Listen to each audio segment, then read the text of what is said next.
Sirai Gensuki, Spirit Chronicles, Volume 24. Prologue. In the holy kingdom of Almada, inside the labyrinth of the holy capital of Tonrico, Rio and Sara had just arrived on the 11th floor, where they found themselves at a dead end with nowhere to go. Elsewhere, deep within the labyrinth, there was a giant magic circle drawn in the center of a spacious room. A young child in white clothing stood in the room. Their eyes were hidden behind long bangs, making it hard to determine their gender, and they didn't seem any older than 10 years old. The child was grinning in delight while staring up at the ceiling, when a man closely resembling the ambassador of the Proxia Empire, Rice Wolf, appeared out of nowhere, dressed in pure white robes. "Good evening." "Oh, it's you. Long time no see. I'm in need of a golem, so I came to pick one up. What are you looking at?" "There's someone rather interesting here." "No, someone very interesting. How's the outside world been lately?" "It's rare to hear you express interest in the outside world." "Yeah, it just hit me out of the blue. It might even have something to do with why you're here to pick up a golem." The child finally looked away from the ceiling. "Right, Fenris?" They turned to the man who resembled Rice with a mischievous grin. Fenris fell silent in thought. The two people of interest have sneaked into the labyrinth. They're exploring the 11th floor right now, the child continued, returning their gaze to the ceiling. "Oh, I see." Fenris made a look of understanding. Did that information just remind you of something?" "Just reaching the 11th floor requires a party of hero-class veterans, or someone at the level of a legendary hero. And you said those two are exploring the 11th floor, not fighting or fleeing, but exploring," Fenris explained. "Yes, they completely wiped out the monsters on the floor," the child said with a shrug. "They're now combing the area for a path to the 12th floor. In which case, only a handful of candidates come to mind. There are 3 people I consider to be extremely dangerous out there. No, now there are 4. 2 of them must be here." Although Fenris didn't say whom he was thinking of, there were apparently 4 people that he was wary of. "Oh? So there are another 2 monsters still out there. The world is a big place, after all. There might even be others I am unaware of." "Well, that's fair. Okay, tell me more about the 2 on the 11th floor right now, then. I know one is the disciple of the Dragon King, but I can't figure out who the boy is. He looks like a human in his mid-teens." "The Dragon King's disciple, and a boy in his mid-teens? I knew it." Fenris rubbed his chin in contemplation, then sighed tiredly. "If you know that much, you should be able to predict the rest, no? A disciple would never willingly obey anyone besides their master," he added. "Are you saying he's the Dragon King? No way. I'd never mistake him for someone else. And even if his disciple is still alive, there's no way the Dragon King himself could still be," the child said with excitement, surprised to hear Fenris's words. "Of course, I don't believe the Dragon King is alive either. But if the boy on the 11th floor is who I think he is, then there's no doubt the world considers him a transcendent one. He most likely used his powers and caused the rules of God to activate, marking him as a transcendent one. Despite still being a human, that is. Unbelievable. No human could possibly withstand the use of transcendent powers. Even a hero assimilated with an upper high-rank spirit would die." "Indeed. But his status as a transcendent one is an unshakable fact. As is how he lived in regular human society until just recently." You sure seem to know the boy well," the child said, interested in Fenris's information.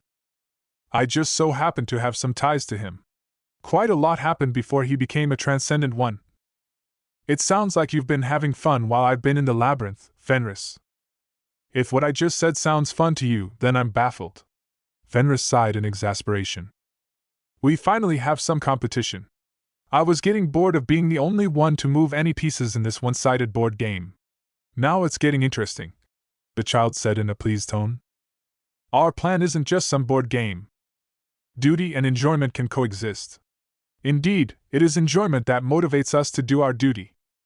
Your opponent might be the wise god Lena, though." The child frowned blatantly at the mention of Lena.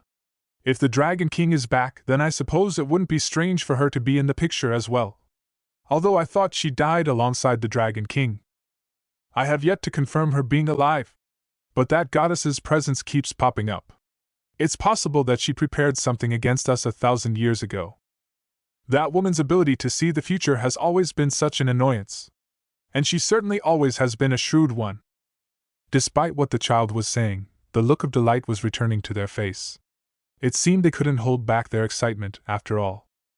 Getting back on topic, Fenris said. The boy possessing the same power as the supposedly dead Dragon King has brought his disciple to this labyrinth. This could potentially be an extremely bad situation. Normally, it would be impossible to enter the 12th floor without my permission, but there's a chance he may use the Dragon King's power. I'm not a fan of skipping straight to the final boss fight, but should I eliminate them now? No. As long as they remain on the 11th floor, there's no need to make the first move, Fenris said. How prudent of you. We've got several golems sleeping there, and if I accompany you as the custodian of the labyrinth, the rules of God will be weakened to an extent. You should be able to fight with a decent portion of your original strength, Fenris. If he has complete control over the Dragon King's abilities, then we will risk suffering extensive damage. The situation is startling, but not something to panic about just yet. We should first gather information regarding how much of our plan they are aware of. That is, if they don't descend to the 12th floor first, Fenris suggested. I see. Leave it to me, then, the child offered eagerly. What exactly am I entrusting to you? Fenris asked with a brief sigh.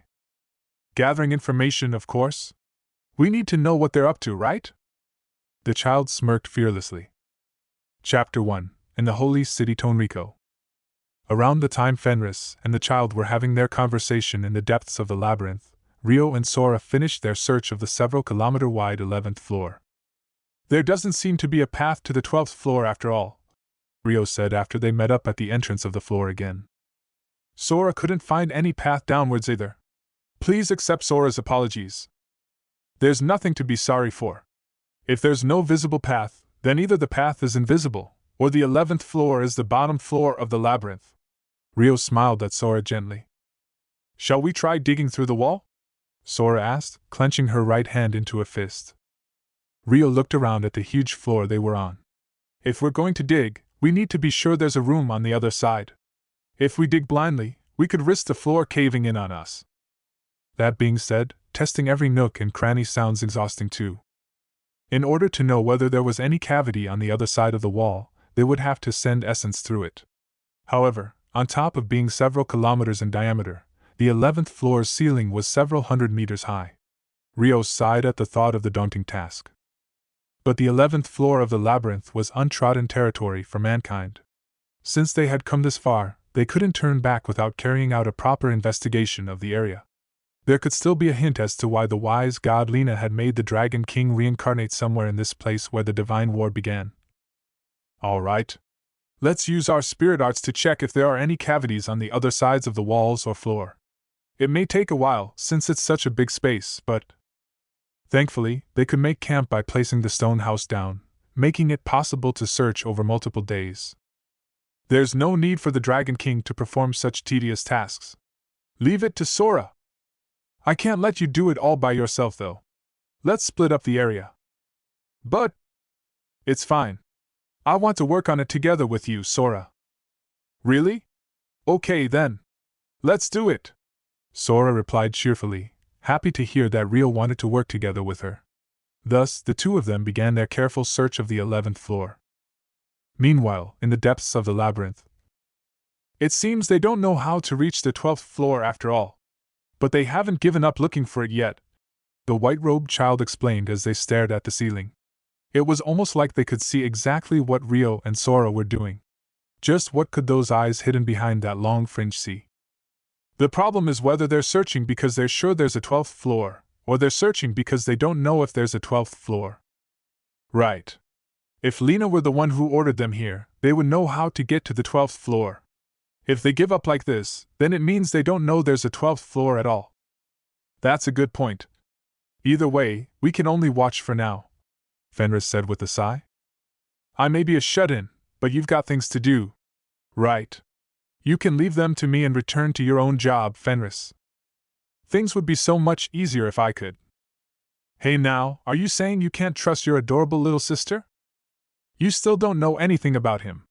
He wasn't an easy opponent to deal with even before he became a transcendent one. So you're worried I'll mess up and ruin the plan?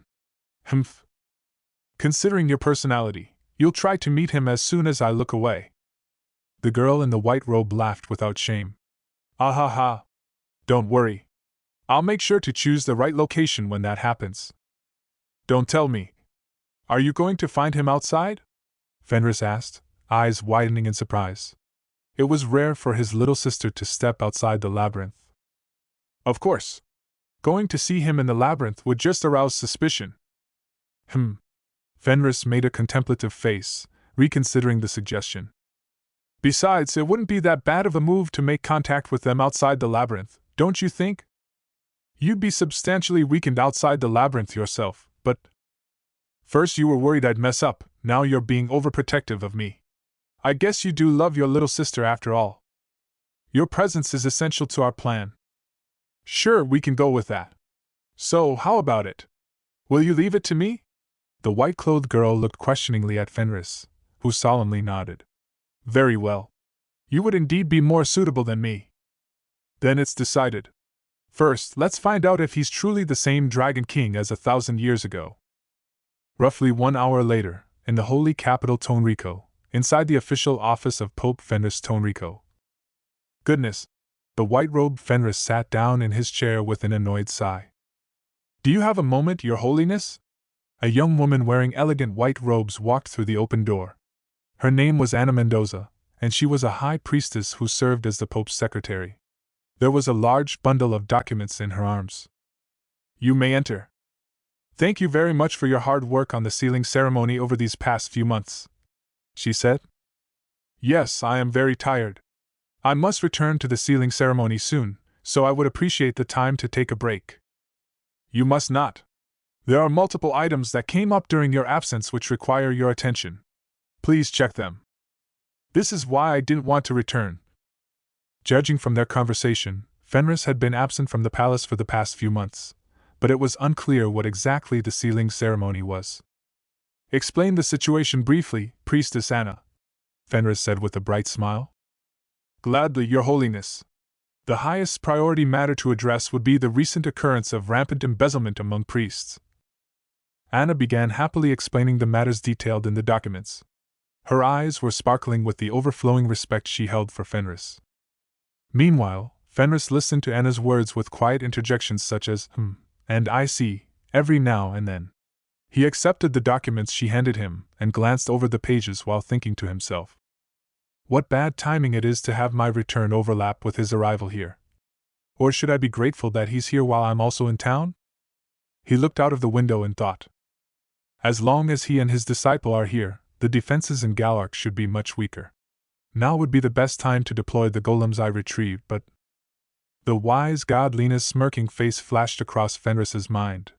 What if it really was Lena behind Rio's actions right now? Her ability to see the future meant she would have predicted this situation. She would also have been aware of how Fenris would move once he realized the enemy's strength was split. It was possible she had set up a trap against him.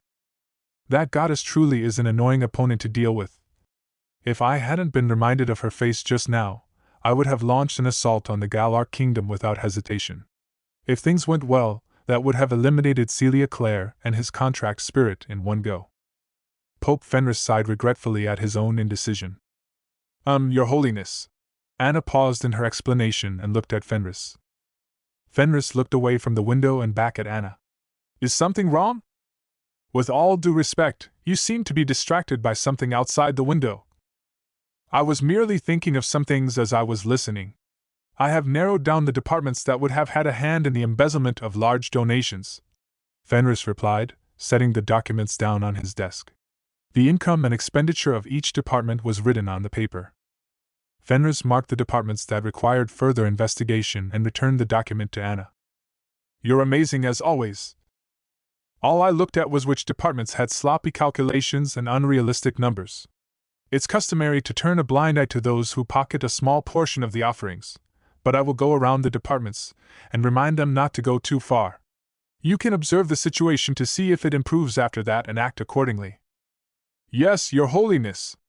Moving on to the next matter. Please make it quick, Fenris said with a sigh. I'll just have to keep an eye on the situation until the information gathering is done. It'd be troublesome if they ran into each other in town, so I'll get Rinji to return to the Proxia Empire for now. He returned to gazing out the window, staring at the townscape of the holy city. By 2 days later, in the afternoon, Rio and Sora had searched every inch of the 11th floor's walls and ground using their magic essence, but in the end, they'd been unable to find the 12th floor. They left the 11th floor and returned to the surface. The sunlight sure is bright, Rio mumbled, holding a hand up to cover his eyes. The inside of the labyrinth was illuminated by glowing walls and ceilings, but it was nowhere near as bright as the sun, and their extended stay there probably made the sun seem even brighter. Oh no, the Dragon King's precious eyes. Please don't look straight at the light. You may harm your vision. Ahaha. I'm fine. I'll get used to it soon enough. That aside, how could that woman make the Dragon King stay in such a dark and damp place for 2 whole days? It wasn't Lena's fault we stayed there.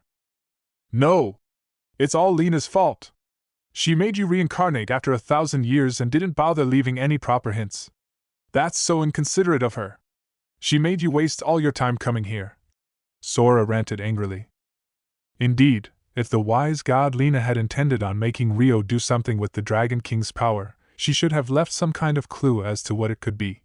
That being said, she was the one who knew what the future entailed. Perhaps she'd had a reason not to leave any clues behind. There, knowing there weren't any clues is a clue in itself. Let's move on and head back to the city for a delicious meal, Rio suggested gently. A delicious meal?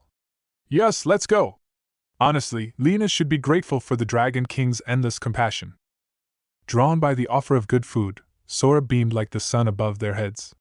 Thus, Rio and Sora made their way back to the holy capital Tonrico. Sora walked with a skip in her step the whole time, but there's something suspicious about the labyrinth, after all. Rio turned to look back at the labyrinth, unable to shake the odd feeling he had. Over 1,000 years ago, the 6 wise gods had conducted an experiment here that opened a hole in the world. Monsters from another world had surged through the hole, triggering the start of the Divine War. And those monsters continued to appear in the labyrinth to this day. It was impossible to think the labyrinth was unrelated. However, they had already spent 2 days on the 11th floor investigating to no avail. No new monsters had appeared while they were there, and they hadn't detected any cavities on the other sides of the walls or floor. It truly seemed like a dead end, which was why they had decided to return to the surface. It also hadn't seemed wise to spend any more time investigating based only on a vague suspicion. Is something the matter, Dragon King? Sora called out, immediately noticing how Rio had stopped in his tracks. Rio shook his head as though to dispel his worries. No, it's nothing. Let's go. They gradually moved farther away from the entrance to the giant labyrinth. Not long later, following their footsteps, a single girl appeared from that same entrance. It's been a while since I've been to the surface.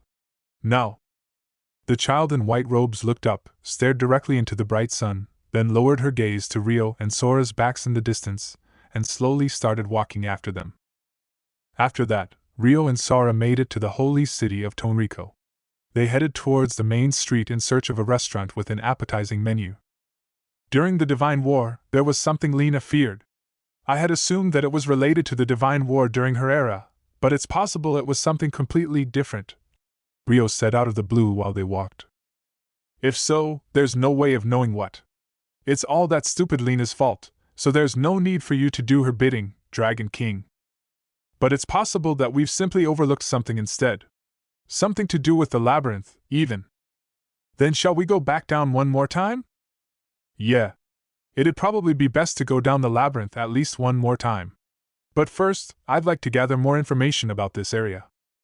Unfortunately, they just didn't have enough information right now.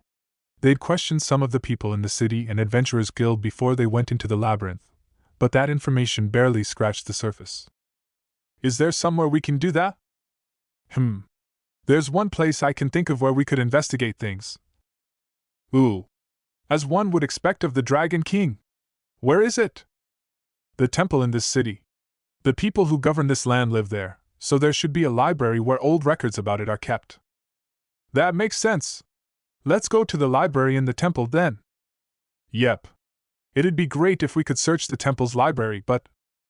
Rio had a troubled look on his face. He didn't believe they would receive permission to search the temple's library just by asking honestly. In this world where all books were handmade, they were considered luxury items. There was no way strangers would be given permission to enter the library so easily. That means we'll have to sneak in, huh? But even if we do, we won't be able to stay in the library for very long. Although transcendent ones had a hard time leaving an impression in people's minds and memories, they would still create a commotion if they infiltrated the library and stood around reading without a care. And if a commotion occurred, people would still remember that something had happened. If they increased the security of the library, it would become more difficult to sneak in next time. That's why it would be preferable to find a way in without drawing attention to themselves. Rio was considering his options with a frown when, "Hey!" a voice called out to Rio and Sora. "Huh!" Rio turned to look right beside them. The voice had come from a young child that didn't look any older than Sora. "What were you saying about the temple?" the child asked. The child had an androgynous face and pure white hair. Their long bangs covered their eyes, making it difficult to tell whether they were a boy or girl. The white robes they wore implied they were a trainee priest of the temple. They didn't wear any fancy accessories, and their robes were of good quality fabric. Perhaps they were the child of someone high-ranking? Even though Rio and Sora hadn't been doing anything conspicuous, they had caught this child's notice. Rio's eyes widened in surprise. "Huh! The DRA. Master Rio and Sora are busy right now. We have no time to be dealing with brats, so go away." "Shoo, shoo." Sora tried to drive the child away with a look of clear annoyance. "Ah ha ha. You're funny. Aren't you a brat yourself?" "What? Sora is a mature lady. What a rude brat you are," Sora hissed, baring her teeth at the child menacingly. "Calm down, Sora. Sorry about that. Who are you?" Rio asked the child. "I'm from the temple, as you can see. I heard you mentioning the temple, so I was wondering what you were discussing." The child raised their arms and shook the fabric of their robes to show they were associated with the temple. "I see. Rather than the temple, what we're interested in is the history of this area. We were wondering if the temple would have any of that information stored somewhere." "Right. By the way," the child suddenly approached Rio and looked up at his face. They were almost close enough to be hugging, making Rio's face twitch in confusion. What is it?" "Have we met before?" the child asked, staring into Rio's face. "I don't think so." "Okay. Maybe it's because we have the same hair color? There's something about you that seems familiar." I see. So we haven't met before." The child chuckled with a grin. "Hey, get away from Master Rio! Who do you think you are, showing up out of nowhere and flirting by emphasizing how you match? You're just a brat." Sora snapped at the child angrily. "Ah ha ha. You and I are definitely strangers." "Yup." The child took one step back, distancing themselves from Rio. "I would never forget someone as rude as you," Sora said with a huff. "I don't think I would be able to forget you two either. Oh, I haven't introduced myself yet. I'm Eru. Nice to meet you." The child offered their hand to Rio. Rio accepted the handshake. "It's nice to meet you too. I'm Rio, and this is Sora." "Humph." Sora turned away from Eru with a frown. "Rio and Sora, huh? What a coincidence that the three of us all have two-syllable names. To celebrate new meetings, I'll tell you a little bit about this land," Eru offered. "That's..." Rio hesitated. This was a child they had only just met. Was it okay to make such a request of them so easily? "Despite my appearance, I'm a low-ranking scholar of the temple. I'm well informed about the history of the Holy City, including the events that occurred in the Divine War era before this city was built." "In that case, we'd be very grateful." They had just been troubled by the inability to search the temple's library. It was incredibly convenient for a scholar from the temple to appear with such opportune timing, a little too convenient, even. "Then it's decided. I may seem young, but I'm older than I look." "Don't worry," Era said, wrapping up the conversation. Although they hadn't stated their true age, they hinted that it was older than they looked. And so, "If that is the case, please allow us to do something in return for your knowledge." Rio chose to treat Era as a scholar, not a child. He placed his hand against his chest and bowed his head deeply. Huh, that's a flexible way of thinking. I like that. Not everyone can think that way. Let's see. You can treat me to something yummy. Also, I'd like to know more about you two as well. You're travelers, right? I don't know much about the outside world, so I'm interested in that, Era said, smiling broadly. Shall we go, then? It's been a while since I've been around here, but there should still be a pretty good restaurant nearby. Eru started walking ahead of Rio and Sora. Hey! Who do you think you are, deciding all by yourself? Sora grumbled, unhappy with how Eru was moving along at their own pace. We'd appreciate that too. Let's go, Sora. Thus, Rio and Sora learned more about the holy capital from the child named Eru. Come. It's over here. The place Eru led Rio and Sora to was a restaurant established several hundred years ago. They stopped in front of an upscale-looking building. This sure brings back memories. How long has it been since I was last here? Era said, looking somewhat sentimental. Humph. It's so obvious you're just trying to act like a grown-up, Sora muttered. They indeed look just like a child. But there's something about them that makes them feel older than they look. They spoke very intellectually for a child, and they carried themselves with an extremely calm air. There were people like Celia who never appeared to age, so it was possible Era was of a similar constitution. Although they probably weren't over the age of 20, Rio wouldn't be surprised if Era said they were in their early teens. Besides, Celia had graduated from the Royal Academy and become a researcher when she was only 10 years old. It wasn't out of the question for there to be other scholars of a similar age. If anything, Sora's the one who's trying to act more mature than she looks. Sora was an innocent girl in both appearance and everyday behavior. Rio glanced down at the little girl walking beside him. Is something the matter, Dra. Master Rio? No, it's nothing, Rio said with an awkward laugh. Come, let's go in. Era led the way through the door. Welcome! An older gentleman who appeared to be a host greeted them, bowing his head respectfully. Table for 3. Can you show us in? Era asked on behalf of their group. Of course. May I inquire if you have a reservation today? The gentleman asked, checking the ledger at the reception desk. No, we don't. Understood. A private room just opened up, so I will lead you there. The gentleman swiftly closed the ledger and showed them through the door within. In the holy capital of Tonrico, the temple had a large influence over everything. It was possible they were only shown through without a reservation because Era was wearing clothing clearly affiliated with the temple. In any case, they were led to a private room and seated. I believe the signature dish of this store was the Pope-style paella, wasn't it? We'll start with 3 servings of that, thanks, Era said, giving the older gentleman their order. He swallowed his breath in surprise. Is something the matter? Please excuse me, I was just surprised to hear such an old menu item. It brought back some good memories. Old? Does that mean the dish is? Oh no, it's just been renamed. We can serve it without any issue. 3 servings of the Pope-style paella it is. It will take some time to prepare, so we ask for your patience, the gentleman said, repeating their order with the old menu name. That's fine. Why did the name change, if I may ask? I believe it was over a decade ago now. Some priests that visited the restaurant pointed out how the use of His Holiness's title in the menu was irreverent. Perhaps it was because Eru appeared to be affiliated with the temple, but the older gentleman looked rather awkward as he explained why the menu item had been renamed. Oh, is that all? How ridiculous. My big brother would never be bothered by such things. If anything, you should have pointed out how impudent it was of mere priests to pick fault with a product named after the Pope, Era said with a dramatic shrug. Huh. Rio looked at them in confusion.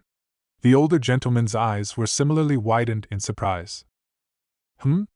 What is it? Eru asked Rio in a casual tone. Sorry, I'm just a little curious. By Big Brother, do you mean? Rio asked hesitantly. Oh, him? Yeah, I mean the Pope of Tonrico. Pope Fenris Tonrico. Even a traveler like you would have heard his name before, right?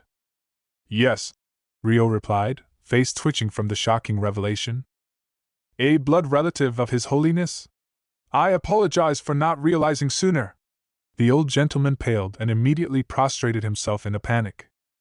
It was a most reasonable reaction. In the Holy Kingdom of Almada, there were two leaders, the king and the pope.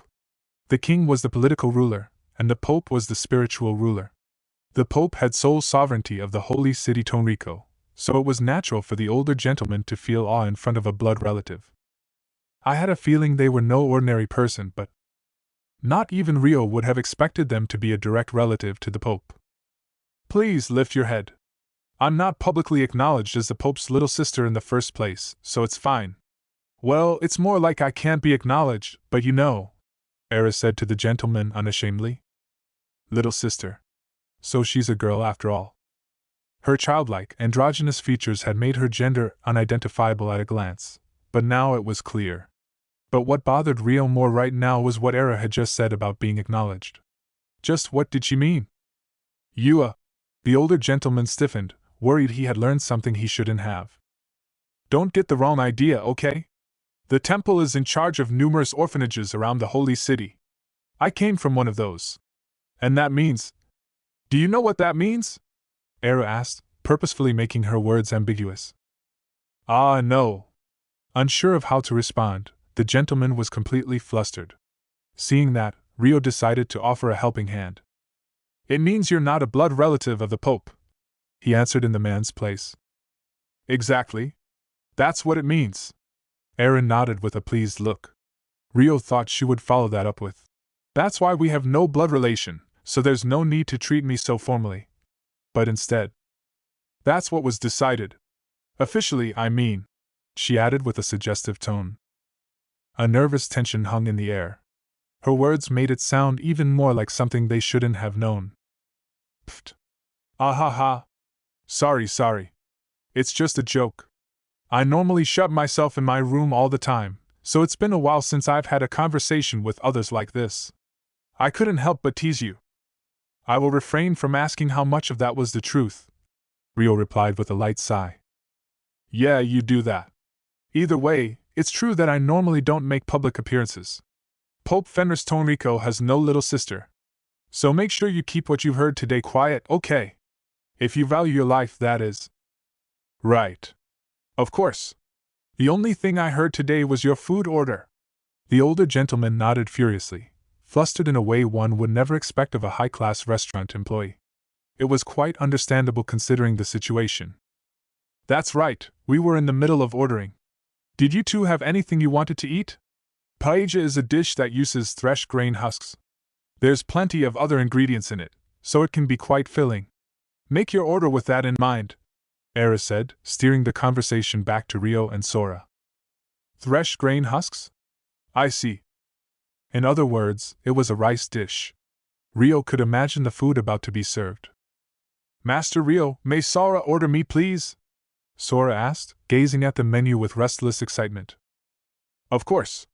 Order as much as you want. Thank you very much. Meat. Sora wants the sirloin steak. 500 grams done medium rare, please, she said, making her order with the older gentleman happily. She was unbothered by the dangerous atmosphere that could be felt just moments ago. Oh, okay. Understood. The gentleman nodded awkwardly, taken aback by her attitude. Ah ha ha. You're so absorbed in the food, Sora. Of course. What else is there to be absorbed in when at a restaurant? Don't you care about who I am? Huh. Sora cares about you as much as she cares about the weather of 1,000 years ago. More importantly, Sora doesn't recall allowing you to call her by name. Sora snapped in a standoffish tone. The older gentleman's face was twitching nervously at the thought of provoking a relative of the Pope. However, ah ha ha ha! The weather of 1,000 years ago, huh? You almost sound like you were alive back then. You really are an interesting one, Sora. Era laughed in delight, completely unaffected by her attitude. Sora just said not to call her by her name. Don't act like we're friends. Ah, don't say that. Let's be friends. Sora tilted her head and blinked in surprise. Did you just say you want to become Sora's friend? Yep. I'm just so happy to meet someone new I can be friends with. As fellow mature ladies, what do you say? Want to become friends?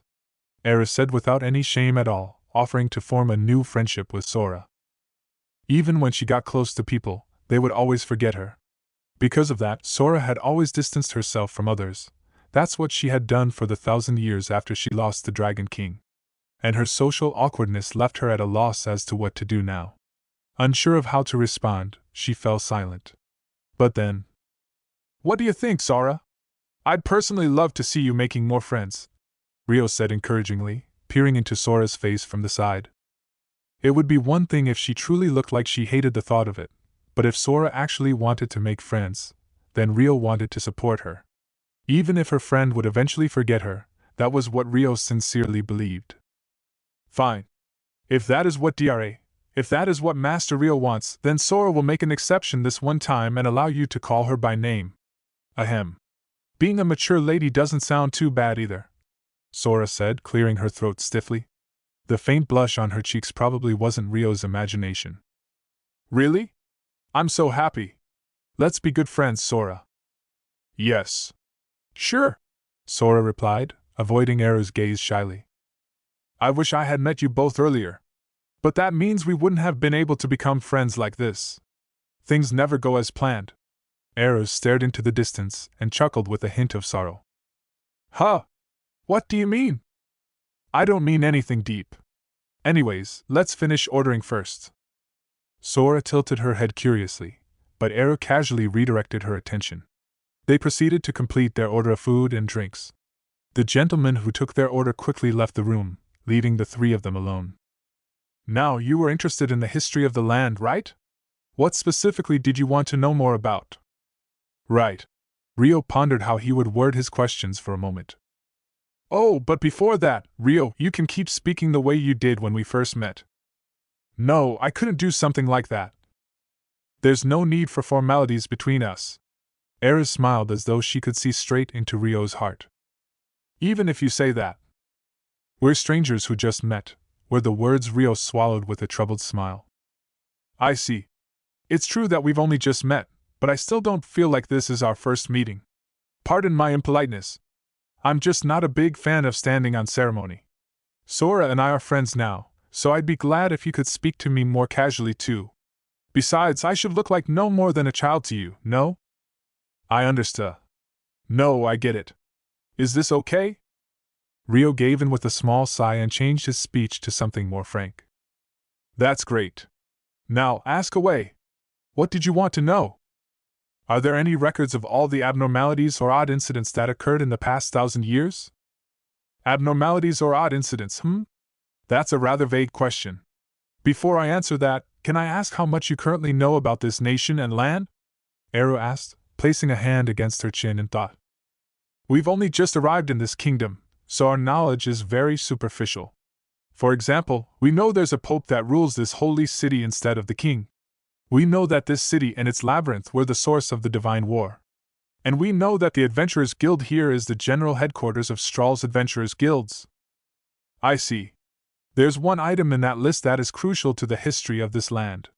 Do you know what that is?" "The labyrinth, I guess?" The holy city and kingdom had an inseparable relationship with the labyrinth. Rio had no hesitation in his answer. "That's right. Well done. Then let's start with looking back at how the labyrinth plays a part in the history of this land. First, this holy kingdom was founded 950 years ago. When the kingdom was first founded, Tonrico wasn't yet a holy city, and the Pope didn't exist. Instead, it was the royal family of the kingdom that governed this land." Aru got straight to talking about the labyrinth. "The enchanted gems found by defeating the monsters in the labyrinth were an attractive resource, you see. The king wanted nothing more than to pocket them for himself. But the labyrinth was quite a peculiar place. You might know this already, but there are times when a large number of monsters overflow outside. They're called dungeon catastrophes," she continued, "and the first one after the end of the Divine War was especially big. According to some sources, hundreds of thousands of monsters were released from the labyrinth. As a result, the city that was here before the Holy City was wiped out. Damages spread across the Holy Kingdom of Almada, eventually causing chaos throughout Strahl. The first dungeon catastrophe occurred roughly 100 years after the end of the Divine War, when the Holy Kingdom of Almada was only half a century old. Every nation was in an uproar, thinking the divine war hadn't ended after all. They eventually settled on the conclusion that without their leaders, the monsters had suddenly fallen into a type of group panic. This was because the monsters had seemingly moved with no particular objective. They didn't invade one area and turn it into a large-scale base like they had during the war, instead scattering about the Strahl region and forming small groups to live in instead. And so, people across the nation, and outside it, started expressing their criticisms and discontent with the king of Almada's management of the labyrinth. Of course, there was no way for mankind to predict the movements of monsters. The monsters had rushed out of the labyrinth of their own accord, spreading out and living wherever they wanted. Since it wasn't a phenomenon caused by Almada, the other nations eventually decided that the Holy Kingdom wasn't to be blamed. However, there were still voices of criticism despite that. Were there no signs foretelling what would happen? Couldn't they have forecast such an event? Well, that was how great the damage had been, after all. It's even said that all the monsters across the world today originate from the first dungeon catastrophe. It was only natural for all the discontent of the kingdoms affected by the dungeon catastrophe to be directed towards the Holy Kingdom of Almada, where the labyrinth was located. The king of the time must have been at his wits' end. If another dungeon catastrophe caused damage across Strahl again, he'd have to take responsibility for it.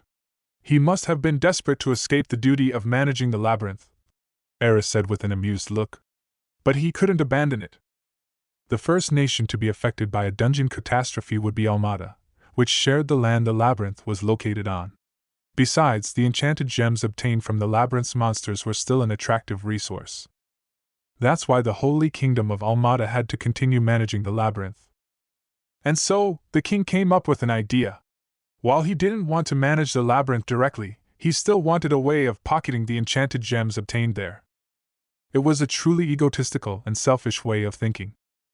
That was why the Papacy and Adventurers Guild were established. The Holy City was separated from the kingdom into an autonomous region, and the management of the labyrinth was forced onto the Pope. Adventurers would go through the Adventurers Guild to explore the labyrinth and gather enchanted gems. The kingdom audited the Adventurers Guild, but its administration was independent of the nation. The kingdom had invested in its establishment, but there was no need for the kingdom to fund any further administration fees afterwards. It was a far more cost-efficient way of clearing the labyrinth than mobilizing the kingdom's army. The problem was how to direct the enchanted gems collected by the Adventurers Guild to the kingdom, but as long as the Adventurers Guild of the Holy City existed within the kingdom, there were plenty of ways of getting around that. The earth around the Holy City was extremely acidic and unsuitable for farming, so they were dependent on the kingdom for food resources. Just like how the Holy Kingdom couldn't survive without the Holy City, the Adventurers Guild couldn't exist without the Holy Kingdom. Don't you think it's such a well-planned system? Eris said proudly, almost as though she had come up with it herself. Now the question was if there were any records of any abnormalities or odd incidents that occurred in the past 1,000 years, right? The first thing that came to my mind was the very first dungeon catastrophe. Does that answer your question? She said, wrapping up her speech. Yeah, that was fascinating to hear. There were a few things you mentioned I'm curious about too. Sure, go ahead and ask them. Thanks. Then first, you said there are times when monsters will overflow outside the labyrinth, but how often do those dungeon catastrophes occur? It isn't that rare for monsters to overflow from the labyrinth. But for it to happen on a scale large enough to be called a dungeon catastrophe, I'd say it's about once every 100 years or so. The most recent one was 38 years and 75 days ago, I think. That's pretty long ago. And I'm impressed you remember the exact date. I am a scholar, after all. I'm pretty confident in my memory, though not as much as those wise gods, of course, Eris said with an alluring giggle. Right. That's amazing. In that case, can I ask how large an overflow has to be before it's called a dungeon catastrophe? There's no exact definition for it. 2,000 and a few hundred monsters was considered a dungeon catastrophe before. In fact, that was the size of the last one. That's pretty small compared to the first one that occurred. The first one that occurred was the outlier. Even the next biggest one after that was only a few tens of thousands strong. They've gotten smaller and smaller over time, and haven't surpassed 5,000 in the past few hundred years. I see. And it's pretty much a daily occurrence for monsters to leave the labyrinth in smaller numbers? Yup. But on a daily level, It's probably 10 or fewer monsters a day. A group of a few dozen might form around once every few months at most. I see. Is there something you're worried about? Era asked, looking into Rio's face. I was just wondering if there was any conscious pattern to the monsters' movements. I know you said they were concluded to be a type of group panic, but what if there was something lurking deep within the labyrinth commanding them? Oh? So you think something has been lurking in the labyrinth for over 1,000 years since the end of the Divine War? Is that what you're saying? Era asked, mouth twisting in delight. Yeah. If a large number of monsters remained in the labyrinth after the Divine War ended, it wouldn't be strange for there to be a high-ranking leader hidden among them. If there's a conscious pattern in their movements, it could serve as proof. How interesting. The movements of the monsters are truly primitive. They will swarm together and fight one another at times, but they'll rage and attack indiscriminately if they see a human. There's no sign of intelligence or thought behind their poor fighting. Your point would be much more plausible if there were any sign of strategy or intention to their behavior. What's your opinion as a scholar, Eru? When you look back on the past 1,000 years of dungeon catastrophes, do you see any conscious pattern? Rio asked, getting straight to the point. There really aren't enough cases to investigate properly. In order to determine any pattern, you'd have to analyze monsters' movements outside the labyrinth. But the only time the monsters won was the very first dungeon catastrophe. And I just told you how they moved, right? After the city here was destroyed, they scattered without another target. That's right. If the monsters had intended on invading the surface, they would have formed a base right beside the labyrinth. But the monsters back then didn't do that. They blindly scattered in every direction, searching for their next target to attack. There was no command or leadership. They all moved in random directions. Does that sound like they were following a plan? It sure doesn't sound possible, Rio replied with a sigh. It didn't sound like something any good strategist would do. If you look at the movements of the monsters that got away, you'll find they all just rampaged about as they pleased. There were no damages to support the notion they were moving with any sense of planning, and another century passed before the next dungeon catastrophe occurred. That's why the politicians of the time and the historians that came after them all concluded that it was a type of group panic caused by the monsters. I see, Rio said while thinking about the labyrinth. Is what Lena foresaw unrelated to the labyrinth, after all? There was still something about it that bothered him. The labyrinth ended on the 11th floor. At a glance, there were several thousands of monsters on the 11th floor, but we defeated them all. Does that mean there won't be another dungeon catastrophe for a while? The more he thought about it, the more it seemed like the labyrinth was unrelated. In fact, it might even be a bad move for them to go into the labyrinth and kill so many monsters again. If they delayed the dungeon catastrophe, they could accidentally end up infringing the rule against supporting certain groups or individuals. Rio fell silent with the look of someone hiding something. You're not convinced. That's what your face is saying right now, Era said, bluntly guessing. No, the best case would be that it's nothing. It just feels like we've overlooked something. The labyrinth is a mysterious place to begin with. Since we're here already, I'll answer any of the questions you have on the labyrinth's mysteries too. You might never get a chance like this again, you know? Era said with an ominously bewitching smile. Thanks. Then first, about the ecosystem within the labyrinth. There are so many monsters gathered within it, yet there are no traces of any civilization. I don't know what the monsters eat, but they're not farming or raising cattle. Is it possible they've created a base or residential space somewhere that humans are unaware of? After that, the conversation moved on to the ecology of the monsters. Monsters were omnivores that ate everything from plants to rotten corpses. There were countless witness accounts of them eating dirt and stones in the labyrinth. They didn't excrete anything, so they were probably able to convert everything they ate into energy. Rio's face twitched when he learned about how the monsters lived. Sora also pulled a disgusted face. Also, monsters are highly fertile, but because the females don't have breasts, it's hard to distinguish their sex at a glance. It's theorized that the reason they have no breasts is because the offspring do not need to breastfeed. From the moment they're born, the offspring feed just like the adults. I see. How do I put this? What is it? Even though we're both bipedal organisms, they've clearly evolved in a fundamentally different way from us humans. How harsh would their environment have had to be for them to evolve in such a way? Rio mumbled quietly. Oh? A harsh environment, you ask? How fascinating indeed. Why, that's a very sharp observation you've made. As expected of you, Rio. That's right. Master Rio is wiser than anyone in this world. Good job noticing, Eru, Sora said, agreeing with Era proudly. Ah. Thanks, Rio said bashfully.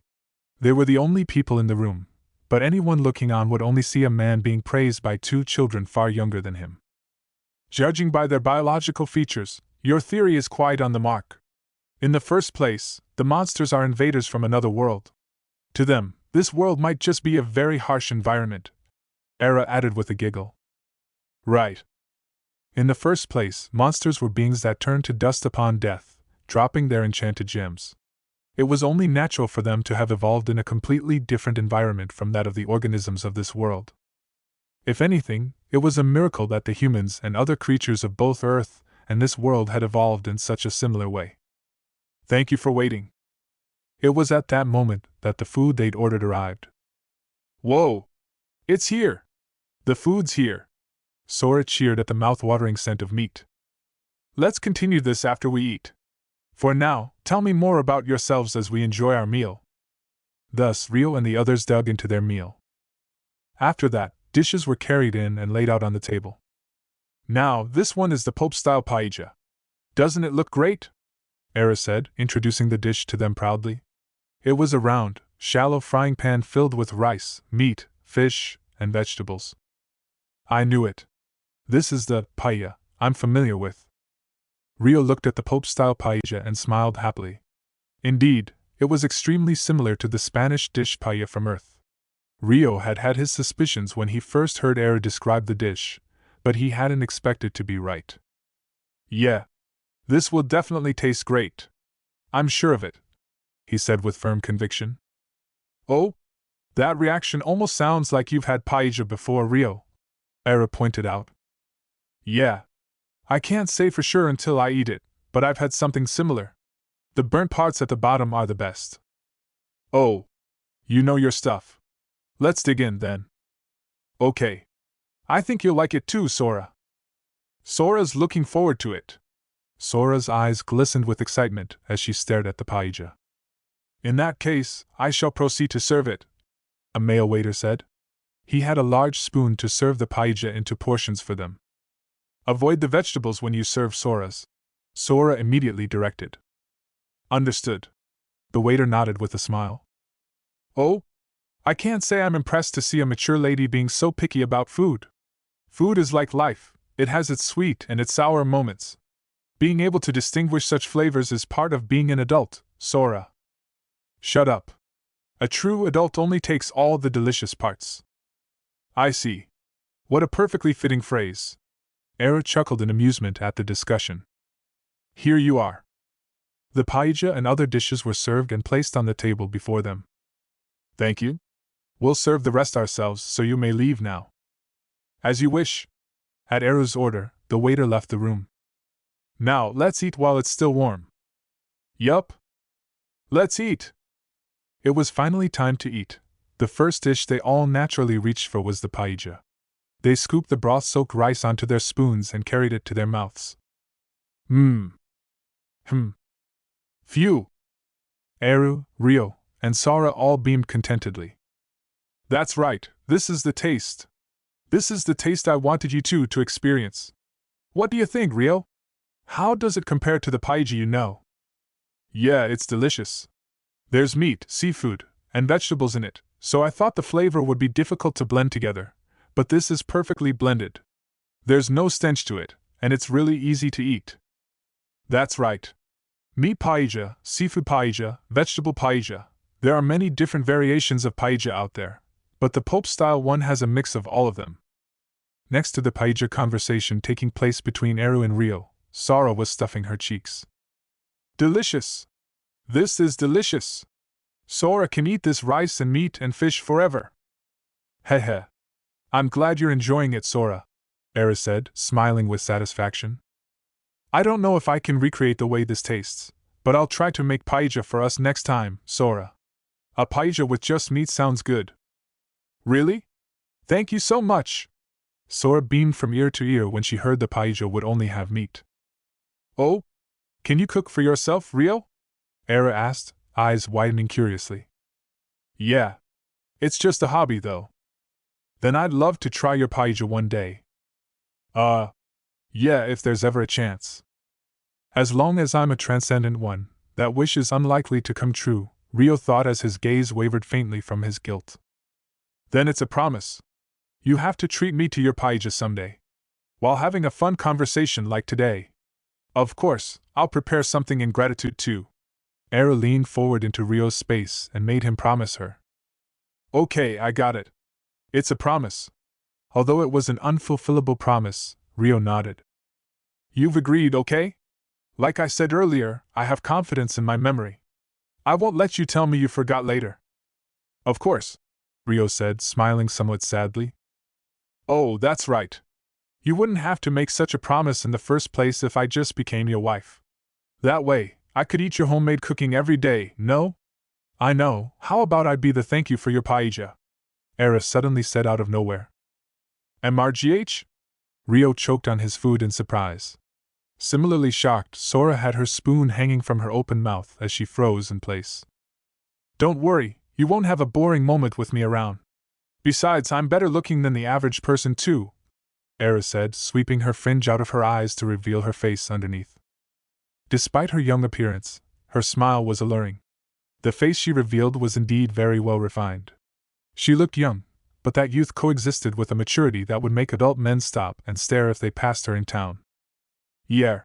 Rio hesitated, unsure of what words to use to reject her. Master Rio's wife? What nonsense are you on about, Eru? What do you mean by that? Sora snapped back to her senses and yelled. Well, Rio's handsome, you know? Era said simply.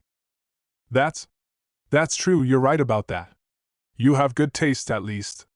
Sora had been prepared to yell at Eru, but she instead ended up nodding furiously at the undeniable fact. How could you catch hold of someone so handsome without uttering a single word of attraction? Don't you think that's rude to Rio? That's true. You may have a point. To Sora, Rio was someone deserving of absolute respect. There was no way she could disagree with something complimenting him. Era had seen through this and used it to her advantage, smoothly dampening Sora's spirit. Come now, you still haven't touched your steak. Eat up while it's still warm, or it won't taste as good. Sora knows that. It's all because you said something so strange. Geez. Sora sliced the steak with her knife and fork and carried the meat to her small mouth. Wah! I'm so happy. This is bliss. She smiled happily. Era lowered her fringe again and grinned at Sora. You make the food look even better with the way you eat, Sora. Rio sighed quietly to expel his woes. You can give me your response to the wife matter when you treat me to your paella, Rio, Era said with a mischievous giggle, making it unclear how serious she was actually being. Ah ha ha! Rio laughed as his face twitched. Perhaps it was because he had broken out in a cold sweat, but the paella he took a bite of to hide his awkwardness didn't taste as good as before. Roughly an hour passed. While there were moments during their meal that bewildered Rio, he continued to ask Eru all kinds of questions about the labyrinth after they finished eating. Once all those questions were answered, they paid the bill and left the restaurant. Thank you for today. All of that information was really helpful, Rio said, bowing his head at Eru. Eru shook her head with a giggle. It's fine, I had a lot of fun myself. I'm really glad I met you two today. I'd love to chat again like this the next time we meet. Yeah. Next time. As a transcendent one and their disciple, Rio and Sora wouldn't remain in Eru's memories. They understood that better than anyone. Rio agreed with Eru with a sad smile, while Sora peered up at him with a similar expression. It'll be okay, Eru suddenly said. Huh! There's no need to worry, we'll definitely meet again. We're friends now, aren't we? That includes you, Sora, she said, staring at the two of them. Right. Yeah. This time, Rio was able to smile positively as he nodded. If I see you two in town, I'll call out to you. Like I said before, I have confidence in my memory. I won't forget your faces. I see. We'll look forward to that then. I will too. So let's meet again, Rio Sora. Sora shrugged somewhat shyly. Humph, Sora will consider it. I'm not good at emotional farewells, so let's just say goodbye normally. Yeah. See you. Rio turned to leave. Say, Rio. After they had each walked a few meters away, Era stopped and called out to Rio's back. When Rio turned, Era continued. The information I gave you today is based on the floors that mankind has reached. I don't know what it's like on the deeper floors. Yeah. The various questions you have about the labyrinth. The adventurers of the Holy City challenge the labyrinth day and night in order to answer them. If you're interested, you should go down the labyrinth and investigate yourself, to your heart's content, Era said with a suggestive look. Right. I'll give it a go. Sorry for stopping you. It's farewell for real this time. See you again. Yeah. This time, Rio and Sora walked away from Eru. When Rio turned back later, Era was nowhere to be seen. She had vanished into the crowd of people walking through the city. That settles it, without a doubt. Era was one-sidedly observing Rio and Sora without their realizing it. She was hidden at the entrance to a blind alley, watching the two of them. He's a different person who possesses the Dragon King's power, she muttered with conviction. But a thought seemed to cross Era's mind as she silently gazed at Rio with a distant look. Eventually, Rio and Sora resumed walking and disappeared into the crowd. Now, I'm finally on the surface for once. I should go for a walk around before I go report to my brother. Era giggled happily as she disappeared in the opposite direction to Rio. Chapter 2: Return. Around the time Rio and Sora met Eru in the holy city Tonrico, Celia was arriving back at the Galark Castle with Arya and her mother, Monica. As soon as the enchanted airship carrying them landed in the harbor of the castle, Christina promptly arranged an emergency meeting with them. After Celia had delivered Christina's letter to Duke Arbor, she had immediately set off for her home in the Clare territory to save her mother. The first half of her actions had been at Christina's order, but the latter half had been entirely at her own discretion. Celia and Christina sat face-to-face in King Francois's office. Francois, Flora, Monica, and Lieselot were also present at the meeting. I sincerely apologize for acting of my own accord, Celia said before anything else, bowing deeply. Christina let out a breath of relief before addressing Celia and her mother. There's no need for any apologies. Lady Lieselot informed me of the situation. I'm glad you've returned safely, Professor Celia. Lady Monica, too. It's a pleasure to finally meet you for the first time. It's an honor to meet you, Your Highness. Thank you for all the consideration you've granted my daughter and our family, Monica responded respectfully. I've heard that you were born with a weak constitution. How are you feeling? There's no need for any concern. I'm in perfectly good condition, especially after seeing my daughter again after so long. That's good to hear. Now, can you tell me what happened on your journey in your own words, Professor? Christina asked, turning to Celia. Of course. Thus, Celia gave an official report of the events that had transpired after she left the Galark Castle as Christina's envoy. As they'd all expected, Duke Arbor had set up a trap to capture Celia at the fort, but she managed to fight off his forces and escape to Amanda. She met up with Lieselot there and sought her assistance, explaining the situation before leaving for Clea along with Arya.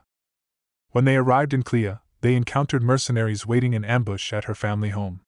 Celia and Arya joined hands to successfully repel them, and after that, Father remained in the territory and Mother boarded the airship back to Galark with us.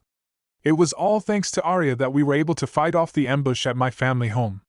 Lieselot, thank you for allowing Arya to come along with me. Celia concluded her report with words of gratitude for Lieselot. Christina and Monica immediately gave their thanks as well, while Flora bowed her head silently. I'm just glad you made it back safely. Good work, Arya, Lieselot said somewhat shyly. Arya bowed. It's my honor. That aside, how in the world did you escape the fort, Professor? Christina asked curiously, watching Celia's face for her reaction. It wasn't as though she doubted her, she valued Celia's abilities as a sorcerer more than anyone else. But no matter how skilled a sorcerer was, their abilities were generally specialized in magic alone. Thus, it was hard to believe Celia had avoided capture in a closed space like a fort, surrounded by so many knights. Something out of the ordinary had to have happened. Lieselot had reported how Celia had left Amanda by flying with magic, so Christina probably wanted to hear more about that. Sure enough. The truth is, I've recently learned a new magic, Celia revealed. Roughly half an hour later, Celia was back at the mansion where Miharu and the other residents were staying. Celia! Everyone waiting outside the front door rushed over at the first sight of Celia. I'm home, everyone, Celia greeted them, looking a little taken aback. Everyone watched her, as though they all had something they wanted to say. Wow, what's wrong? I heard you were back, so I explained the situation to them, Charlotte revealed with a grin. With that, everything made sense. Celia's face twitched with guilt. And the reason was because she had decided to deliver Christina's letter to Duke Arbor while being fully aware of the trap awaiting her. She had asked Charlotte to stay quiet about it to the others in the mansion. The time limit on my silence was until your return. Since my promise came to an end, I told everyone without keeping any secrets. Charlotte smiled at Celia as though to say, You chose to walk into danger without telling anyone, so now you have to face their wrath.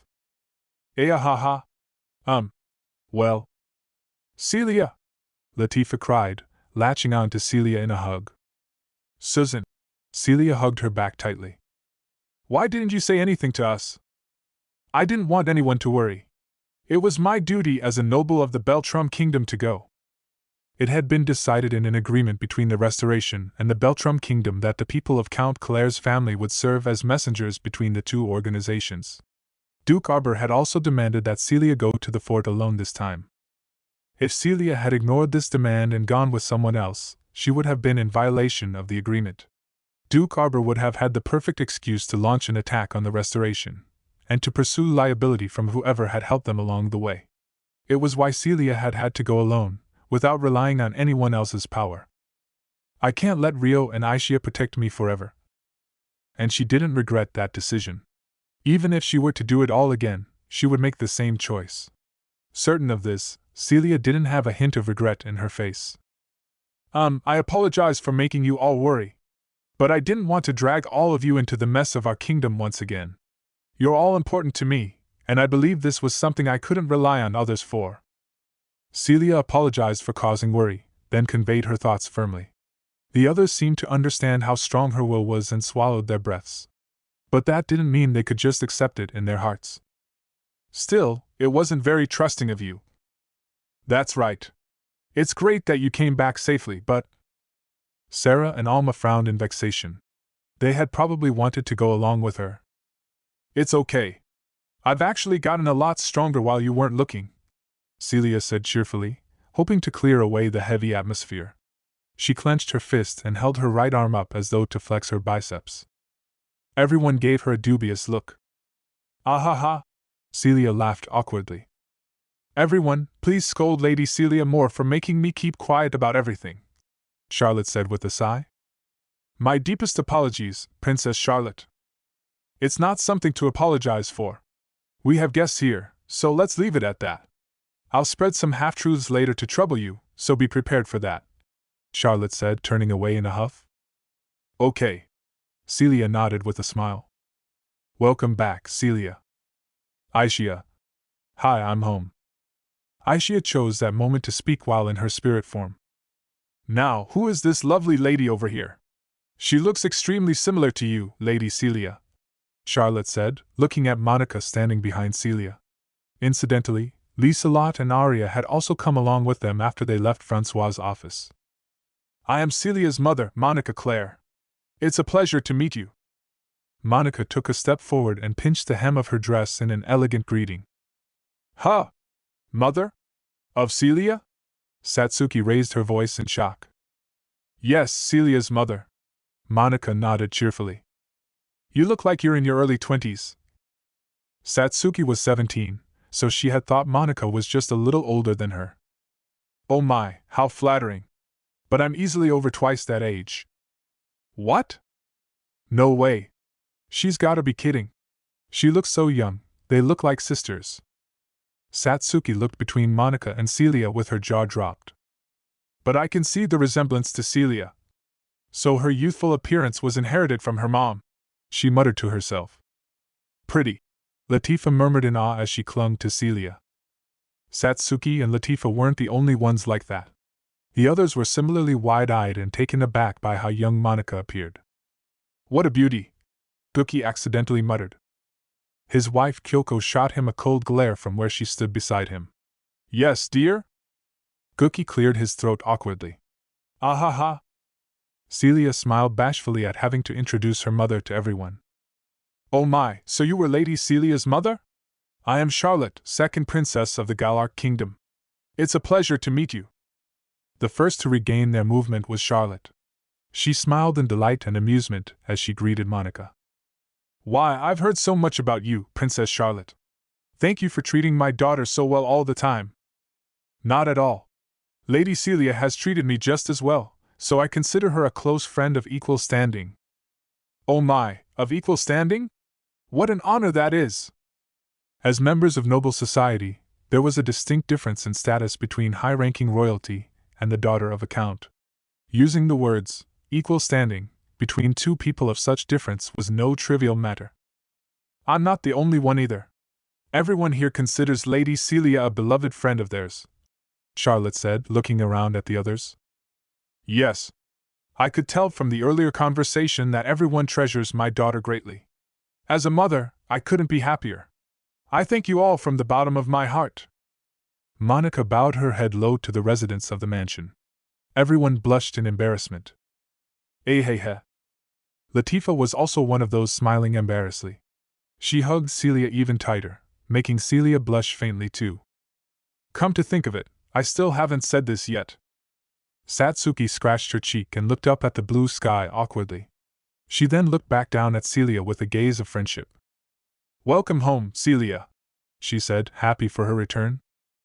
Afterwards, Celia went inside the mansion and reported what happened outside to the others. The contents of her report were the same as what she'd explained to Christina and Francois, so she finished repeating everything from beginning to end in a few minutes. Of course, everyone wholly trusted Celia, but what she said was a little hard to believe. They all seemed taken aback or bewildered, unable to comprehend immediately.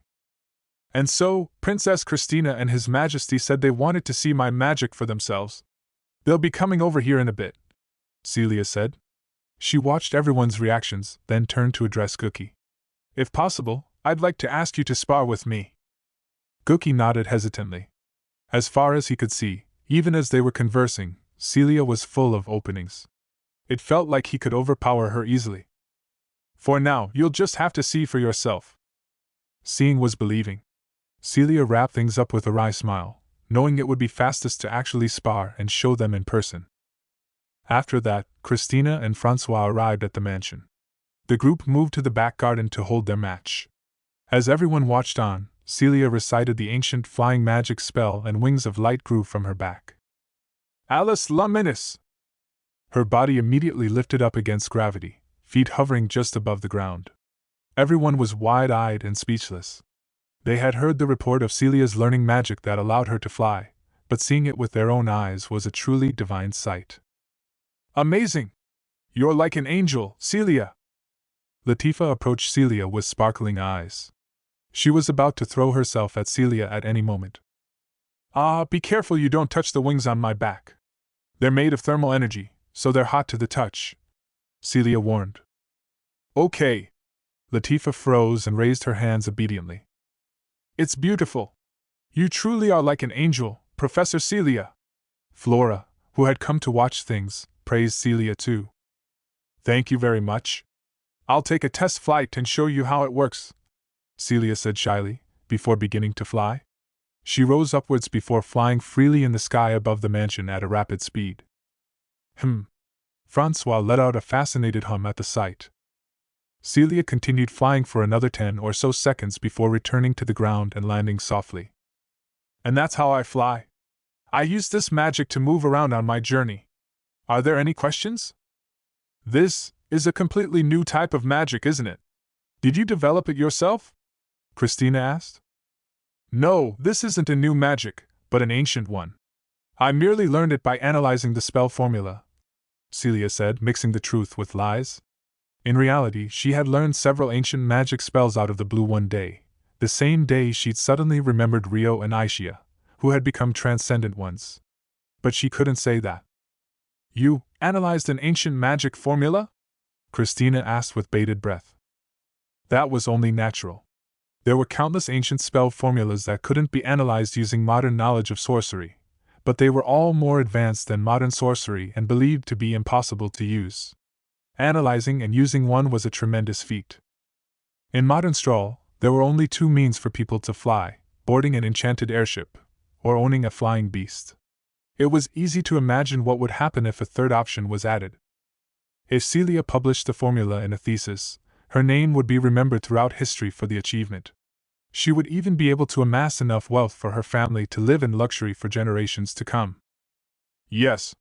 I spent many years in Beltram working on it, and I finally managed to succeed just before leaving for the fort.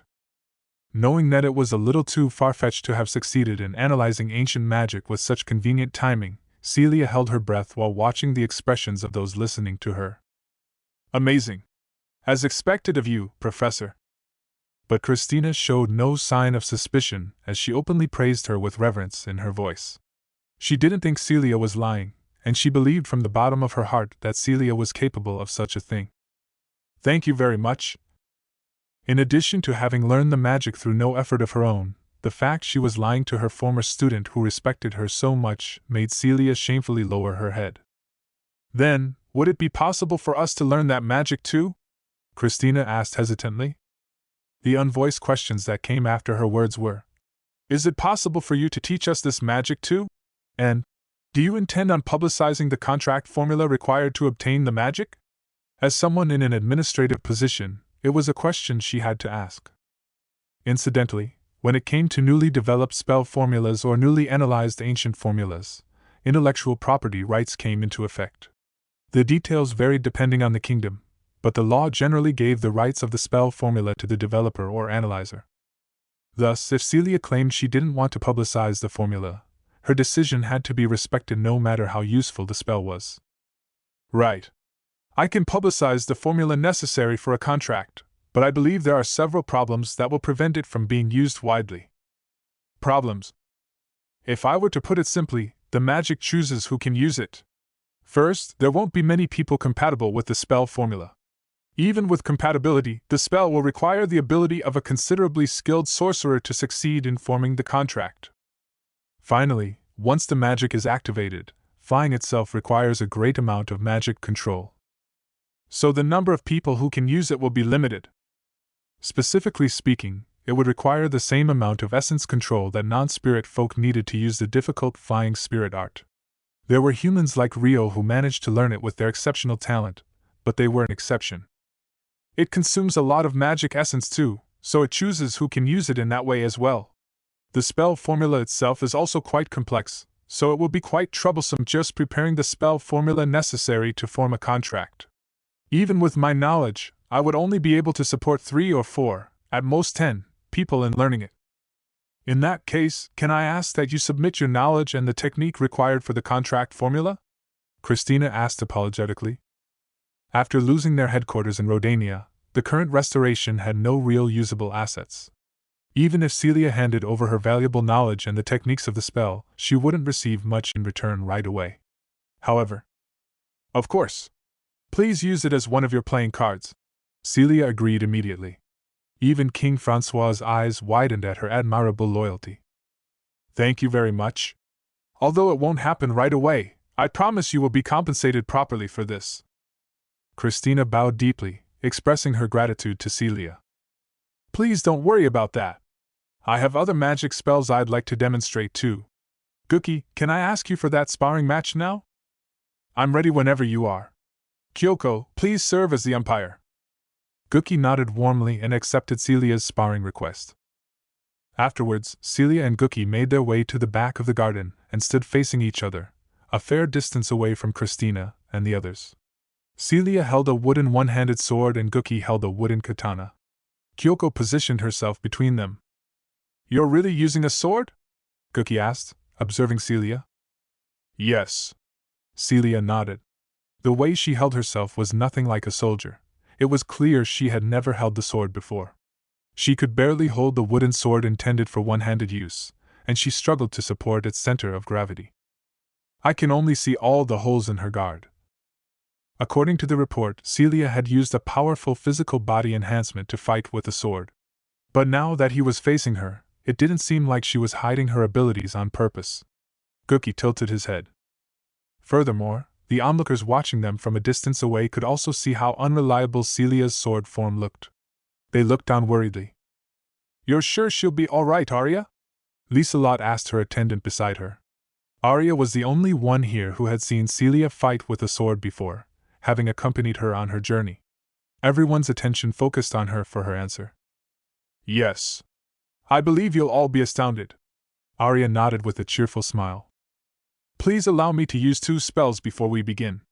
The magic is necessary for me to fight with a sword and will not directly harm you," Celia said, seeking Cookie's permission to use magic. "Of course. Go ahead." Cookie was here in order to test that magic. He had no reason to refuse. Then, Assumo Gladius. Celia took a deep breath and recited the spell. The geometrical spell formula that immediately surrounded her was far more complex than the magic for a regular physical body enhancement. "That's," Christina murmured in surprise. "Oh?" Cookie hummed in interest, bracing his wooden katana at the ready. The air around Celia had changed as soon as she was surrounded by the spell formula. The way she held her sword, her stance, her center of gravity, the way her muscles were at ease, it was all perfect. Even the look in her eyes and her expression were now sharp and refined. She was like a completely different person. Standing in the place of the girl who'd seemed like she had never held a sword before was a veteran sword master. Celia. Sarah and Alma, who often stood on the front line of battle themselves, had also noticed that change. They were wide-eyed as they wondered if that was really their friend. How mysterious. The corner of Cookie's mouth turned up in a smirk. There had been nothing but holes in Celia's guard earlier, yet now her guard was perfect. The light of the spell formula around Celia eventually faded. Si vis pacem, para bellum. Celia used additional magic. Another complex spell formula lit up around her, enveloping her delicate body. Then, the magic essence flowing from her body swelled dramatically. It was proof she had used a physical body enhancement only possible through spirit arts or ancient enchanted swords. This is indeed something else. Cookie instantly understood what had happened to Celia's body and used spirit arts to enhance his own physical body. With this, they were on equal footing. "I'm ready," Celia said, letting them know the match could begin. "Give the sign quickly, Kyoko," Cookie said to his wife without hiding his excitement. "While the use of magic and techniques has been approved of, ensure that neither of you lose yourselves in the heat of the moment," Kyoko warned. "I know." "Right." Cookie and Celia replied together. "Then, you may begin." At last, the match was to begin. Both sides immediately leaped forward.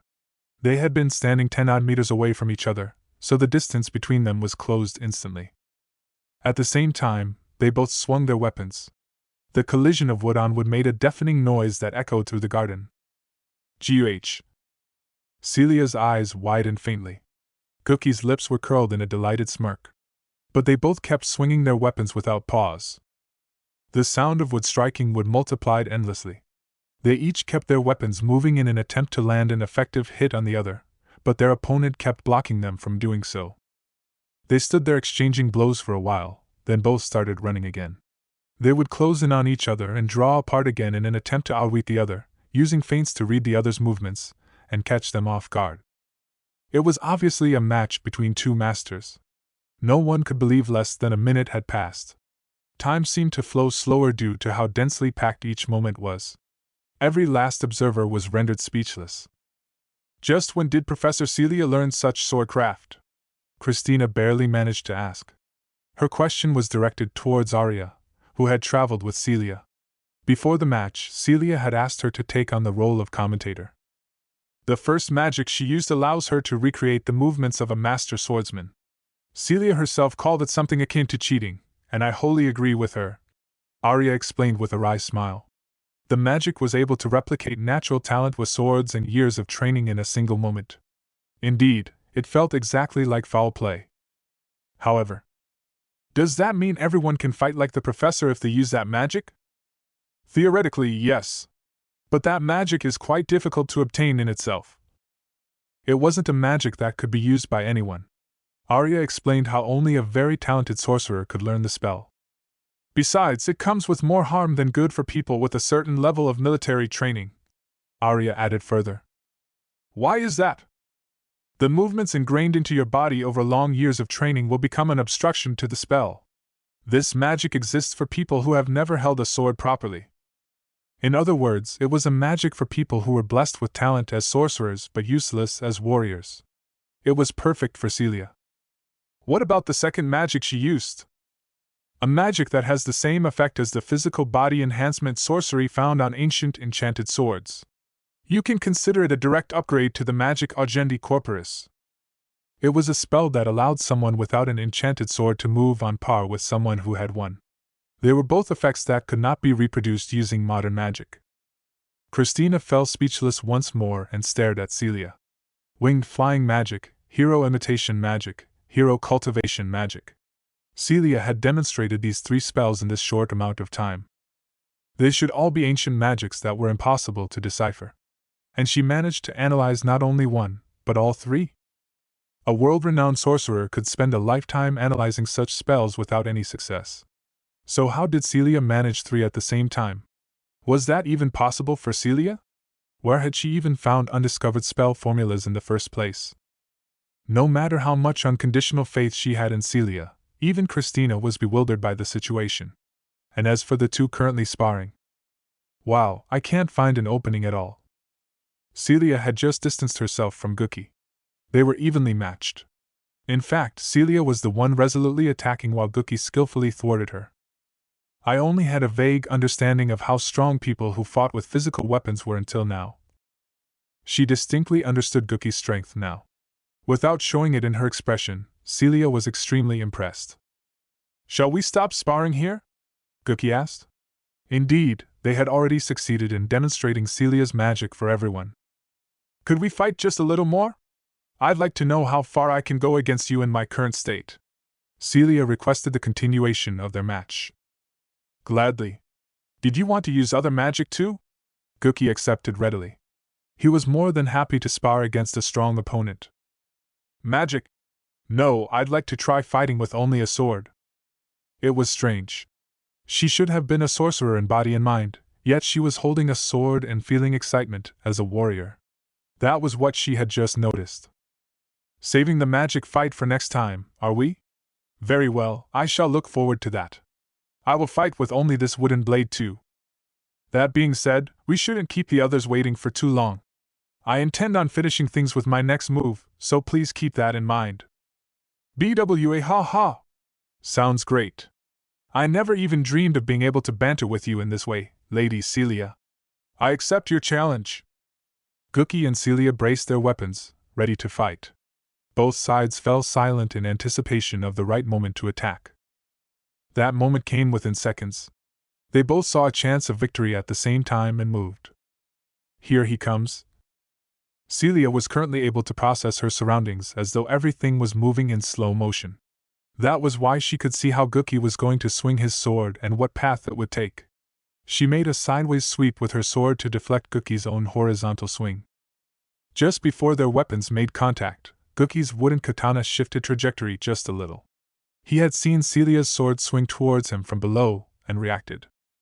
The slightest hesitation was born in Celia's sword path. She still attempted to correct her trajectory, but Gookie beat her to the punch. He had seen the hesitation in the tip of her sword and used that chance to swing his own with all his might. As a result, ha!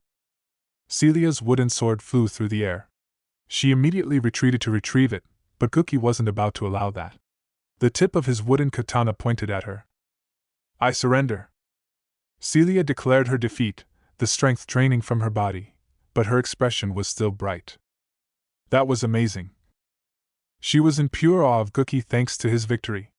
In the end, the match had been decided by Gookie's combat instincts, developed from his many years of experience. Although she had magically obtained the skill of a sword master, Celia still lacked the experience to make vital judgments under pressure.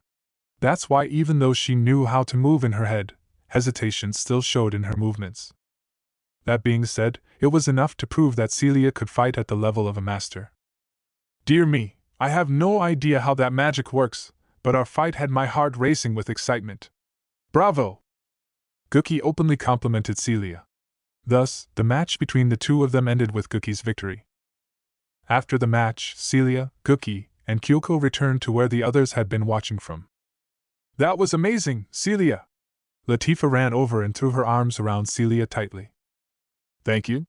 Celia patted Latifah on the head gently as she looked around at everyone's faces.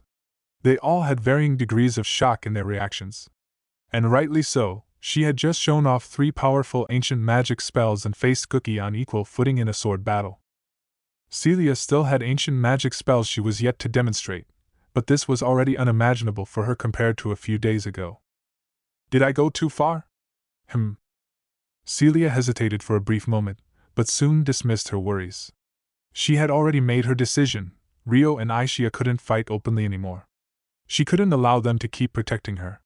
She couldn't make them fight. She would be the one to protect herself. That's why going a little overboard was perfect. Hiding her strength could result in hesitation when an emergency happened, something which she had to prevent. What was that magic? It was so cool! You're amazing! Latifah praised Celia with excitement. I know, right? Celia puffed up proudly yet shyly. However, there was something she noticed. At times like this, it was normally Masato who made a loud fuss first. He was being oddly quiet today, or rather, he wasn't around at all. The same went for Miharu and Aki. Say, Aishia? Celia called out to Aishia through telepathy. Yes? Do you know where Mihara and the others are? In the castle. Not the mansion? Did something happen? Takahisa went missing. The shocking truth made Celia yelp out loud. Is something the matter, Celia? Satsuki asked in surprise. Oh no. I was just wondering where Mihara and the others went. Did something happen while I was gone? Celia attempted bringing up the topic awkwardly. A shadow fell across Satsuki's face. Yes, in fact. Something did. Satsuki frowned bitterly and hesitated for a long moment before reluctantly answering with an affirmative. What happened? Looks like it's our turn to do some explaining. Let's move locations first. With a heavy sigh, Satsuki invited Celia back to the mansion.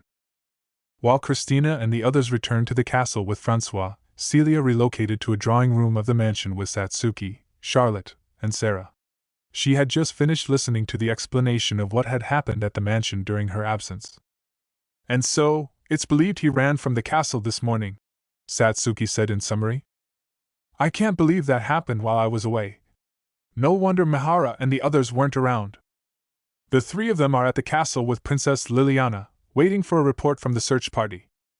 Satsuki had been with them earlier, but she had slipped away when she heard Celia had returned on behalf of the others. Have you found any clues on where Sir Takahisa was headed? The hero's facial features and hair color are unusual in the Strahl region. If he's still in the city, he should be found within a few days, Charlotte said, anticipating the search party's success. However, the physical abilities of a hero controlling a divine arms were superhuman. They could run fast enough to outspeed a wild beast, and they could easily jump over a 10-meter-high wall if they tried. Takahisa had probably left the castle using those abilities. They couldn't assume he had moved within the range of a regular person. About that. If possible, I'd like to assist in the search, Sarah said, raising her hand. Lady Sarah? The spirit I'm contracted to, Hell, has a very sharp nose. I heard you were using dogs in the search party around the castle, so I'd like to join the search with your permission. Hell and I are able to communicate easily, so there's a lot more information I can obtain.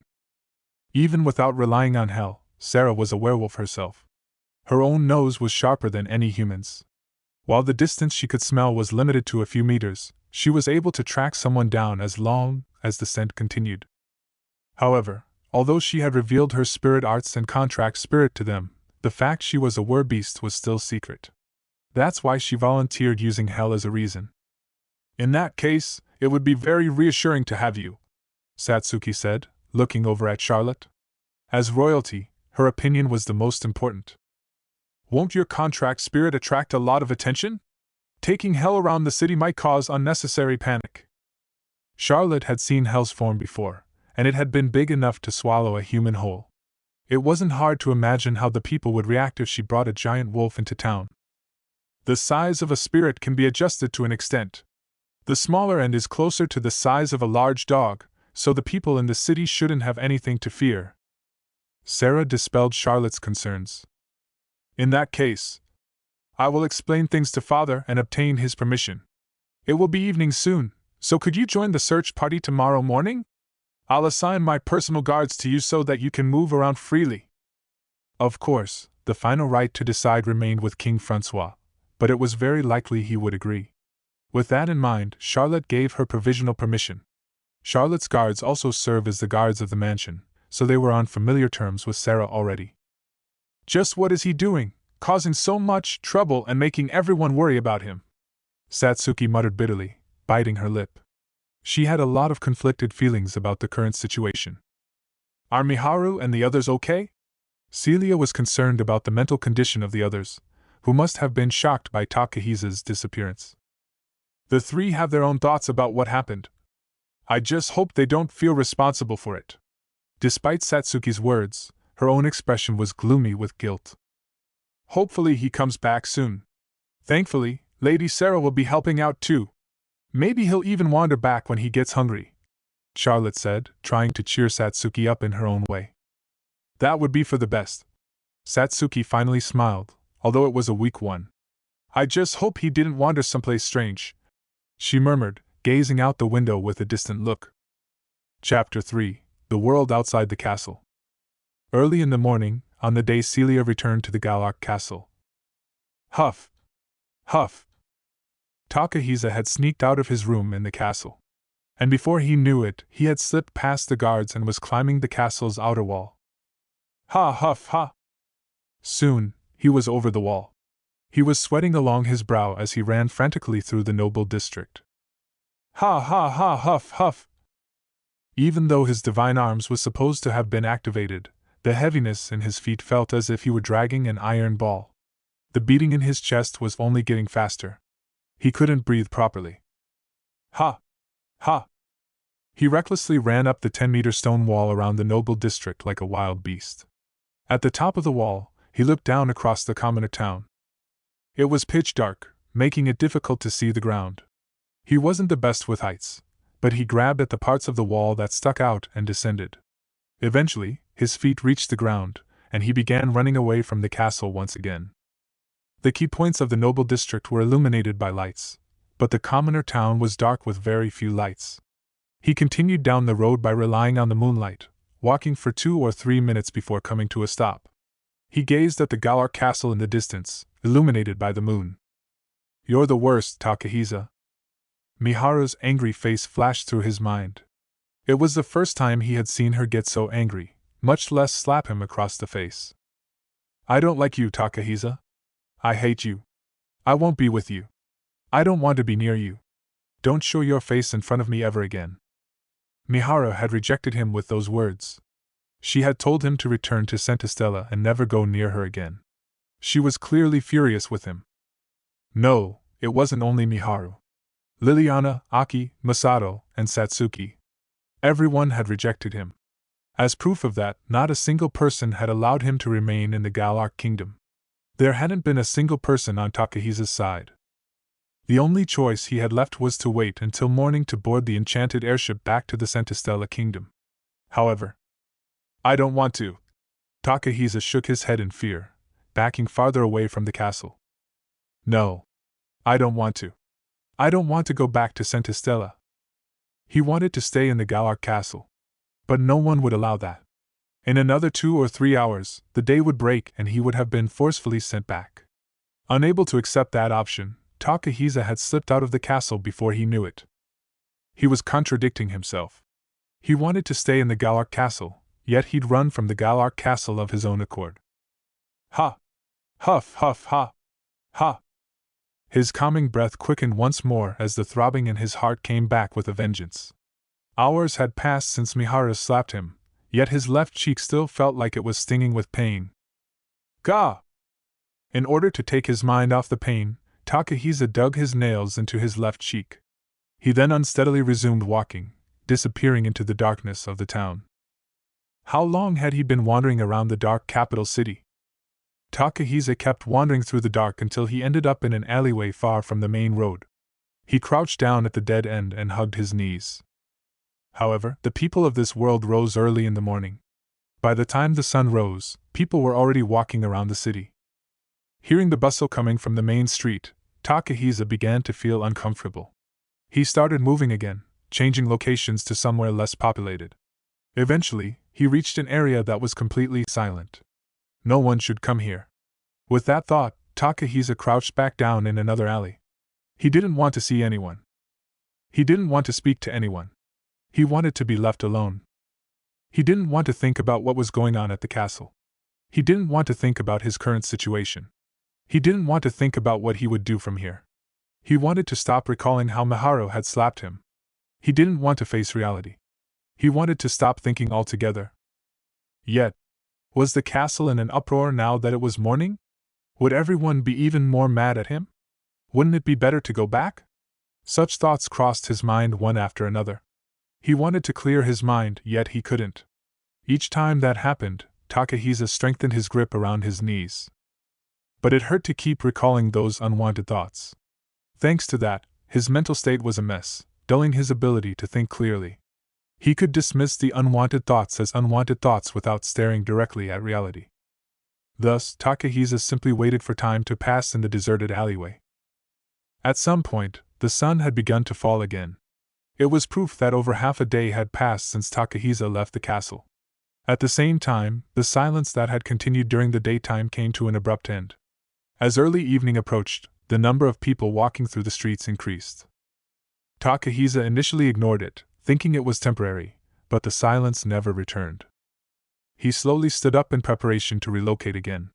But when he stepped out of the alley and onto the street, voluptuous women in revealing clothing were walking before him. And there were just as many men around, ogling at them. Takahisa gasped and froze where he stood. He was in the red light district. It was an area that bordered the slums of the capital, and was known for being one of the capital's more dangerous areas. It seemed that most people here started working as dusk approached. Some people were proactively calling out to the opposite sex, while others that had already reached an agreement were walking arm in arm intimately. Furthermore, there was a vulgar man with a sharp look in his eyes hidden at the corner of the main road. He was closely observing the people walking the streets, and he spotted Takahisa standing around in a daze after leaving the alleyway. The man gave Takahisa a measuring look. There were brothel workers beside him, so perhaps he was a manager of a brothel? The man didn't appear to have come to the red light district to play around. What is this place? Meanwhile, the scent of sweet perfume wafting in the air finally made Takahisa start thinking again, and he realized what kind of place he was in. Immediately feeling uncomfortable, Takahisa stepped into the road with the intention of leaving the red light district right away. But before he could do so, someone called out to him. Hey! Huh! It was a young woman.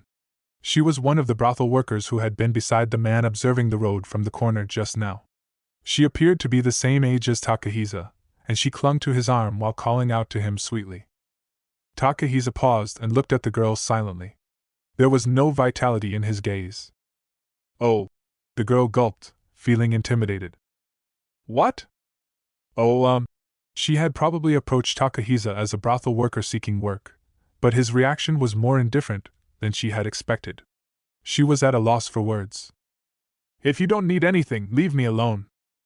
The usual Takahisa would have shown a more innocent reaction, but he shook her arm off him curtly and tried to leave. Hey! Wait! Didn't you come here to enjoy yourself?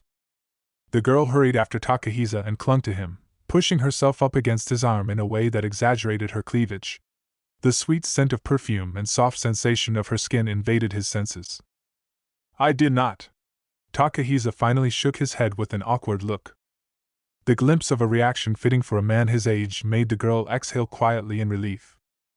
But surely you want to enjoy yourself? You've got money, right? She said, seducing him resolutely. I don't, Takahisa immediately replied. He had lived without the need to use money from the moment he came to this world, and he'd left the castle with only the clothes on his back. That's why he naturally didn't have a coin to his name.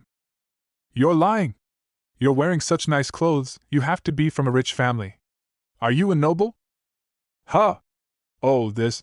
Takahisa looked down at his body, and the clothes he was wearing. It was the outfit the royal family had ordered for the kingdom's hero. Of course it looked expensive. In fact, he stood out blatantly. Under the sun that was yet to completely set, Takahisa drew all the attention in the red light district. Even now, the people operating the brothels were eyeing him like he was an easy mark with a lot of money. That was also why the girl had called out to him in the first place. Well? Come have a good time with me, yeah? The girl strengthened her grip around his arm and continued her seduction. She then shot a glance at the man hiding at the street corner to check his expression. The man jerked his chin as though to tell her to seduce him more assertively. I said I'm not here for that. I didn't know what this place was, and I wouldn't have come to a place like this if I'd known. A place like this, huh? Right. A young and privileged person like you wouldn't waste your time with a woman like me working in a place like this. I'm not privileged, Takahisa said in a vexed tone. I really don't have any money on me. Besides, he trailed off mid-sentence. Besides? I have someone I love already, he mumbled with a bitter frown. The girl caught her breath. Perhaps she didn't understand the reason why someone would say they loved someone with such a pained look. That's how it is, so. Takahisa shook his arm free again. The girl tried to reach out again, but Takahisa had already started marching away. The vulgar man was still hiding at the corner of the road, glaring angrily at the girl who called out to Takahisa with bloodshot eyes. Hey, wait! Wait up! She hurried after Takahisa again, grabbing his hand from behind. What? Takahisa was confused. He hadn't been expecting her to call out to him again. You came to a place like this because you were lost, right? The tone of the girl was oozing with desperation, as though she was at her wit's end. Well, yeah, Takahisa replied vaguely. He hadn't had a destination in the first place, so he wasn't quite lost. And the streets around here are kind of complicated, right? No sooner had the girl said that, she started walking while insistently pulling his hand. Takahisa was completely bewildered by her somewhat high-handed attempts to guide him. Hey! Wait a minute, what are you doing? You have no business here, no? I'm showing you the way. When the man hiding at the corner saw the two of them leaving the red light district, he quietly started following them. The girl led Takahisa off the main road and down a quiet street. Takahisa, who was worried about the eyes on him because he hated standing out, was mildly relieved to see there were fewer people walking about, she said, continuing to explain her situation. Now that I've talked to him, I get it. This guy is super naive and kind. Maybe he thought he'd be an easy mark? She thought to herself, guessing the other reasons for the order. Naive men were the easiest to win over and turn into regulars.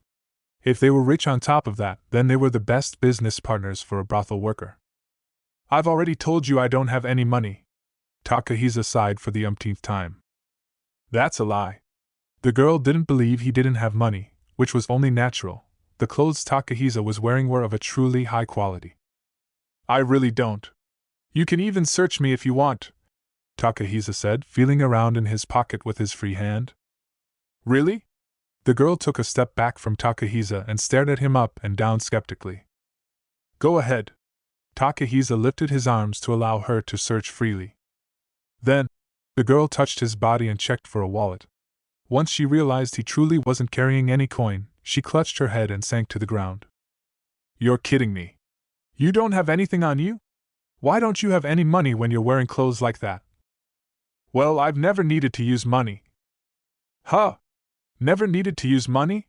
That can't be possible. Just what kind of life were you living? The girl raised her voice in strong refutation. Well.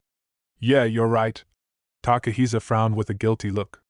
He had avoided reality until now, but having no money was indeed a problem when on the run. Perhaps talking to this girl had helped him calm down a bit, allowing him to finally think clearly. However, he still intended on running from reality for as long as he could. Anyway, you get that I can't be your customer now, right? Takahisa tried to end the conversation with the girl. But what should I do? How do I explain this to him? The girl was too busy trembling at the thought of the man who'd ordered her to listen to Takahisa's words. She looked rather pale as she worried about how to explain things to him. Is he that scary? He is. He's the top brass in charge of the entire red light district. Everyone calls him the young master. He's got a violent temperament and treats the brothel workers like disposable goods. If he finds out I let a super rich-looking man like you get away, he'll definitely fine me for it. This is the worst, the girl said, sighing heavily. I'm sorry to hear that. You should just quit a job like this, Takahisa said as a perfectly sound argument. Ugh. The girl trembled with her whole body and pouted. She then opened her mouth to say something, but She spotted a man turn into the alley they were standing in and quickly threw herself at Takahisa, clinging to his chest. Huh! Takahisa blinked in shock, unable to comprehend her actions. This is the worst. He's here to keep an eye on me, she whined bitterly. Who? Takahisa's back was to the entrance of the alley, so he had no idea who was coming. The young master! The girl informed Takahisa who it was. He's checking if I seduced you properly, she added, explaining why the young master had followed them into the alley. Takahisa tried to turn around and check for himself. Stop! He'll think I said something strange. The girl grabbed Takahisa's face and stopped him from moving. She brought her face close to him as though to kiss him. Takahisa was tall, so she had to stretch and look up at him. Hey! Takahisa stiffened and reflexively tried to back away, but the girl wouldn't allow that. She wrapped her arms around his back and continued to cling to him tightly. Takahisa felt the warmth of the girl, making him freeze even more. Then, the girl seemed to come to some kind of decision as she hugged Takahisa. She took a deep breath without removing her arms. Come with me, she said, entangling her arms with his. Huh? What? Where to? Takahisa was utterly bewildered. My room, she stated shortly. Huh? Takahisa's voice-cracking shriek echoed through the alley several seconds later. Takahisa marched through the streets of the red light district with a girl he didn't even know the name of. They had been walking for 2 or 3 minutes. Here we are. With Takahisa's arms still clutched against her chest, the girl stopped before a building. Where? Takahisa asked nervously, glancing around at their surroundings. The building was located on a back street away from the main road of the bustling red light district. There were fewer people around than on the main road, but there were still couples walking intimately together here and there. This is the brothel I work at. My room is in here, the girl said curtly. Brothel. In contrast, Takahisa's voice cracked with nervousness. Of course. This is where I work. Takahisa's thoughts seemed to have come to a halt, as he looked up at the brothel without saying anything.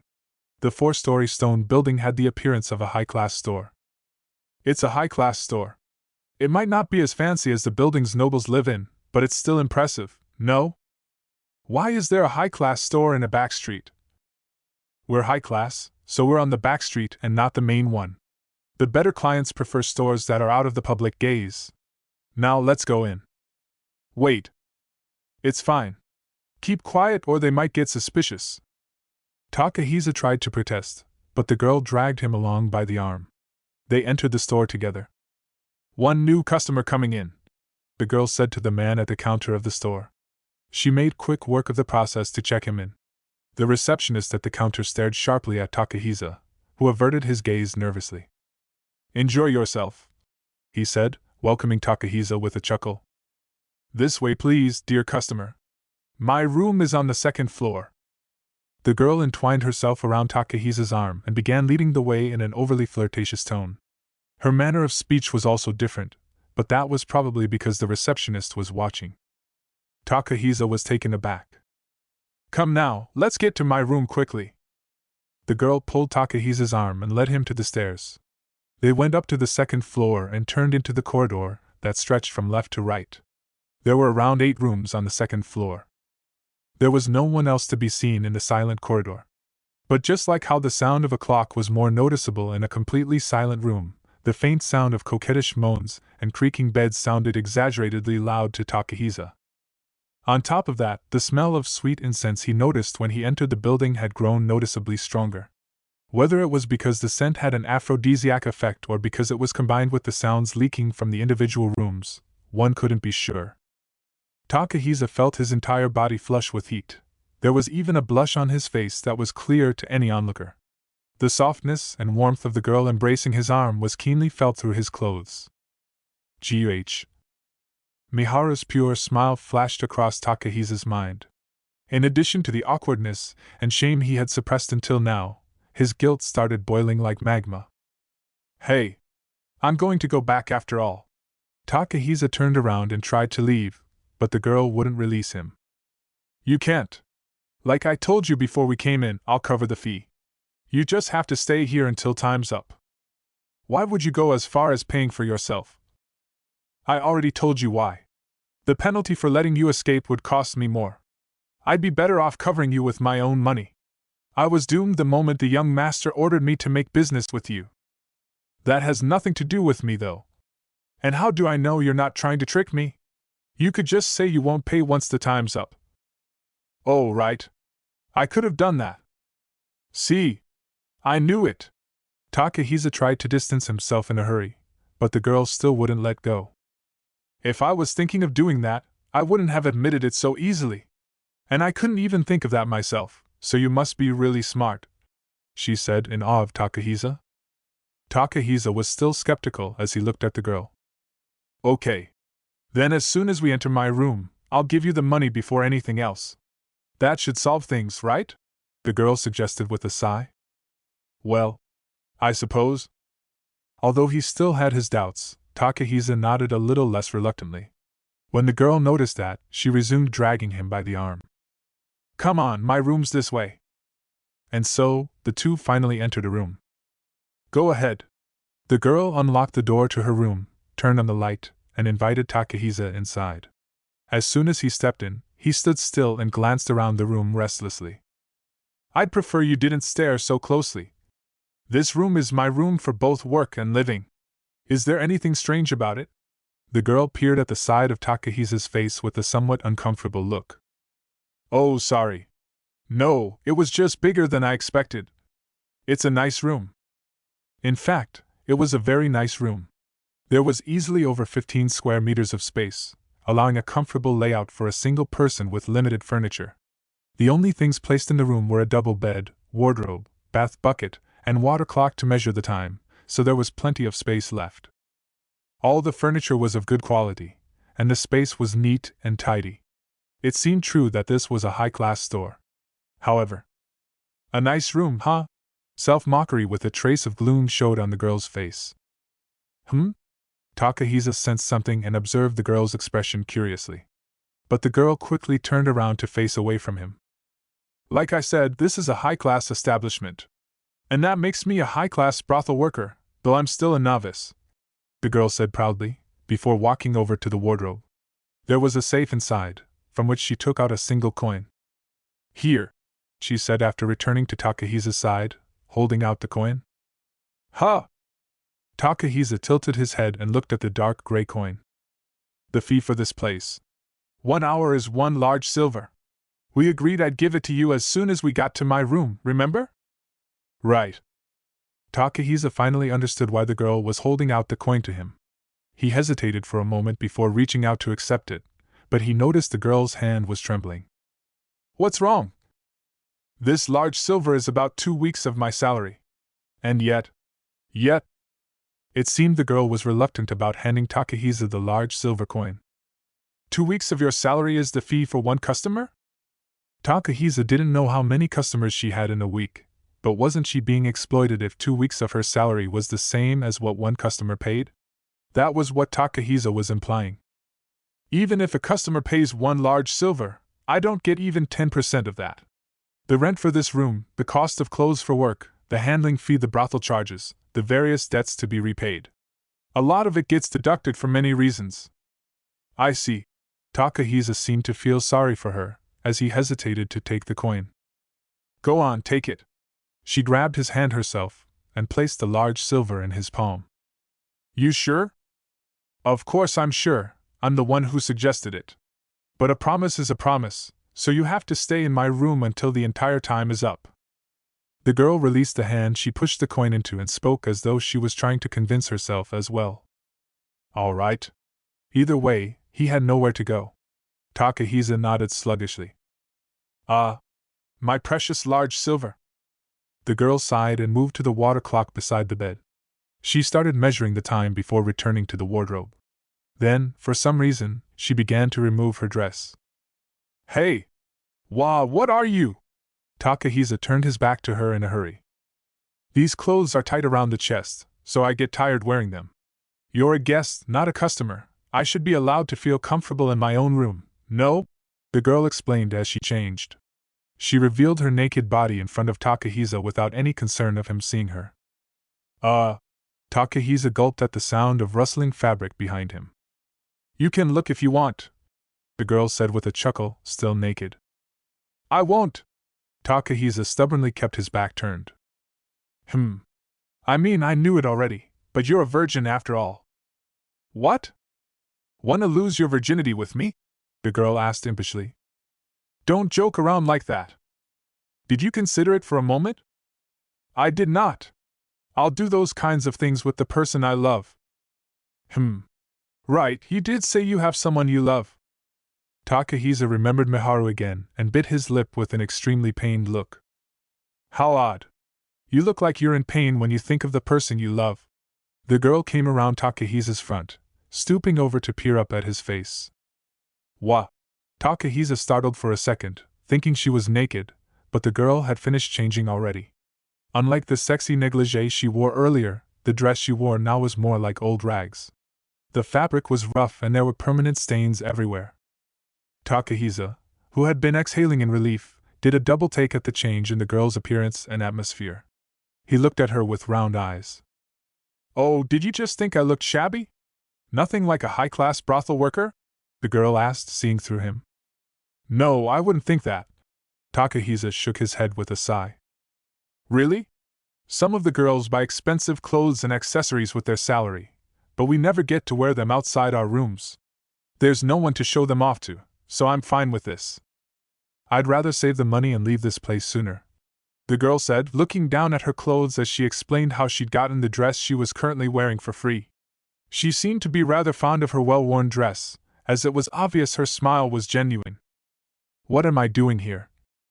Just 2 or 3 hours prior, he had been in the most luxurious place in this kingdom. Yet now he was in the room of a brothel neighboring the slums with a brothel girl he didn't even know the name of. It was a bizarre situation. Just then, the girl tugged Takahisa's hand. Hey, are you just going to stay silent until time's up? Be my conversation partner for a bit. Let's sit down on the bed first. The girl sat Takahisa down on the bed, then sat herself down beside him. They were close enough for their shoulders to touch. You're too close, Takahisa said, shifting aside so there was a one-person-wide space between them. Really? I don't mind. The girl giggled, then stared at Takahisa's face. What? You're really handsome, you know. We don't see your kind of facial features around here, though. What are you saying? Takahisa, who had been replying curtly out of his wariness towards the girl, blushed at the sudden compliment towards his appearance. I'm just telling the truth, you know. You're handsome, your clothes are fancy, you're just like a prince. You look like you would give a girl everything she wants. Yet you're cute and naive. The girl listed off her impression of Takahisa and smiled impishly. I look pathetic, I know. You don't have to make fun of me. Takahisa, who was still heartbroken, furrowed his brow in a self-deprecating way. I don't think that at all. But for someone who's blessed in appearance, clothing, and everything else, there's something even you don't have. Huh? Confidence. You don't have any. The girl accurately guessed what Takahisa was lacking. Oh, and money. I assumed you were in the red light district to get your first time over with, but you weren't after that at all. Honestly, why were you in the red light district? The girl asked with a wry smile, looking at Takahisa. I told you already I was lost. Someone dressed like you, lost alone in the red light district? Where were you trying to go in the first place? How could one have so little sense of direction? The girl gave Takahisa's reaction a searching look as though to say that. Takahisa averted his eyes and fell silent with a guilty look. It definitely seems like there are special circumstances going on. But whatever. Does it have anything to do with the girl you love? WH. Oh, bullseye? Takahisa's face fell, transforming the girl's hunch into a conviction.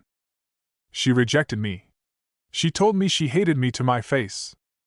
The fact he was talking to a stranger seemed to make it easier for Takahisa to confide what had happened. Oh my! That must have been hard for you. As soon as the girl said that, she sat back down right next to Takahisa and hugged him. You're close. Takahisa slowly tried to stand up to distance himself from the girl. Do you hate it? The girl asked, tightening her grip around him. Takahisa neither agreed nor disagreed. He didn't try to stand up from the bed he was sitting on again either. However, he still seemed embarrassed about touching a girl he didn't know, as he turned to face away from her and leaned away too. Heh. So you can be honest about your feelings too. Come to think of it, what's your name? You still haven't told me.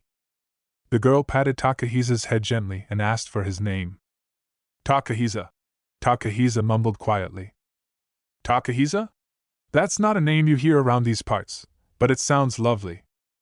That's not true. Takahisa. Miharu's voice calling his name must have echoed in his head, as Takahisa curtly denied the girl's compliment with a bitter look. Looks like quite the wound, huh? But at the very least, it's a lovely name to me. It sounds like a prince's name. If it's not a name you get here, why do you think prince? Dunno, I wonder why. The girl giggled and petted his head even more gently. Takahisa finally seemed to gain an interest in whom he was talking to and quietly glanced at the face of the girl hugging him. But he must have felt embarrassed, as he quickly looked away and fixed his gaze on the corner of the room instead. You must really be in love with that girl, the girl said with an exasperated sigh. Why do you say that?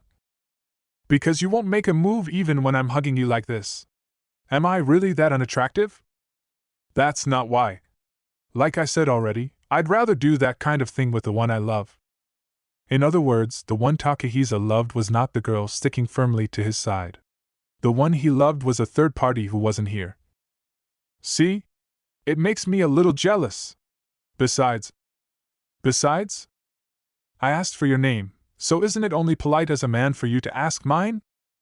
Right. That's true. Sorry. What's your name? It's Julia. Julia. Okay. I won't forget that. Takahisa spoke as though he was carefully considering her words. Oh? Should you be making such a declaration so lightly? You know there are countless men who've said that to brothel workers then forgotten their names anyway. It was common to get customers who passionately whispered their love during the act, then forgot their partners' names as soon as they were done. Julia laughed teasingly, explaining that was just how men were. It's okay, I won't forget. I'm good at remembering the names and faces of girls. Oh my, and here I thought you were naive. That's quite the pompous thing to say. Honestly, depending on the time and place, those words could have sounded quite creepy. Julia's eyes widened in surprise as she informed him of that. Ha. There was a period of time where my head was completely blank. During that time, I completely forgot the name of a girl I saw every day, even though she always treated me with so much kindness. I realized it was really rude of me, so I swore to myself I'd never forget again. Takahisa said, explaining the reason he'd decided to never forget a girl's name. Incidentally, the girl whose name he had forgotten was Liliana. He was referring to the period of time right after he was summoned into this world. Pfft. You said such a lame line just to protect that overly serious vow of yours? Julia burst out laughing. Takahisa pouted. So what if it's lame? Right. By the way, was that girl the girl you love? Julia asked, looking at the side of Takahisa's face. No, she wasn't. Takahisa turned his face away and denied it with a guilt-ridden look. There was a brief pause before his answer during which he recalled what he had last said to Liliana.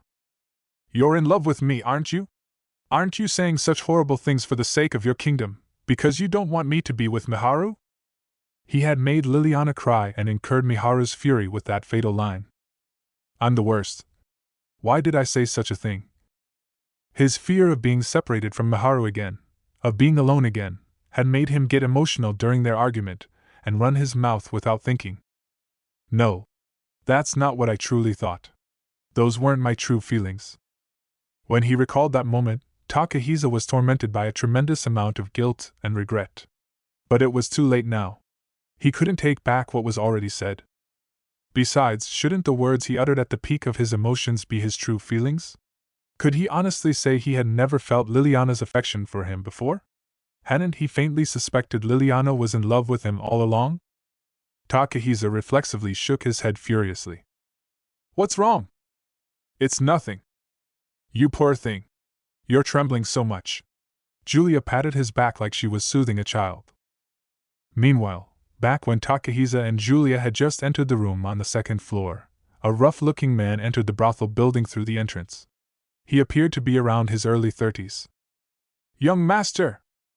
The receptionist, who was easily in his 40s, stood up from his chair and bowed deeply in greeting. Hey! Julia brought a customer here just now, right? The young master asked, cutting straight to the chase. Yes. He seemed like a kid from quite a rich family. Was there anything strange about that kid? Strange? He did seem oddly serious, and rather ignorant about the ways of the world. I assumed he snuck in here to lose his virginity. It wasn't rare to get those kinds of customers.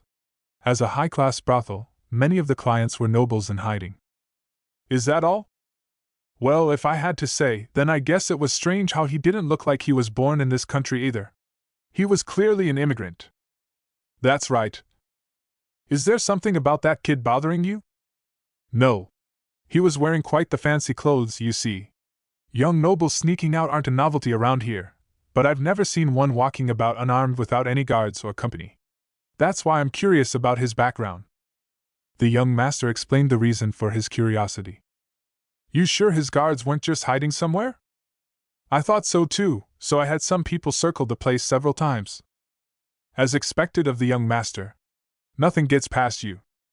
The receptionist expressed his awe for the young master with a shrug. I've never heard of any immigrant families in the royal capital with that much money. But it's possible that an immigrant married rich and had a son. That, or he's a rich kid who's temporarily visiting the capital. Incidentally, what are you planning on doing if the kid really doesn't have any guards? Nothing. No matter how serious he looked, he's a perv that sneaked out to visit a brothel. Once he experiences a woman, he'll become a regular here. Depending on his fetishes, he could even become an underground client. For the sake of his future patronage, we'll let him go home feeling good about the whole thing. However, I'd like to learn a bit more about him for the sake of our future association. Be it his fetishes, background, or anything else, the young master said suggestively, rubbing the stubble on his chin. Then I shall probe into it on his way out, the receptionist offered. No, he'll be a good customer to us. I'll see to it myself. The young master firmly offered to deal with it himself. Either he had high hopes of Takahisa becoming a cash cow, or it had something to do with his unknown identity. They won't be coming out of that room for another hour at the least. I'm going to spend that time checking the surroundings once more. With that, the young master temporarily left the brothel again. 1 hour later, the water clock in the room indicated that the allocated time was up. It's about time. I see, Takahisa said quietly. In the end, the two had sat on the bed and slowly conversed with each other for the entire hour. They hadn't discussed anything serious, merely sharing their ages to discover they were the same age, then filling the rest of the time with small talk and trivial thoughts. Neither Takahisa nor Julia pried into the other's situation by asking questions. Takahisa hadn't revealed he was a hero, and Julia hadn't said anything personal about herself either. Prying too deeply into the other's situation would create depth and weight to their relationship. And while that could sometimes become an opportunity, at other times it could become a risk. Fearing that risk, they had kept their distance. But even without any prying, they had felt each other's warmth in their embrace.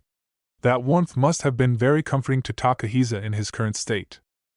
The fact he had met someone easy to talk to, whose silences weren't awkward to endure, had probably played a role. Thank you. I feel a little calmer after talking to you. Takahisa thanked Julia with a thin smile on his face. He was still in low spirits from the mistake he had made at the castle, but he had regained some of his composure. Really? Good for you, Julia replied bluntly. She then sighed dramatically. Ugh, why do I have to pay out of my own pocket to satisfy someone else? She was still clinging to Takahisa, possibly to hide her face out of embarrassment. Sorry. Takahisa lowered his gaze out of guilt. It's not something you have to apologize for, okay? Julia softly placed a hand on Takahisa's shoulder and extended her arms, creating distance between them. In doing so, the scent of her sweet perfume tickled Takahisa's nostrils. Really? Takahisa hadn't tried to look at Julia the whole time he was being clung to, but the scent drew his gaze towards her. I was the one who dragged you into my room. That's true. Takahisa agreed with an amused chuckle. Besides, I should thank you. Julia averted her strong-willed eyes and suddenly thanked him bashfully. Huh? What for? You're the first person to leave without doing anything but talk. It's the first time I've felt like I was treated with respect in this room, the first time I had a proper conversation at all. That's what for. I'm surprised there are men like you out there, she said with a cute smile fitting for her age. I see. Enchanted by Julia's smile, Takahisa's eyes widened. Well, it could just be you're a loser, considering you didn't make a move after all the clinging and seducing I did. Shut up. Wait, you were seducing me? Takahisa asked, startling with a red face. I did wonder when you would push me down. I was clinging to you so much, I was basically asking for it. Didn't you notice? Takahisa swallowed his breath, speechless. Oh, are you regretting not making a move sooner? I am not. That's why I didn't push you down onto the bed. Takahisa denied the accusation angrily, face still flushed red. That's right. You didn't. Julia suddenly moved her hand and touched Takahisa's cheek. She stared into his face from up close. What? Nothing. Just getting a final look at the face of a prince. I told you I'm not that important. You're in my room as a guest, so the least you could do is leave with some confidence. I'm saying I'm settling for you, so you should be proud. Got it? Julia pinched Takahisa's cheek and pulled it. Oh wow, that hurts. What are you settling for? You as my prince. I'm saying you'll do. WH. Takahisa flinched at the glare Julia shot him from so close up. Well? Do you feel a little more confident? Julia looked at Takahisa affectionately. Wah, what do you mean by me being your prince? Takahisa asked with a gulp. Stop right there. Time's up.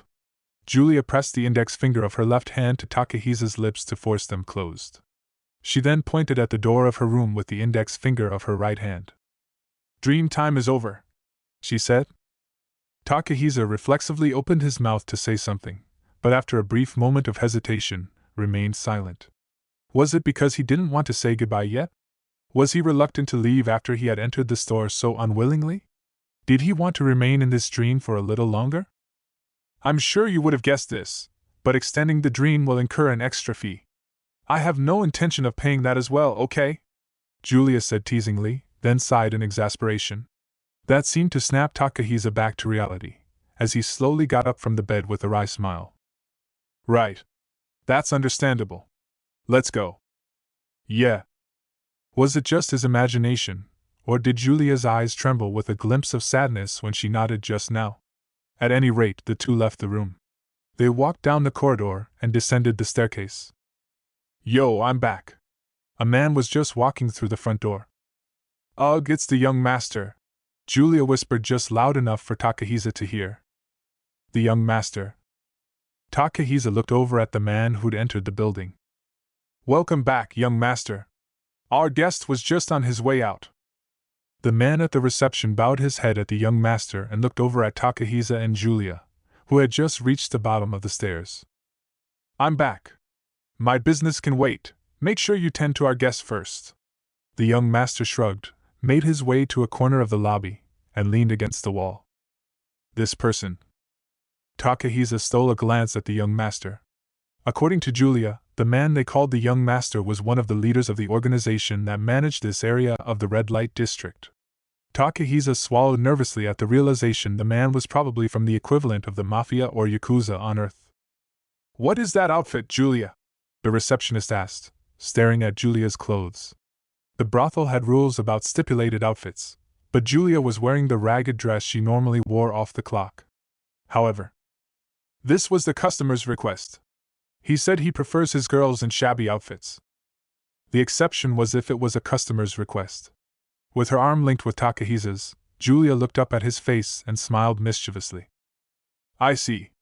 With a vulgar smirk, the receptionist gave Takahisa a look of understanding. The young master had a similar smirk of delight on his face. Ha ha! The corners of Takahisa's eyes crinkled as he laughed awkwardly. Now, the customer is leaving, Julia said, asserting dominance. I shall run the bill, then. For the standard fee with no extensions or bonuses, your total will come to 1 large silver. TCH. He doesn't look like the type to go over the top on his first time, but Julia should have been able to wring more out of him. 1 large silver. When the young master heard Takahisa's total, he clicked his tongue in his mind.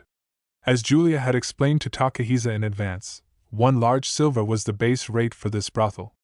Wealthier clients would spend several times this amount on extensions, ordering food and drink, and extra requests. Here. Takahisa placed the dull silver coin he received from Julia down on the counter. The total has been received. The receptionist side-eyed the young master for his reaction as he picked up the coin. Well then, Julia said, pulling Takahisa through the lobby by the arm. How was it, kid? Did our Julia manage to satisfy you? The young master said at the same time, speaking over her loudly. Huh. Yes. She was very nice. Takahisa blinked in surprise before answering falteringly. Is that so? I'm glad to hear that. If you have any special requests, feel free to make them on your next visit. Our establishment will do whatever it takes to satisfy the customer as long as the right price is met. We could make this one even shabbier, if you so wished, the young master said with a vulgar grin, watching Takahisa for his reaction. What? Takahisa was rendered speechless by how far those words were from his own common sense and sensitivities. I'm going to escort our customer outside now, Julia said with a quiet sigh, ending their conversation there. She proceeded to drag Takahisa by the arm. Huh? Yeah? Okay. Let's go. Takahisa snapped back to his senses and went with Julia. We look forward to your business again, the young master said to Takahisa without breaking his customer service smile. TCH. That damn Julia. Angered by how Julia had interrupted their conversation, he glared at her back as she walked to the door. However, he didn't call for her to stop, and the two left the brothel. Outside, the sun was completely set, making the time way past evening. This is goodbye, then. As soon as they stepped outside, Julia released Takahisa's arm. Right. Goodbye. Takahisa nodded reluctantly. He hesitated over whether to just turn away. Hey, Takahisa! Julia grabbed both of Takahisa's hands with a look of determination. Huh! Takahisa flinched. Do you remember what you said about how you wanted to do those kinds of things with the person you love? Yeah, I do. Takahisa tilted his head for a brief moment, wondering when he'd said that, but he quickly remembered. They were the words he'd used to brush Julia aside each time she tried to seduce him. I agree with that. I'm not that easy of a woman, you know? If I had a choice, I would only do those kinds of things with the person I loved, or at least someone I liked. If it weren't for my job, I would never try to seduce others. For some reason, Julia started confiding in him about her sense of virtue. Right. Yeah. I get it. Takahisa had been wide-eyed at the sudden confession, but he nodded happily at how they shared the same values. That reaction tells me you don't get it. Julia sighed tiredly. What don't I get? I seduced you, didn't I? I even paid myself to bring you into my room. Do you know what that means? She asked, looking up at him flirtatiously. Huh? Oh. Julia brought her face close to Takahisa's ear. I thought you were kind of nice. Do you get what I'm saying? She whispered. Takahisa looked down with a blush and froze. Julia grabbed Takahisa by the shoulders and forced him to turn away from her. Okay. Now go. Don't come back to a place like this ever again. If you go straight forward from here, you'll exit the red light district. She slapped him on the back and urged him forward. Hey! Takahisa immediately turned back to her. Bye.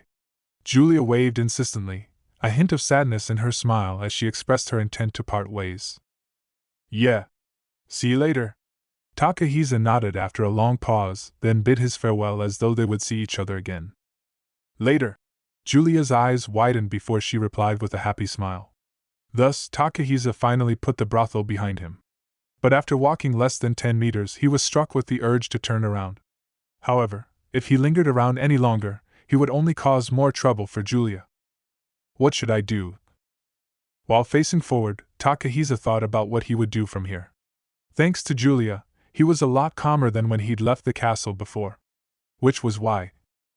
I don't want to return to the castle, but realistically speaking, he had no other choice but to return. After all, he didn't have a single coin on him.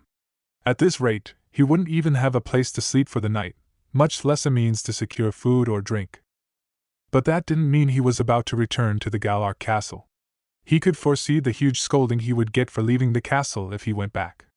Knowing that it would also lead to his forced deportation to the Centistella kingdom made the thought all the more depressing. Just what? What did he want to do? What could he do that he would be content with? The first thing that came to mind was, of course, Miharu. Miharu. The empty space in his heart that was created by not having Miharu by his side. Ugh! Takahisa gritted his teeth and grimaced, tears threatening to spill at any moment as he thought about being rejected by Miharu. He wanted salvation. Salvation that could fill this hole in his heart.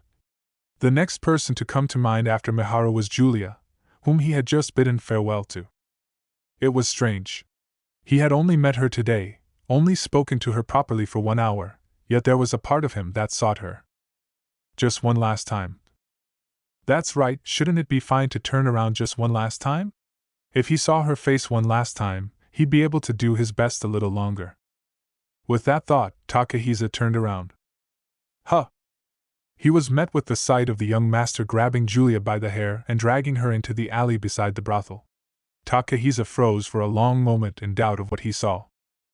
Just a few moments earlier, while Takahisa and Julia were bidding each other farewell before the brothel, the young master observed them from the shadows of the brothel entrance. He couldn't hear what the two were saying, but he could tell from their expressions that the two were happy in each other's presence.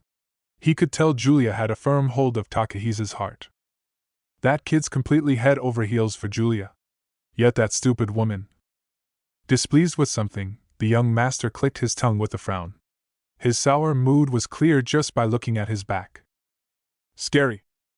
It made the man at the reception counter tremble. In the meantime, Takahisa finished bidding farewell to Julia and began to walk out of the red light district. Julia watched Takahisa leave without saying anything. The young master glared at the reluctant look on her face.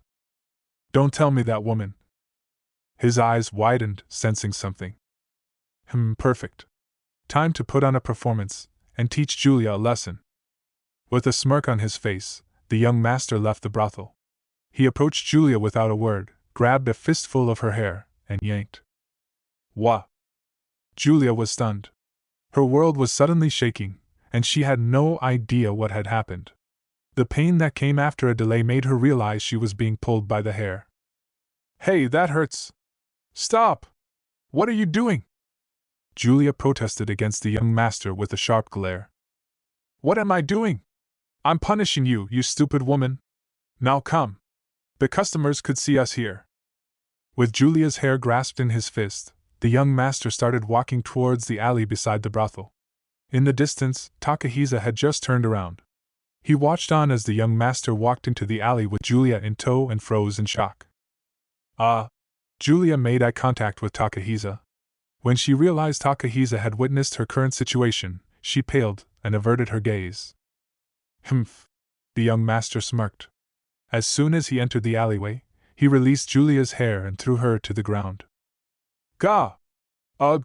Julia rolled across the ground. She immediately tried to use her hands to push herself back to her feet, but the young master approached her and grabbed another fistful of her hair. Hey, Julia! You got that kid to fall for you pretty hard, didn't you?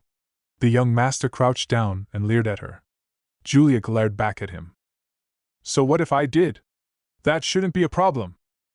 There's a big problem, you.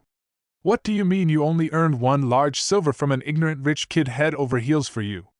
You could have squeezed him for more. He was so ignorant, he didn't know how to use his money. That's wrong. If he doesn't know how to use his money, then it's your job to teach him. A single large silver is barely anything. Stupid woman. Huh! A large silver is 2 whole weeks of constant work for me. It's plenty of money, Julia argued, her voice brimming with emotion. Huh! Your pitiful income is because of the debt your parents left you. Do you realize how much money went into training you to be a high-class whore? What's wrong with trying to get back the money I spent on you? You should be grateful we trained your talent. It's your job to dedicate yourself to the brothel and earn money from the customers. Am I wrong? Huh!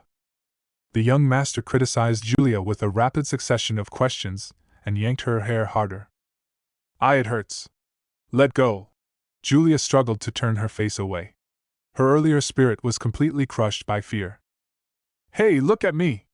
The young master forced Julia to meet his eyes by pulling her by the hair. Eek! You got in my way when I tried to question the kid, didn't you? He asked with a sneer. Huh! What do you mean? You're stuttering. Did you think I wouldn't notice? You took him out of the brothel as quickly as you could because you didn't want me to talk to him. Why would I do that? Julia asked, voice cracking. I'm the one asking you.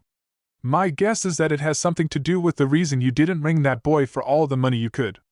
How devoted of you, The young master asked as though he could see through her, sneer widening. What? I have no idea what you're on about. Don't tell me you fell for that noble kid. Or did you get your hopes up thinking that ignorant boy would redeem you? Which is it, huh? Julia cowered with her gaze fixed on the floor. You wore those ragged clothes so he'd pity you, didn't you? Did you think he'd be more likely to redeem you if you showed him your shabby side? No! Unable to endure the young master's wicked conjectures, Julia raised her head and denied them. But just then. Hey, what are you doing? Please stop that! Takahisa had entered the alleyway and called out to the young master's back. Oh? If it isn't the boy from earlier! The young master's mouth curled upwards in satisfaction. He released Julia's hair and stood up, then spread his arms as though to welcome Takahisa. Takahisa! Why did you come back? Julia's expression was telling him he shouldn't have done so. Oh, so the kid is named Takahisa? That's a unique name. What are you doing? I heard Julia scream. As a brothel owner, I'm merely disciplining my worker, the young master said, grabbing Julia's hair once more and lifting it to show Takahisa. Julia's face twisted in pain. Stop it! Takahisa yelled in alarm. Stop it? But why? Without releasing Julia's hair, the young master tilted his head in question. What do you mean, why? Julia's clearly in pain. That's because it wouldn't be discipline if it didn't hurt, no? Besides, it's her fault she took a rebellious attitude against me. I have to discipline her to put her in her place. The young master sneered defiantly, knowing he had no reason to be criticized. Just because you're her employer doesn't mean you can do that. Violence is a crime. Use your words, not your actions. Pfft. Ha ha ha ha ha. Crime? Use my words? Hearing Takahisa's words made the young master burst into loud laughter. What's so funny? Pardon me, I just couldn't believe you'd say something so off the mark. Listen here, kid. This woman is a slave. The collar around her neck is proof of that. Weren't you aware of that? Huh. Takahisa was stunned to hear Julia was a slave. This woman's parents took out an enormous loan, so she became a slave to pay it off. The brothel owns the rights to this woman. Although there are some laws that protect slaves, this much discipline isn't considered a problem. That's why there's no crime going on here. The young master released Julia's hair roughly. G.H. Julia fell to the ground heavily. Stop it! Takahisa roared angrily. Oh, how scary. Hey Julia, the kid's mad at me because of you. What are you gonna do about it, huh? The young master made a show of kicking Julia while she was down. Ugh! I said stop it! Takahisa's emotions took control of him as he marched towards the young master. Whoa there! That look on your face is no joke. The young master drew the dagger he kept at his waist for self-defense and pointed it warningly at Takahisa. What? Takahisa faltered at the weapon and stopped with a gasp. The young master quickly sheathed his dagger again. Now, kid, I understand getting heated over the first woman you sleep with, but this brothel worker doesn't belong to you. Got it? I know that much. That goes without saying. You don't, which is why you're losing your composure right now. No? You're wrong. I'm just telling you to stop being violent with Julia. And I'm saying you have no right to be ordering me around. This slave belongs to our brothel. We operate completely within the law, you know. As long as she completes her work, I won't hurt her without reason. The young master put a little more strength into the foot he was using to step on Julia. Takahisa was trembling from head to toe as he glared angrily. Good grief! Are you that devoted to Julia? The young master said with a smug sigh, finally moving his foot off Julia. Then how about this? Why don't you become her master instead? He asked Takahisa. Huh! Takahisa looked at him in confusion, unable to understand the purpose of the question. You can redeem her. I'll give her to you for 300 gold.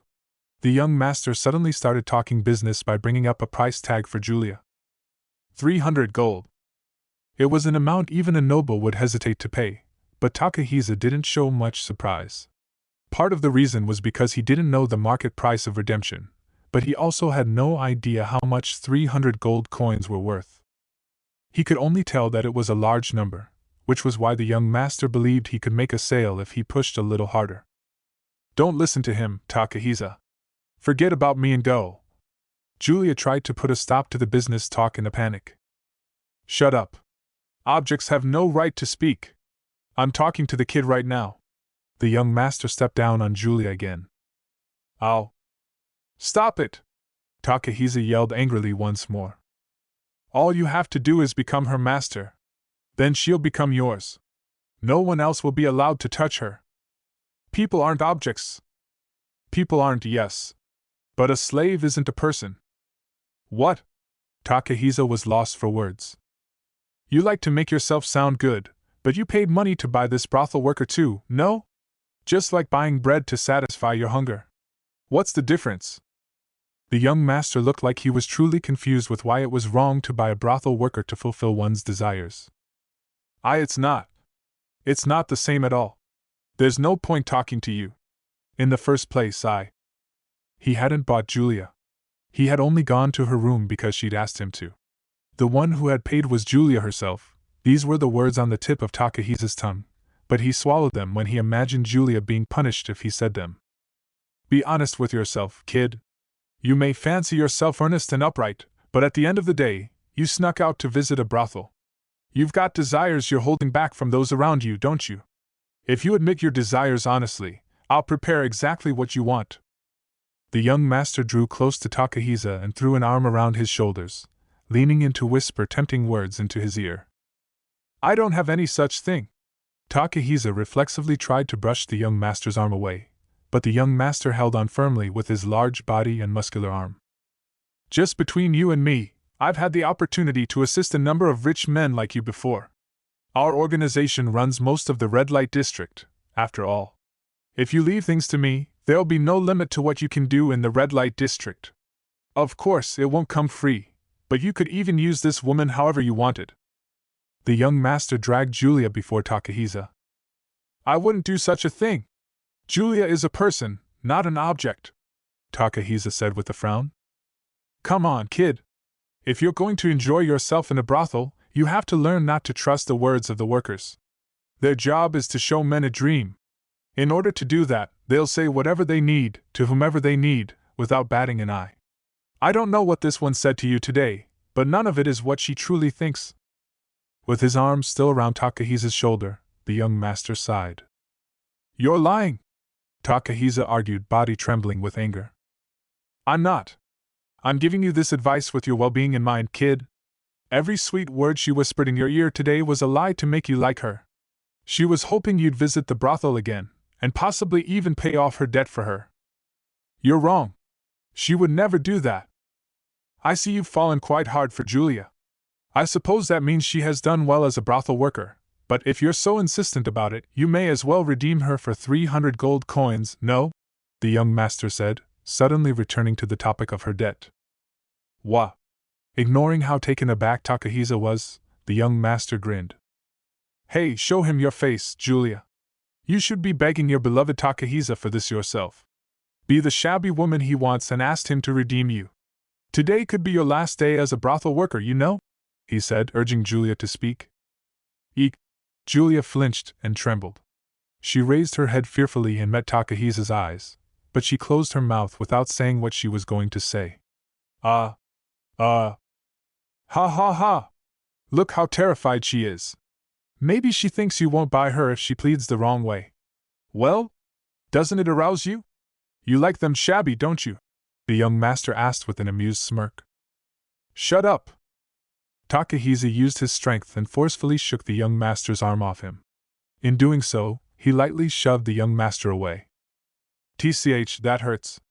And here I was humbling myself. How annoying! The young master clicked his tongue with a displeased frown. Takahisa flinched, taking a small step back. The young master saw that and snorted. Oh well. Hey Julia, the kid says you're not worth 300 to him, he said to Julia in an exaggerated tone. Julia hung her head weakly, completely defeated. That's not true. I just don't have that much on me right now. I'm not asking you to pay on the spot. You can go and fetch the money, you know? That's... Takahisa awkwardly fell silent. Even if he left, he didn't have 300 gold coins either way. Liliana might have paid for him if he asked, but what right did he have to ask her that now? Would she even pay for him anymore? Well, that's only natural. I wouldn't buy this woman for that much either, and I've never heard of a man crazy enough to buy the first woman he meets in a brothel. But if you like Julia that much, you're free to come back and play again. Now stand, Julia. The young master seemed to have determined that Takahisa had no intention of paying up. His attitude suddenly turned blunt, and he picked Julia up from the ground, forcing her to stand.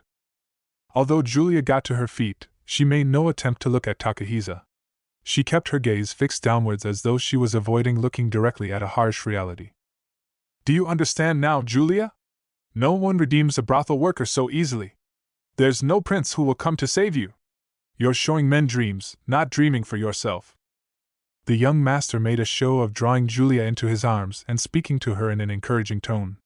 He started to lead the two of them out of the alleyway. Takahisa weakly tried to reach for Julia. Was this really okay? Could he really leave her like this? What would happen if he let Julia leave like this? Now, how about I comfort you in the kid's place tonight? I'll pay you the full large silver too, since that's how much you're really worth, the young master said, disparaging Julia further to devastate her while she was down. Grr! Takahisa lost his cool and impulsively started marching forward. He shoved the young master with force and pulled Julia into his arms. Whoa! The young master stumbled forward. Takahisa! Julia looked up at Takahisa's face in a daze. Ha! Ha! Takahisa was breathing heavily, as though he was overly excited. Hey, that one actually hurt a lot. No joke. The young master was completely enraged. He drew his dagger from the sheath at his waist and pointed it at Takahisa with a glare. This time, it was no longer an intimidation tactic. He was very much on the verge of attacking. Takahisa faltered slightly, but that was only for a brief moment. He moved Julia behind himself to create distance between them, then prepared himself to face the young master. You're an ignorant fool for visiting the red light district unarmed and without a single guard. Did you think you'd be spared for being a noble? No one will know if you disappear here, you know, the young master said sharply, marching straight towards Takahisa in long strides. Please stop. I don't want to fight. Takahisa glared back and tried to stop him with his words. You're the one who picked the fight first. The young master aimed a strong kick at Takahisa's abdomen. Takahisa gasped and leaped to the side to avoid the kick, but the young master followed him. Wait! Please wait, young master! Julia grabbed the young master's shoulder in a panic, trying to stop him before things got worse. Shut up! It was too little, too late. The young master swung his arm violently, shaking Julia off. Ow! Julia fell backwards and landed on her backside. She immediately tried to get back up, but she appeared to have twisted her right wrist painfully when she fell. Julia! Flames of rage blazed in Takahisa's eyes. He clenched his fists and tried to surrender himself to the struggle with his emotions.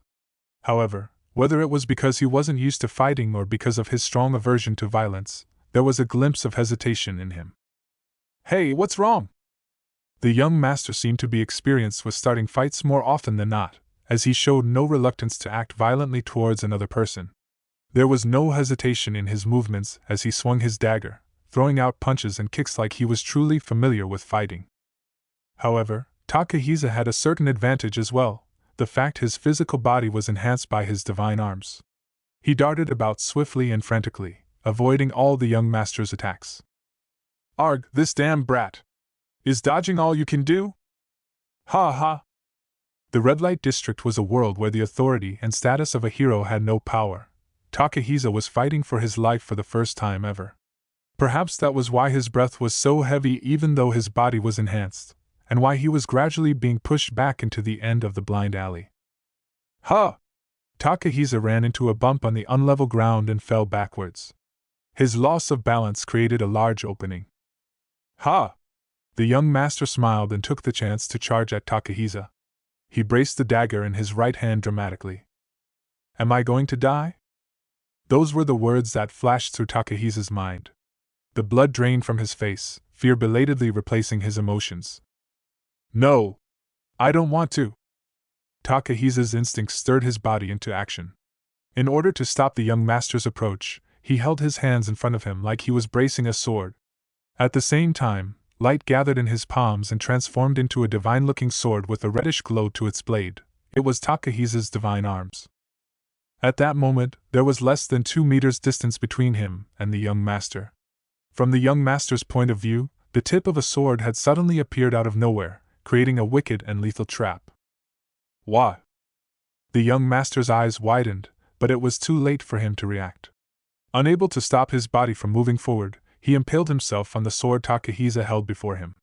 As a result, a blunt and heavy impact shook Takahisa's arms. "Ah!" Takahisa recoiled in horror, letting out a cry as though he had been crushed. "Ha!" The young master stopped moving and looked down at his abdomen. The divine arms sword Takahisa clutched in both hands was mercilessly pierced through the man's chest, exactly where his heart was. "Gah!" Takahisa's face twitched with fear as he reflexively backed away. Naturally, the sword in his hands went with him, sliding out of the young master's body. "Ugh!" He let out a pained groan. "Ah!" Realizing he had essentially made a follow-up attack, Takahisa came to a reflexive stop instead. But blood was already traveling from the wound and down the blade, dripping onto the floor. "Ah!" With the sword still in his hands, Takahisa began trembling. "You!" The young master glared harshly at Takahisa. Julia's legs had given out from under her in shock. She sat and stared in a daze. Drip, drip. The sound of spilling blood didn't stop. A red puddle accumulated at the end of the blind alley. "Ah!" Takahisa looked between the divine arms in his hands, the puddle of blood on the ground, and the young master's chest, racking his head for a way to undo what had just happened. It's no good." Indeed, it was completely hopeless. Murder was the only thing that was absolutely out of the question yet. "Ugh!" It was too late. The young master threw up a large amount of blood. His eyes were unable to hold their hateful gaze on Takahisa. "Eek!" The brief eye contact made Takahisa scream. At the same time, he pulled away from the dying man as though to flee. This time, Takahisa's sword slipped completely free of his body. "Ugh!" The young master fell heavily to the ground. Blood poured out of his wound, causing the puddle at Takahisa's feet to grow. The young master became a silent corpse. He had died so simply and abruptly, it almost seemed like a lie. The divine arms in Takahisa's hands eventually disappeared. Thus, Sendo Takahisa became a murderer. Although he had lost all memories of Ryo, Takahisa had once cursed him for murdering in the past. He had stronger feelings towards murder than the average person, yet he had killed someone. "Ah! Ah!" Takahisa looked down at the young master's unmoving corpse in terror, until "Takahisa!" The one who snapped back to their senses first was Julia. She endured the pain in her sprained right hand, stood up, hurried over to Takahisa, and grabbed him by the hand. Takahisa's face was as pale as a ghost as it distorted with fear. He could only give a half-hearted reply when Julia grabbed his hand. "This way! Quick!" She pulled his hand and ran away from the alley. She first poked her head out of the alley and checked for any witnesses. "Gh. Hold on a minute. I'll be right back." After hesitating with a fiercely conflicted look, she hurried inside the brothel for some reason. The next moment, a strong downpour started falling. Unable to shake off the shock of killing someone, Takahisa stood in the rain in a daze. Less than a minute later, Julia burst out of the brothel. "Let's go, we have to run!" She grabbed his hand and started running down the back streets of the red light district like a fleeing hare. "Hey Julia! Why are you in such a rush? Where did the young master go?" "Huh! Is that the kid from before?" The receptionist of the brothel came outside in time to witness Takahisa's fleeing back as Julia dragged him away. Chapter 4 Search. Several hours later, night had fully set, and the red light district was at its bustling peak of activity. In the blind alley beside the brothel where Takahisa had murdered the young master, a group of 20-odd rough-looking men were solemnly gathered. The young master's corpse was still lying on the ground, but the rain was falling so heavily, the puddle of blood beneath him had washed away. The group of men all paid no heed to the rain falling on them as they looked down at the young master's corpse with looks of clear grief. Then, they looked at the single man they had surrounded. The man was the receptionist of the brothel Julia worked at. He was also the man who had first discovered the young master's corpse. It had taken him roughly half an hour to find the young master's body, upon which he had hurriedly informed the appropriate higher-ups. That was what had led to this gathering of men, but the receptionist was pale and trembling as he prostrated himself on the ground. He had just finished reporting what had happened to the man in his mid-40s before him, who was standing with a terrifyingly angry look on his face. As soon as he finished listening to the details the receptionist gave him, the man in his mid-40s opened his mouth. "So," he began slowly. Everyone immediately shuddered as though the air had gotten colder. "In short, you were watching the store when Sammy went outside to educate Julia. She then came back alone and ran up to the second floor, then ran back down and rushed out of the store." Sammy was the name of the young master. The man in his mid-40s gave the summary of the receptionist's report himself. "Yes, Mr. Norman." The receptionist nodded through his trembling disposition. "You found that strange and left the brothel to question Julia, only to see her running away with an immigrant kid who wore noble-like clothes. That kid was Julia's customer just moments prior. Is that right?" "That is exactly right." I see. You may raise your head," Norman said, ordering the receptionist around in a voice devoid of emotion. "Yes, sir." "Gah!" The receptionist tried to raise his head gratefully, only to be met with the sight of Norman's shoes swinging at his mouth. Blood and teeth splattered across the ground. The receptionist was knocked back from his kneeling position, falling onto his back. "Why?" The receptionist held his mouth as he fell back heavily onto the wet ground. Blood rushed from his mouth. "Are you kidding me? What do you mean you returned to your post after you saw Julia leave? You were just standing in the store like a fool while Sammy was dead?" Norman looked down at the writhing man with bloodshot eyes. "I am sorry. I'm sorry, I'm sorry, I'm sorry," the receptionist slurred, slamming his head against the ground over and over again in apology. "You being sorry won't bring Sammy back to life," Norman yelled, aiming a kick at the receptionist's shoulder. "Gah!" The receptionist flew back once more and writhed on the ground. "Am I wrong, huh? What will you do now? What will you do about this? Sammy was my one and only nephew, you know? And now that precious nephew of mine is dead. How will you atone for this, Let's hear your excuse. Go on." Norman stepped down on the receptionist's leg, grinding it into the ground. The rain. The rain was falling. So I thought the young master was done with Julia's punishment. I thought he went to check on the other brothels. There were customers in the store, so I couldn't leave the front counter. I'm sorry." The receptionist was so terrified of Norman's irrational violence, he desperately pleaded in an incomprehensible way. It's such a shame." Norman stepped down on the receptionist's leg until the bone was fractured, then began to stomp on the fracture like he was tapping his foot impatiently. The receptionist tried to escape by crawling away, but the men around Norman didn't allow that. Several men pinned the receptionist's torso to the ground. However, they all avoided looking at his face as though they were pitying him. Phew! Norman took a deep breath and stopped moving his foot. He then fixed his gaze on a certain man. Hey Nick, what do you make of this? He asked. Let's see. Nick crouched down by the young master's corpse and studied it. After some time, he slowly stood up and offered his opinion. I can't say much without any proof, but this wound was definitely made by a sword. The tip was plunged in from the front without any resistance. It would have been a single strike. Normally, that brothel worker named Julia and the brat she disappeared with would be the most suspicious. The fact they've gone missing implies they have something to be guilty of.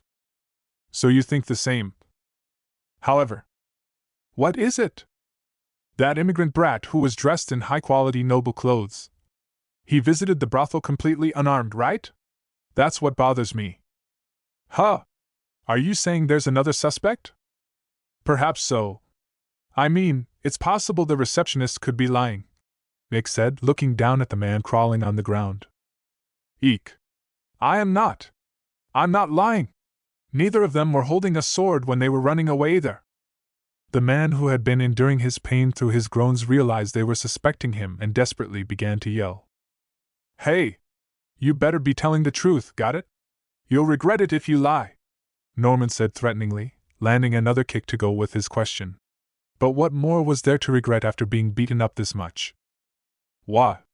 It's true, it's the truth. The young master himself checked that the brat was unarmed and alone with no guards. The receptionist was completely curled up in pain and fear. He definitely didn't look like he was lying. It would take someone with serious guts to lie in a situation like this. Calm down, Mr. Norman. This guy is our only witness, so go easy on him. Besides, he might not be lying. Maybe the brat was actually armed without appearing so, Nick said, casually placing his hand on Norman's shoulder. Although Norman had a higher status than him, Nick showed no fear before his fury. For some reason, Nick possessed a sharp air to him. Like the ruffians around him, he was well versed in fights, but he had the intimidating aura of a warrior that had made a living from war, not violence. He wore a simple, bland-colored coat with a sharp sword at his waist, and looked more like a mercenary or adventurer than a thug. Ha! What do you mean? Norman also paid proper attention to Nick's words. If that brat is truly a noble, he might have access to some preposterous artifacts. Like an invisible sword or something. So that brat is suspicious after all. Indeed so, Nick agreed. I've heard of the heroes, who possess divine arms they can summon at will too. An immigrant brat in noble clothing with an invisible sword. Could it be? He narrowed his eyes at the young master's corpse while pondering the mystery of the murder weapon. At any rate, we'll find that immigrant kid and kill him no matter what. I'll do it with my own hands. You all better not think you'll be getting any sleep tonight. Find the two who disappeared. Norman ordered the thugs around him, shaking with anger and frustration himself. Yes, sir. The thugs shrank back and mustered their voices to yell their reply. The men gathered in the blind alley were members of an illegal organization based in the red light district and slums of the Galark Kingdom capital. That organization had just decided to put all their efforts into locating Takahisa. Nick. Yes? I'd like you to find out more about the brat's background. If the brat comes from an immigrant family, there shouldn't be too many candidates. I'm a mercenary. I wasn't born in this land either. Shouldn't there be more suitable people for the job? Nick asked with a shrug. You can use the younger ones in our group however you want. There's no one better for the job, Norman said, entrusting the job to him. Fine. Give me one night. I'll sneak into the noble district and see if anything's changed. Any accomplices will just get in my way, so I'll go alone. I'm counting on you. I'll get the others to search everywhere else. Got it. I'll be off then. As soon as he said that, Nick walked off. I thought a mission like intelligence gathering in the capital would be boring, but if that kid is really a hero, things are about to get fun. But with how big this matter is, I'd better report it to Mr. Rice quickly. With his back to the organization members, Nick smiled and disappeared into the night. On the west side of the royal capital, over a kilometer away from the red light district in the south and around the time Norman and his men noticed the young master's death, a young couple ran through the pouring rain and into an inn. The two wore hooded cloaks and were completely drenched. "Welcome." The man at the counter of the inn greeted them in an unmotivated voice. "A room for two, please," one of the customers said simply. Her face was covered by her hood and pointed downwards, but her voice was clearly feminine. "That'll be 4 large bronze for two. Meals are 5 small bronze per person." "No meals for now," the girl said, placing 4 large bronze coins on the counter. "Use the room up the stairs and at the end of the left corridor." The man held out their room key and glanced over at the other customer. The other customer stood in unmoving silence with his face pointed down. His hood was hiding his face as well, but he had the stature of a man. The glimpse of his nose and mouth through the gaps revealed that he was a young man, and that the color of his skin was as pale as a ghost. "Let's go." The girl took the key and started walking. The boy said nothing as he dragged his legs like a puppet. The girl led the way up the stairs, reminding him to watch his feet, but he remained silent. "What creepy guests," the man at the counter thought, immediately looking away in disinterest. "Come inside." The girl took the boy's hand and dragged him into the room on the second floor. She then stuck her head out the door and checked no one had followed them into the inn before finally closing the door. "I think we'll be okay for tonight," she said, removing her hood. The face that was revealed was Julia's. She sighed in relief and removed her cloak. "Take off your cloak too, Takahisa," she said, helping him remove his cloak. Takahisa allowed her to move him about without any resistance. The cloak was waterproof, so he hadn't lost any body temperature, yet he was trembling from head to toe. When his hands that had been hidden by the cloak were freed from the fabric. "Ha!" Fear suddenly filled Takahisa's face. It clearly had something to do with how he had killed the young master a mere hour ago. Thump. The dull impact of the young master's chest being pierced still weighed heavily on Takahisa's arms. "It's okay, it'll be okay, Takahisa. Let's sit down." Julia hugged Takahisa tightly. She patted his back like she was soothing a child and sat down on the bed beside him. I. Takahisa hung his head, guilt smeared across his face. His gaze was still fixed on his trembling hands. "What should I do?" He killed a man. He was a murderer. The words looped in his head. "You saved me. That's why you're not a bad person, Takahisa. They shouldn't be able to find us here for a while." Julia softly wrapped her arms around him from the side. Incidentally, the two were only able to hide themselves in the inn like this thanks to her. Right before fleeing the scene of the crime, Julia had risked everything by returning to the brothel and retrieving the money they needed to flee from her room. Thanks to that, they were able to buy cheap coats from a street stall and hide Takahisa's conspicuous appearance before running into an inn. They'd been able to run around in the rain with these coats before arriving at this inn, so there was no way anyone could locate them here unless they had been following them the entire time. Takahisa continued trembling despite Julia's embrace. Although he had been spurred on by Ryo being his rival in love, he had always felt a strong aversion to killing people in this world where lives could easily be taken. There was no way he could break out of the shock of his first murder so easily. MMPH? The next moment, life returned to Takahisa's eyes. Or rather, his eyes were opened wide in surprise. Why? MMGH. Because Julia had suddenly covered his mouth with her own in a kiss. Takahisa tried to pull away from her in a fluster, but... Julia forcefully grabbed his face and continued to demand his lips. They continued like that for over 10 seconds, both of them forgetting to breathe. "But... what? What are you doing?" Having finally been released, he hurriedly pulled his face from Julia and pressed his hand to his lips, blushing as he questioned the reason for the kiss. "I'm sorry. I know it's really cowardly of me to do this in a situation like this, but..." Julia moved Takahisa's hand from his lips. She then drew her face close to his again. Why? Huh? Takahisa squeaked, voice cracking from shock. The fact he had killed someone was completely blown from his mind, leaving no trace of his earlier pain. "I'm going to make this clear up front," Julia said as preface, making eye contact with him from close up. "I'm in love with you, Takahisa." She pushed him down onto the bed and passionately kissed him once again. Meanwhile, in the holy city Tonriko, holy kingdom of Almada. It was night, around the same time Takahisa and Julia were running into the inn. Pope Fenris Tonriko was shut in his office, sorting through the paperwork that had accumulated during his absence. There was no one in the room besides the Pope, until… "Hey, big brother! I've come to give my report." A young girl came inside through the open balcony door, breaking the tranquil silence. Her white outfit resembled the clothing affiliated with the temple, but the Pope's office balcony was located 20 meters above the ground. A sudden entry like this was quite the concern. How did she even get there?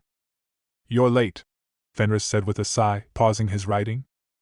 "I went around the capital after talking to Rio. It was quite fun seeing the world on the surface after such a long time."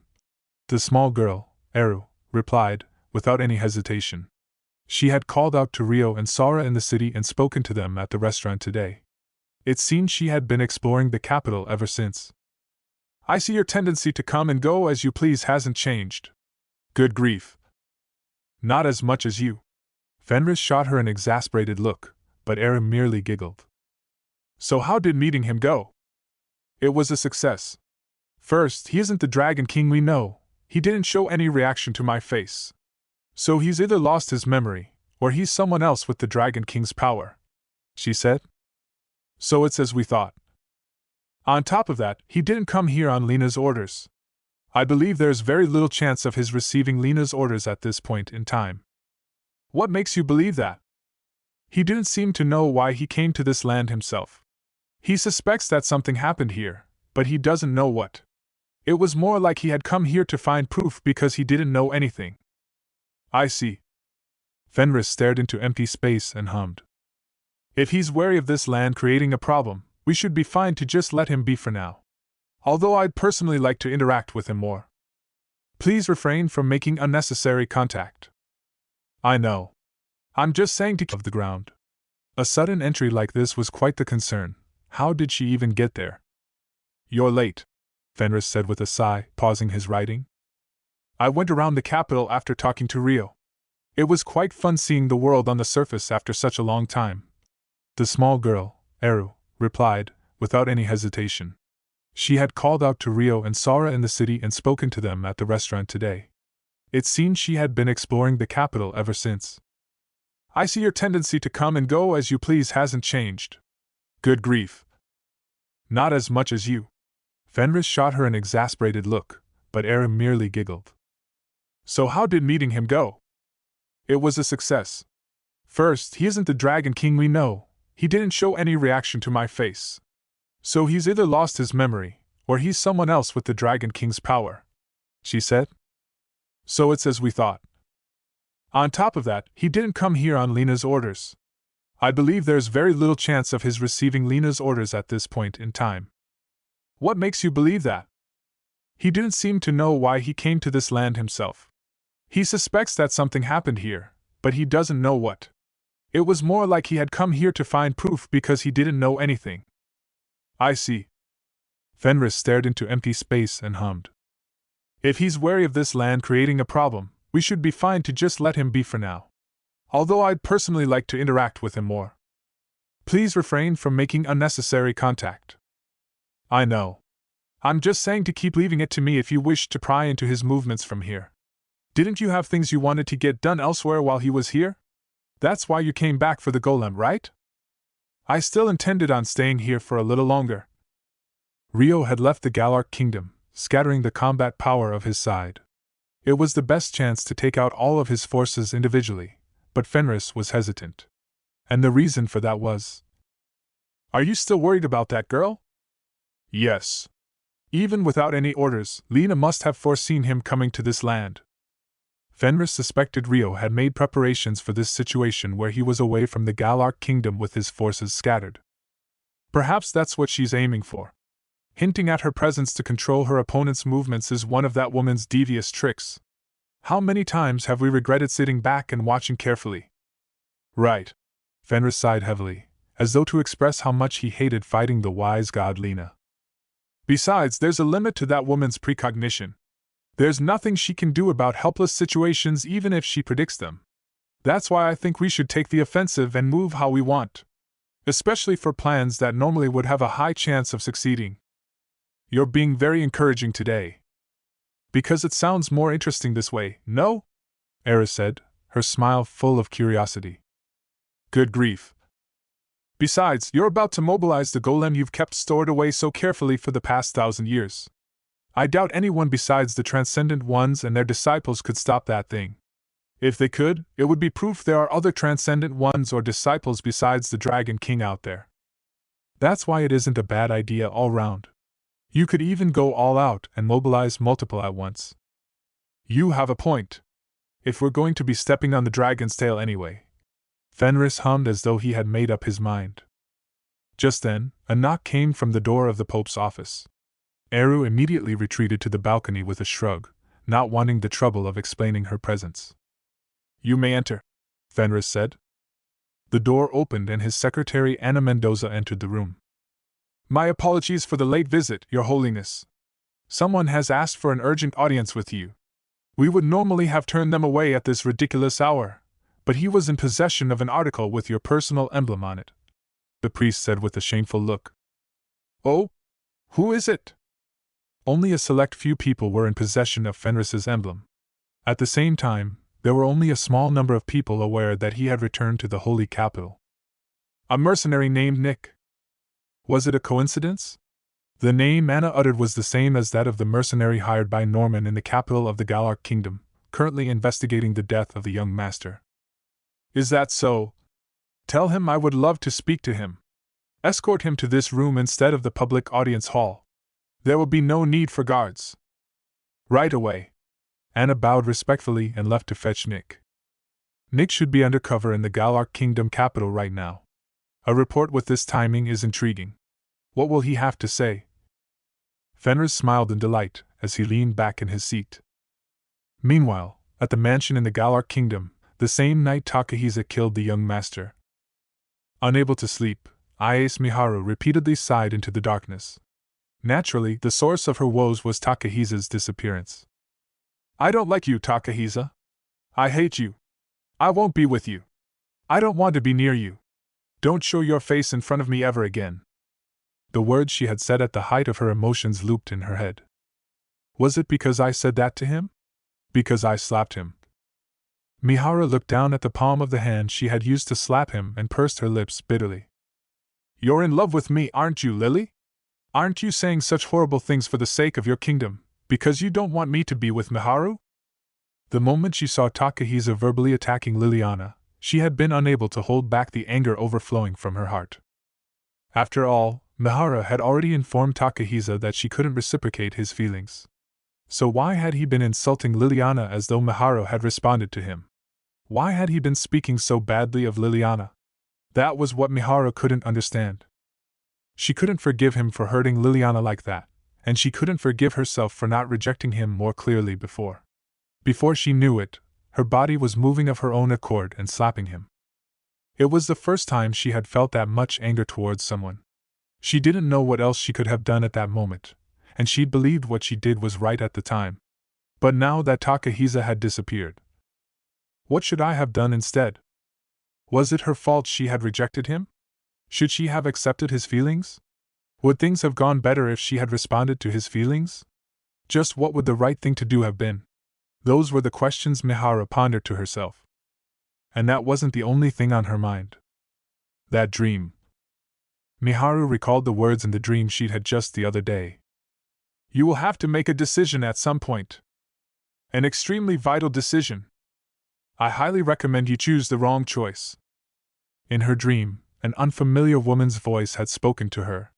It was strange, it had definitely occurred in her dream, yet the memory was oddly vivid in her mind. Was the wrong choice to forgive Takahisa? Miharu seriously considered the advice she'd received in her dream. Did the woman in her dream know what would happen in the future? Was that why she'd given her that advice? If so, did she know where Takahisa was right now? If she could tell what would happen in the future, it wouldn't be strange for her to know where he was. There was no end to Miharu's questions. If I can see that dream one more time, would she be able to learn anything? Although she didn't feel sleepy in the slightest, Miharu went to lie down on the bed. Before she knew it, Miharu was standing in a white world. Wah! It was the same dream. There was no mistaking it. Miharu glanced around with a gasp. You're late, a woman's voice said from seemingly nowhere. Ah.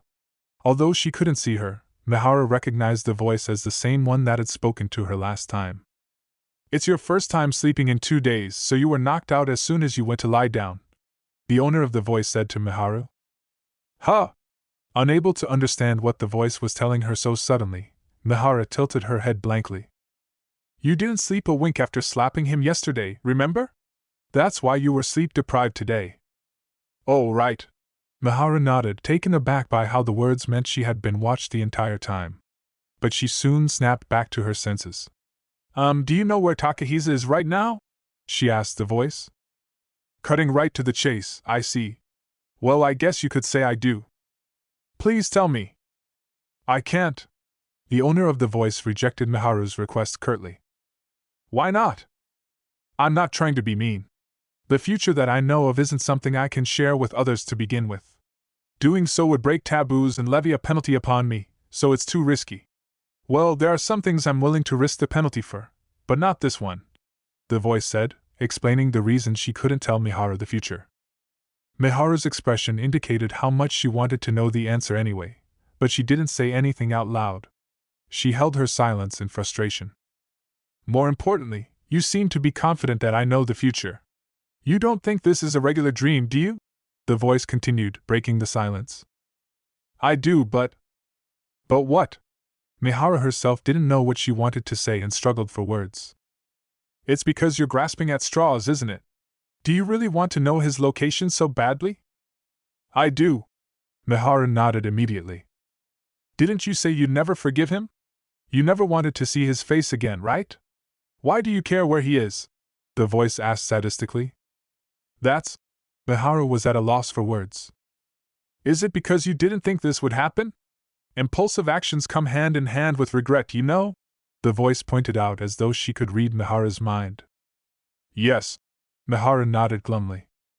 You're not the brightest, but at least you're honest. The voice sighed in disappointment.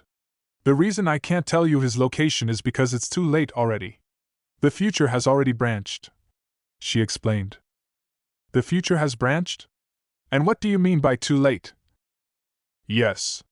The slightest decision has the potential to create infinite branches into the future. When you rejected him yesterday, the future branched into the most troublesome route. So when you said to choose the wrong choice? Yes, you had to forgive him there. Wasn't that a little hard to realize? The warning hadn't even come to mind back at that moment. Like I said earlier, the future that I know of isn't something that can be shared. In order to avoid the penalty, all I could do was give you a hint. Then you can give me a hint about where Takahisa is right now, too, Miharu suggested hopefully. I will not. The voice specifically answered with, will not, instead of cannot, curtly and bluntly.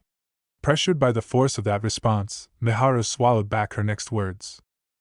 There's no need to make that face. I also said this earlier, the future has already branched. I don't need you taking unnecessary actions to make it branch even further in a worse direction. After all, I no longer have the power to see the future. So what will happen to Takahisa from here? Hello? Were you listening to me at all? The voice said, exasperated. Huh. I cannot tell you the future so easily. Oh. Right. I'm sorry. Miharu lowered her head in a fluster. Honestly, why does this woman have to be so stupid? There was a clear tone of irritation in the voice's sigh. Miharu held her tongue awkwardly. Well, whatever. I'll just have to work harder to make up for how hopeless you are. Huh. Unfortunately, time's up. From now on, I'll be choosing the memories you get to keep. I don't want you making unnecessary decisions based on the information you gain from your dreams. You can't. Miharu tried to say something in a hurry. Besides, there's nothing I need to rely on you for in the near future anyway.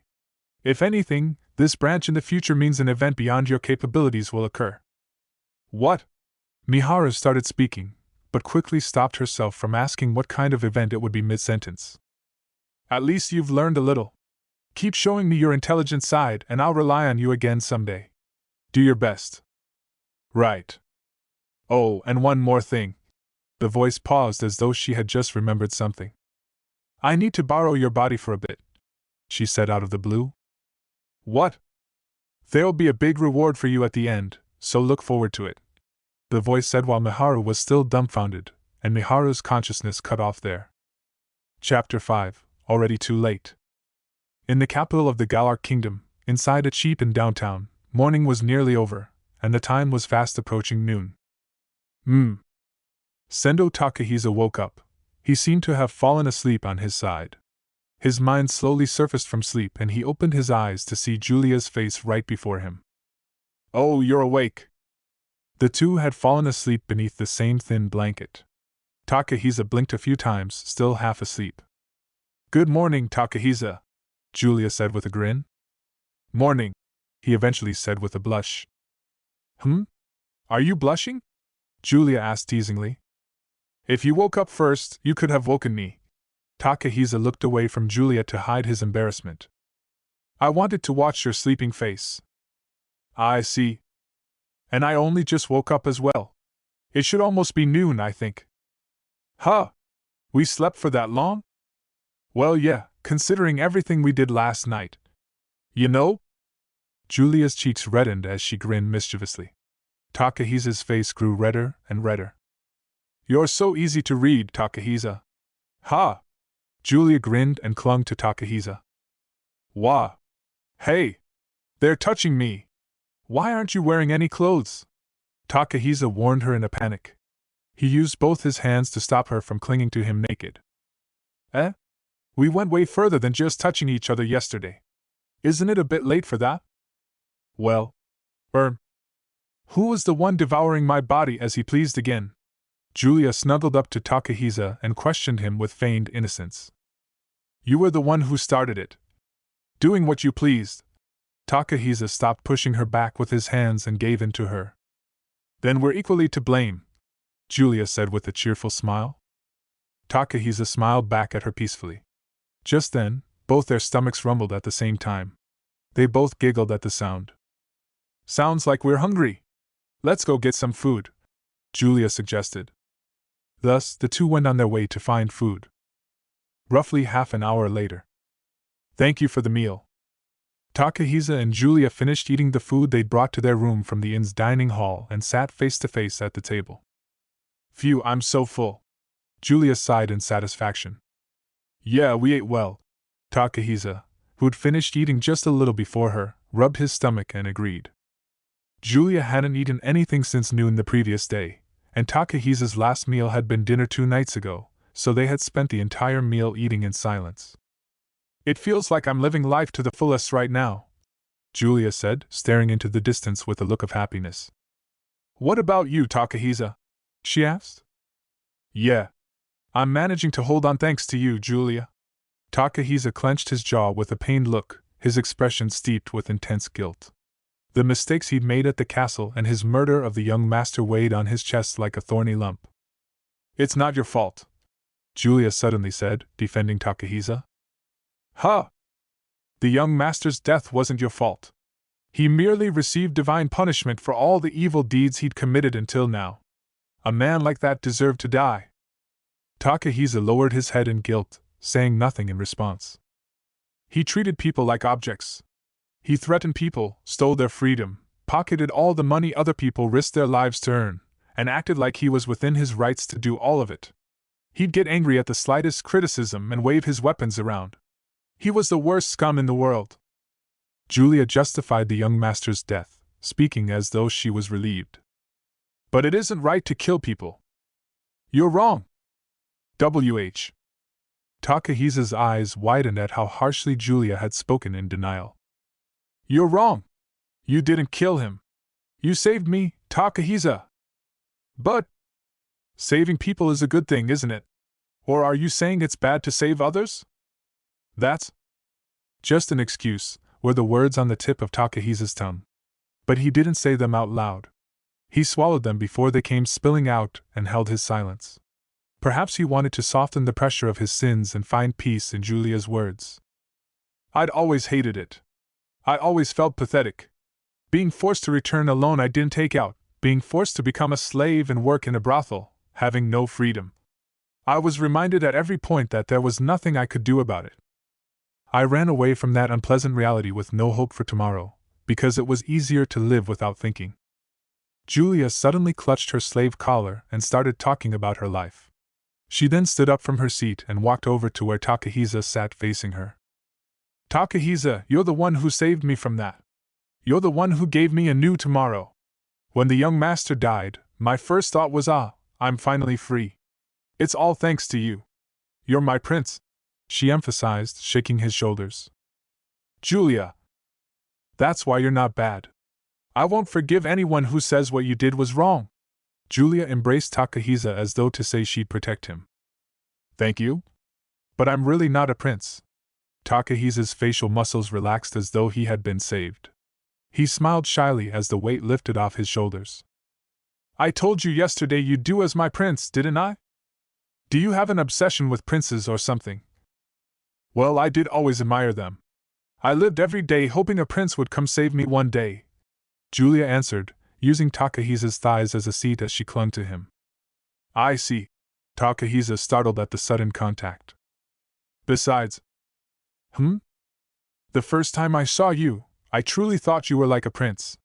Your appearance certainly gave me that impression, Julia revealed bashfully. Ah. Takahisa laughed in amusement. But your personality was kind of a disappointment. Your lack of money, too.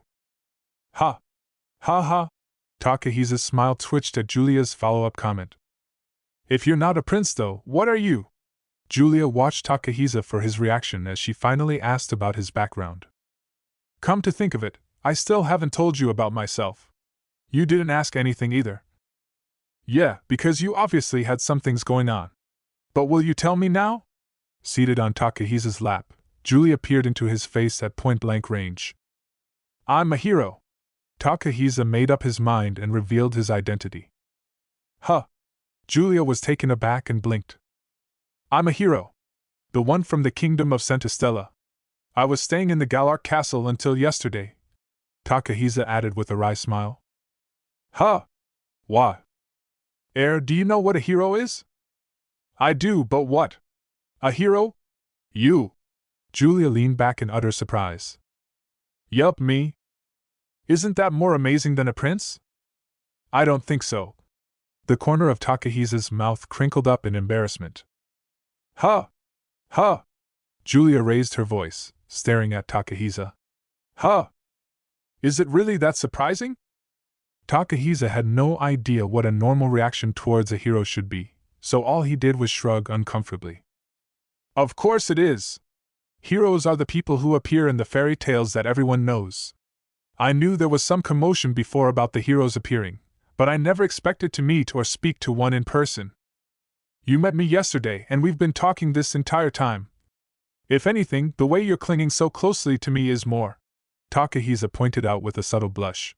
Julia was still sitting on his lap, so it made no sense for her to make a fuss over speaking to him at this point. Why? Oh, well, that's true. You have a point. Especially after last night. Julia recalled how they had lain with each other all night long and blushed. She quickly climbed off his lap and distanced herself from him. You don't have to avoid me so blatantly all of a sudden either, Takahisa said with a sad pout. I just need time to calm down. You can't just bring up being a hero like that. I mean, I could tell you were important the first time I saw you. No wonder your clothes are such good quality. Should I be speaking to you more politely? And calling you Sir Takahisa instead? Julia seemed to be rather shaken, flailing her arms in a fluster. Calm down, it's fine. You can just treat me like you have been until now. Deep breaths, okay? Similarly flustered, Takahisa tried to calm her down. Right, deep breaths. Phew. Ha! With that, Julia finally gathered her composure. Better now? Somewhat. That aside, you believed me immediately when I said I'm a hero. Takahisa watched Julia's expression. After all, he had no way of proving it. Yup, I believe you. Julia nodded innocently. After being told so many times that he couldn't be trusted by everyone at the castle, Takahisa felt her words keenly. Thank you? He mumbled, face crumpling as he thanked her in a teary voice. Seeing him like that made Julia sigh quietly. It seems I'm really weak to that face of yours. I wonder why. She reapproached the chair he was sitting in and gently hugged his head to her chest. Unable to point out her breasts were pressed against his face, Takahisa asked in embarrassment. What face? The face of an abandoned puppy? It makes me want to spoil you and protect you. Is it because you're triggering my motherly instincts? Julia said, squeezing her arms around Takahisa more tightly. Listen, can I ask more about your situation, Takahisa? Of course. Why did you run away from the castle? How? How did you know? Takahisa asked back in surprise. Why would a hero from the castle be in the shady red light district by himself? I guess it does seem obvious when you put it like that. Yup. Besides, Julia paused, pursing her lips as though to summon her courage. You said you upset the girl you love, right? Ha ha. Was it that bad? Takahisa stiffened, then hunched over and nodded. Really terrible. She said she never wanted to see me again. I see. Then that girl must have terrible taste in men. How else could she act so coldly to such a good man? I'm sure she's regretting it now that you're gone. Julia pouted, expressing her displeasure in Takahisa's place. You think so? Takahisa asked unsurely. Yes, I'm sure of it. Julia answered firmly and instantly, giving her stamp of approval. She patted Takahisa's back encouragingly, soothing him like he was a frightened animal. She eventually felt the strength drain from his body as he relaxed. So what are you going to do from here? Julia asked, bringing up a new topic. What do you mean? What are your plans for the future? Will you go back to the castle? Takahisa stiffened once more as though to say no, he didn't want to. So you don't want to go back? Okay, that means we can't rely on the castle. I can't return to the brothel, and there's nowhere else we can turn to either. But it'll also be dangerous to remain in the capital like this. Julia hummed and thought as she rubbed his back. Then an idea came to her mind, and she let out a gasp. How about we run away together and go somewhere far away? She suggested. Somewhere far away? Yup. I'll comfort you until you get sick of me, then we can live together happily ever after.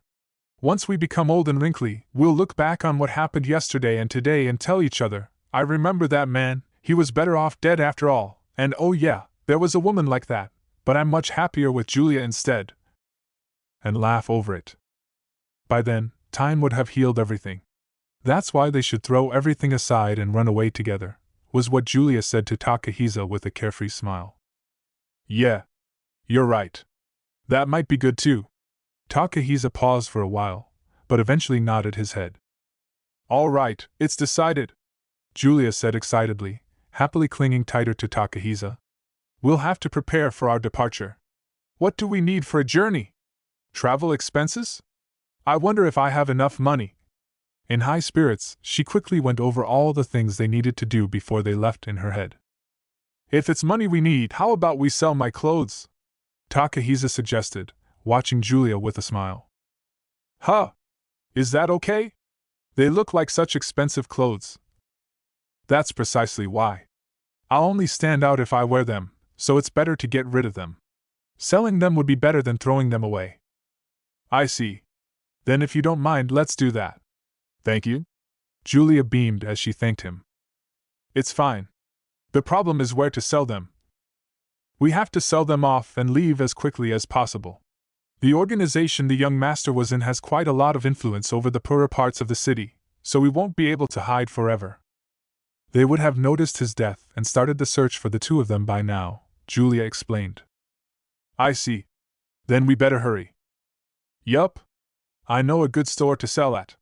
Normal stores will refuse to buy high-quality items they consider suspicious, but this store will buy without asking questions. Is it a shady store? I think it should be fine. Well, there are a lot of shady clients, but that's why they're very secretive about their business. I know brothel workers who sell gemstones they don't need there.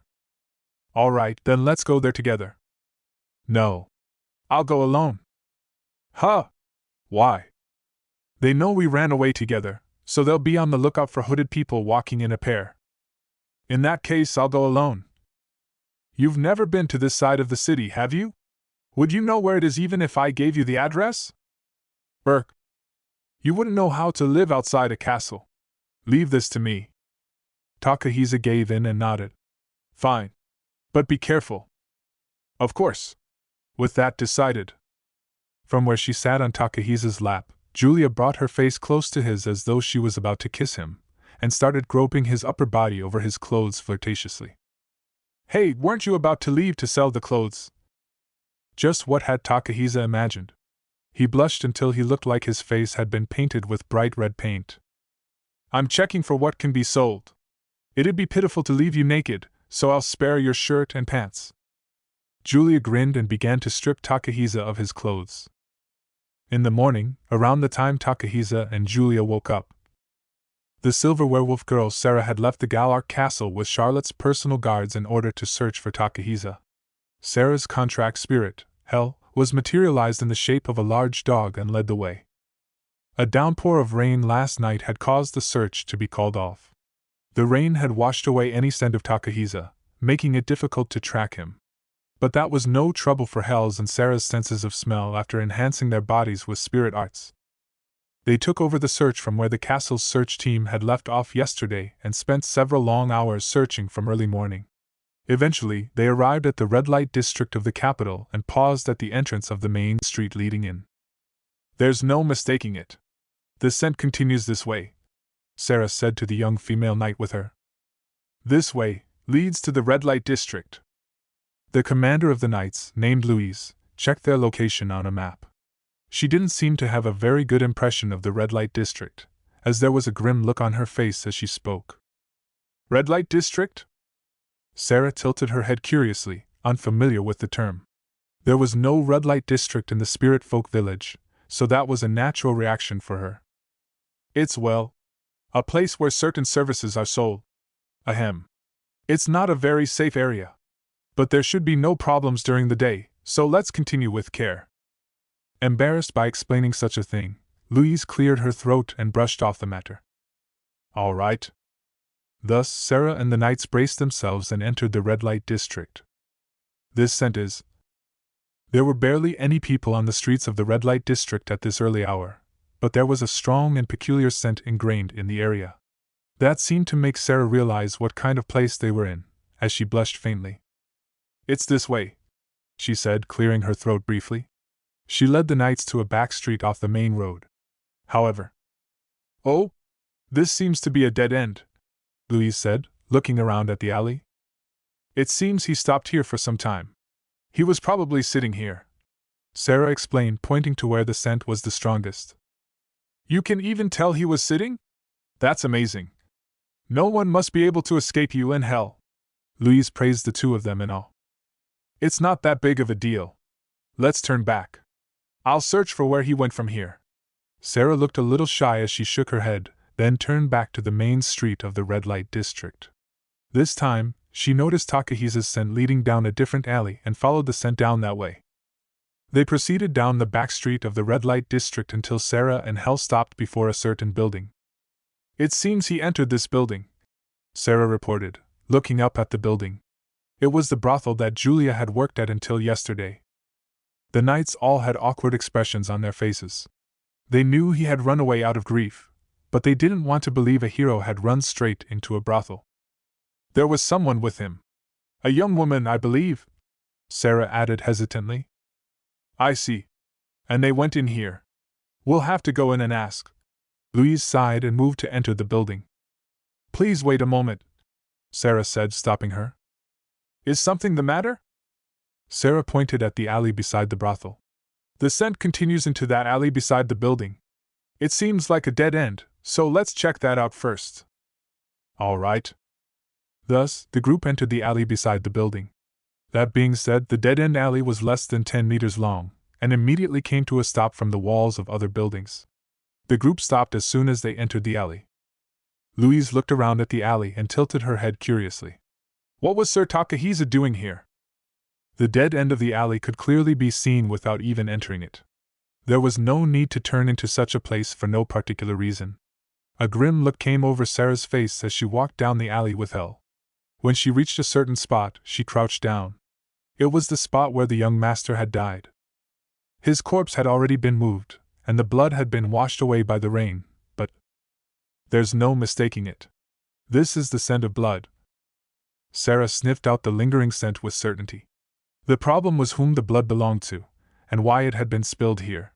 Not even Sarah was able to tell that much through her nose alone. Did he move around here? The scent of the woman he entered the building with is here as well. Does the blood spilled here have anything to do with Takahisa? She considered the various possibilities as she looked around the alley. Is something the matter, Lady Sarah? Louise called out to her back. Hey, ladies, a man's voice said. There were around 10 rough-looking men standing by the entrance of the brothel. One of them had called out to Louise and the others in the alleyway. Who are you? Louise demanded with a stern look, reaching for the sheath at her waist. Her 4 subordinate knights swiftly reached for their swords as well. Whoa there, no need for that. We have no intention of picking a fight with the noble lady's knights. The man at the front of the group raised his hands exaggeratedly, expressing how they had no will to fight. He then looked up at the brothel building and introduced himself. The name's Norman. I'm the one in charge of this area, and I own the brothel here too. He was the uncle of the young master that had been killed, the same person searching for the missing Takahisa and Julia. How convenient. We have business with your brothel. Let's hear what you have to say, Louise said, returning the sword she had almost drawn back into its sheath. However, she remained wary of the men, as the gaze in her eyes was still sharp. Oh? What business would beautiful young knights like you have at a red-light district in the outskirts? Norman asked, licking his lips as he observed them all closely. But when he spotted Sarah crouching at the back of the alley, his eyes widened dramatically. If you're here to find employment, you're all very welcome. One of the workers here just went missing, so we're in need of new people. The silver-haired girl at the back in particular would be top of the line. She'd be able to make dozens of gold coins in a night if she wanted, he said with a vulgar grin. Insolent man! Louise reached for the sword in her sheath once again. Calm down. I said we have no intention of picking a fight. With this many beauties gathered in the red light district, you never know if at least one of you could be interested in working here. It'd be ruder not to say anything. Norman admonished Louise in a hurry, raising his hands to show his compliance. TCH. We're here on an investigation. I'll overlook your impudence if you answer our questions, but there'll be no mercy the next time you lump us in with your lot. Louise clicked her tongue and sheathed her sword, prioritizing the questioning. I see. An investigation. However, we're running an honest and legitimate business here. What is there to investigate? Norman shrugged in an aloof manner while staring at Louise sharply. We're searching for a boy in his mid-teens. He has brown-tinted black hair and a thin build, and is roughly 170 to 180 centimeters in height. Did someone fitting this description, possibly wearing tailored clothing, come to this brothel last night? When Louise described Takahisa's appearance, Norman's expression stiffened. We are a high-class establishment, and our reputation means everything to us. Even if that boy visited, we cannot freely give out information about our customers. Are you refusing to answer? Well, not if I have a duty to do so. I'm just saying that I can't reveal anything confidential to a group of people I don't know the backgrounds of myself. We are knights directly serving the royal family at the castle. This is an investigation ordered by His Majesty himself. All residents of the kingdom are obliged to cooperate with the investigation. Louise presented the metal plate with the crest of the royal family stamped into it. Oh my, His Majesty himself?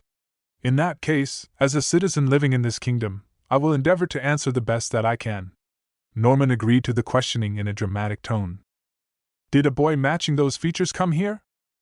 Yes, there was a boy like that. Don't tell anyone I revealed that though. I didn't meet him in person, but he was certainly here. It isn't rare for an establishment as high class as ours to receive noble clients, but he stood out in his particularly fine clothes. He apparently said he wanted to try doing it with a shabby woman. Norman gave his reply with a vulgar chuckle. I see. So he was here. Louise sighed heavily, pressing a hand to her head to hold back her headache. So why are you in search of that boy? Who is he? He is a person of high importance. Do not pry any further. More importantly, do you know where he went afterwards? Unfortunately, there is no way for us to tell where our customers go after they leave the store. Regrettable as it is, Norman replied with a smile devoid of any emotion. I see. I have a question as well. Was anyone injured or killed in this alleyway recently? Sarah asked, standing up and looking at the spot where the young master was killed. Oh! There's a strong scent of blood left behind. How? How could she tell? Norman wondered as his eyes widened in shock. But when he saw Hal materialized as a large silver wolf, a look of understanding crossed his face. Louise startled. Is that true? She asked Sarah. Yes. His scent is faint, but it's there beside the stench of blood. Could you tell us if the blood spilled here has anything to do with the boy we're searching for? Sarah asked boldly, staring at Norman. Why, color me impressed. Indeed, someone did die here the other day. Is that puppy of yours able to tell who the murderer is? Norman asked Sarah, his eyes fixed on Hal. Sarah slowly shook her head. No, there are too many scents here to be able to tell that. I see. Hey, answer the question first. Is the boy we're searching for related to the incident that happened here? Having imagined the worst-case scenario in her head, Louise's tone harshened. No, they're unrelated. There was a bit of a scuffle here that resulted in bloodshed. The victim was my nephew, not the boy you're after. I don't know why the boy's scent would be here as well. I see. Sorry for your loss. If you're still in search of the culprit, I can contact the local patrol and put in a word for you. No, there's no need for that. The incident is on its way to being solved. Norman replied immediately. All right. If you have the time, please ask around for anyone who's seen the boy once again. There will be a cash reward for any useful information. We will probably stop by to investigate again ourselves, but you can bring any information to the nearby station as well. That's a rather generous offer. Fortunately, I have quite a few contacts outside the red light district. I'll ask around about the whereabouts of that boy for you. Please do. Now if you'd excuse us. Louise shot Sarah and her subordinates a look, indicating her intention for them to leave the dead-end alley. We shall head back to the brothel as well. Norman led his thugs back inside the building. Let's go that way next, Sarah said, pointing in the next direction the scent led. Thus, the group resumed their search away from the brothel Takahisa had been at. But after walking for about 10 meters, Sarah looked back at the entrance of the alley they had left. The scent of blood hanging in the air over there. It's faint, but Takahisa's scent is mixed in with it. She shook her head to dispel those unnecessary thoughts, and looked away from the alley. Meanwhile, as soon as Norman entered the door of the brothel. Humph. To think the kingdom would dispatch the royal knights to the red light district. It seems the rumors you heard in the noble district were true, Nick, he said to the mercenary walking beside him. He was referring to the events of that morning, when Nick had brought back the intel he had gathered in the noble district of the capital. In short, the rumor was that a hero visiting the Galark castle had gone missing since yesterday. No one knew where he had gone, and the castle was in an uproar. And now, knights dispatched by the king were in the red light district as part of an investigation. Which meant... Indeed so. Who would have expected a legendary hero to buy a woman from a brothel, huh? I was half skeptical at first, but this pretty much confirms he was the one who killed the young master. Yes, we'll have to find that hero before the castle does, Norman declared, boiling with irrepressible anger. But isn't it bad if the castle is making a serious effort on the search? One of the thugs said hesitantly. Huh! It might be easy for us to apprehend him first, but the knights were tracking his scent using a dog. Even if we catch him first, wouldn't they be able to know that? It'd be risky to kill the hero and defy the kingdom, so wouldn't it be better to hand over the hero and receive the cash reward from the kingdom instead? The thug twitched nervously under Norman's glare, as he explained why he was opposed to revenge. He's got a point. We really shouldn't be killing a hero. It should be a significant amount of cash too, right? The other thugs expressed similar opinions against taking revenge. What are you all scared of the bigwigs for? Have you forgotten who it was that made this red light district so prosperous? Not the kingdom, not the hero, but us. We're not citizens of the kingdom. The red light district is our kingdom. Norman didn't falter in the face of power. The resentment he felt over the murder of his beloved nephew exceeded his fear of authority. The thug shrank back and fell silent. Listen up. I'll pay the guy who finds the brat who killed Sammy a hefty amount of gold coins. I'll prepare a fitting position for them too. I have no intention of backing down, no matter if we're up against the hero or the king himself. Those who want to stay out of it are free to leave, but don't think you can live where I can see you ever again." Norman made appropriate use of threats and bribes to convince the thugs the risk was worth the return. "If you want to rise in the world, get to work. We know Julia took the brat to buy coats. We also know which area they chose to stay in for the night. The ladies from the castle aren't your only rivals. The men on lookout in the area will beat you to the punch." Norman set the thugs into motion, and they ran out of the brothel in a hurry. "If the castle gets a hold of him, we won't be able to lay our hands on him. He's not getting away. I don't care if he's a hero. I'll put an end to him myself." The flames of revenge burning within Norman were gradually closing in on Takahisa and Julia. Around an hour later at noon, in a district of the Galar capital with a market stood an old store tucked away between a jumble of buildings and a convoluted series of back alleys. Julia stepped out of the entrance of that store with a hood over her face. "Heh heh." She gazed at the pouch that served as her wallet and smiled happily. Inside were the 2 gold coins and 6 large silver coins she had received for selling Takahisa's clothing. When added with the money she'd originally possessed, her fortune came to a total of 4 gold coins. "With this much, we should be able to travel for quite some time." Using this money, they were going to run as far as they could. Julia wishfully thought about the bright future that was in store for them. "Using this money, Takahisa and I will." Julia carefully tucked the pouch into her clothes and looked up at the sky. After being sold as a brothel worker to repay her parents' debt, there had been no one she could rely on. That was why she swore she would live the best she could on her own. There was no dreaming of the future when she was shut away in the room of a brothel. She thought that she'd spend forever at rock bottom, but things were different now. The sky felt shockingly bright today. She could believe that a different tomorrow from today awaited her. Takahisa would change her tomorrow for her. That's why she believed her meeting with Takahisa was one kind of fate. After all, Takahisa had lived in a completely different world from a brothel.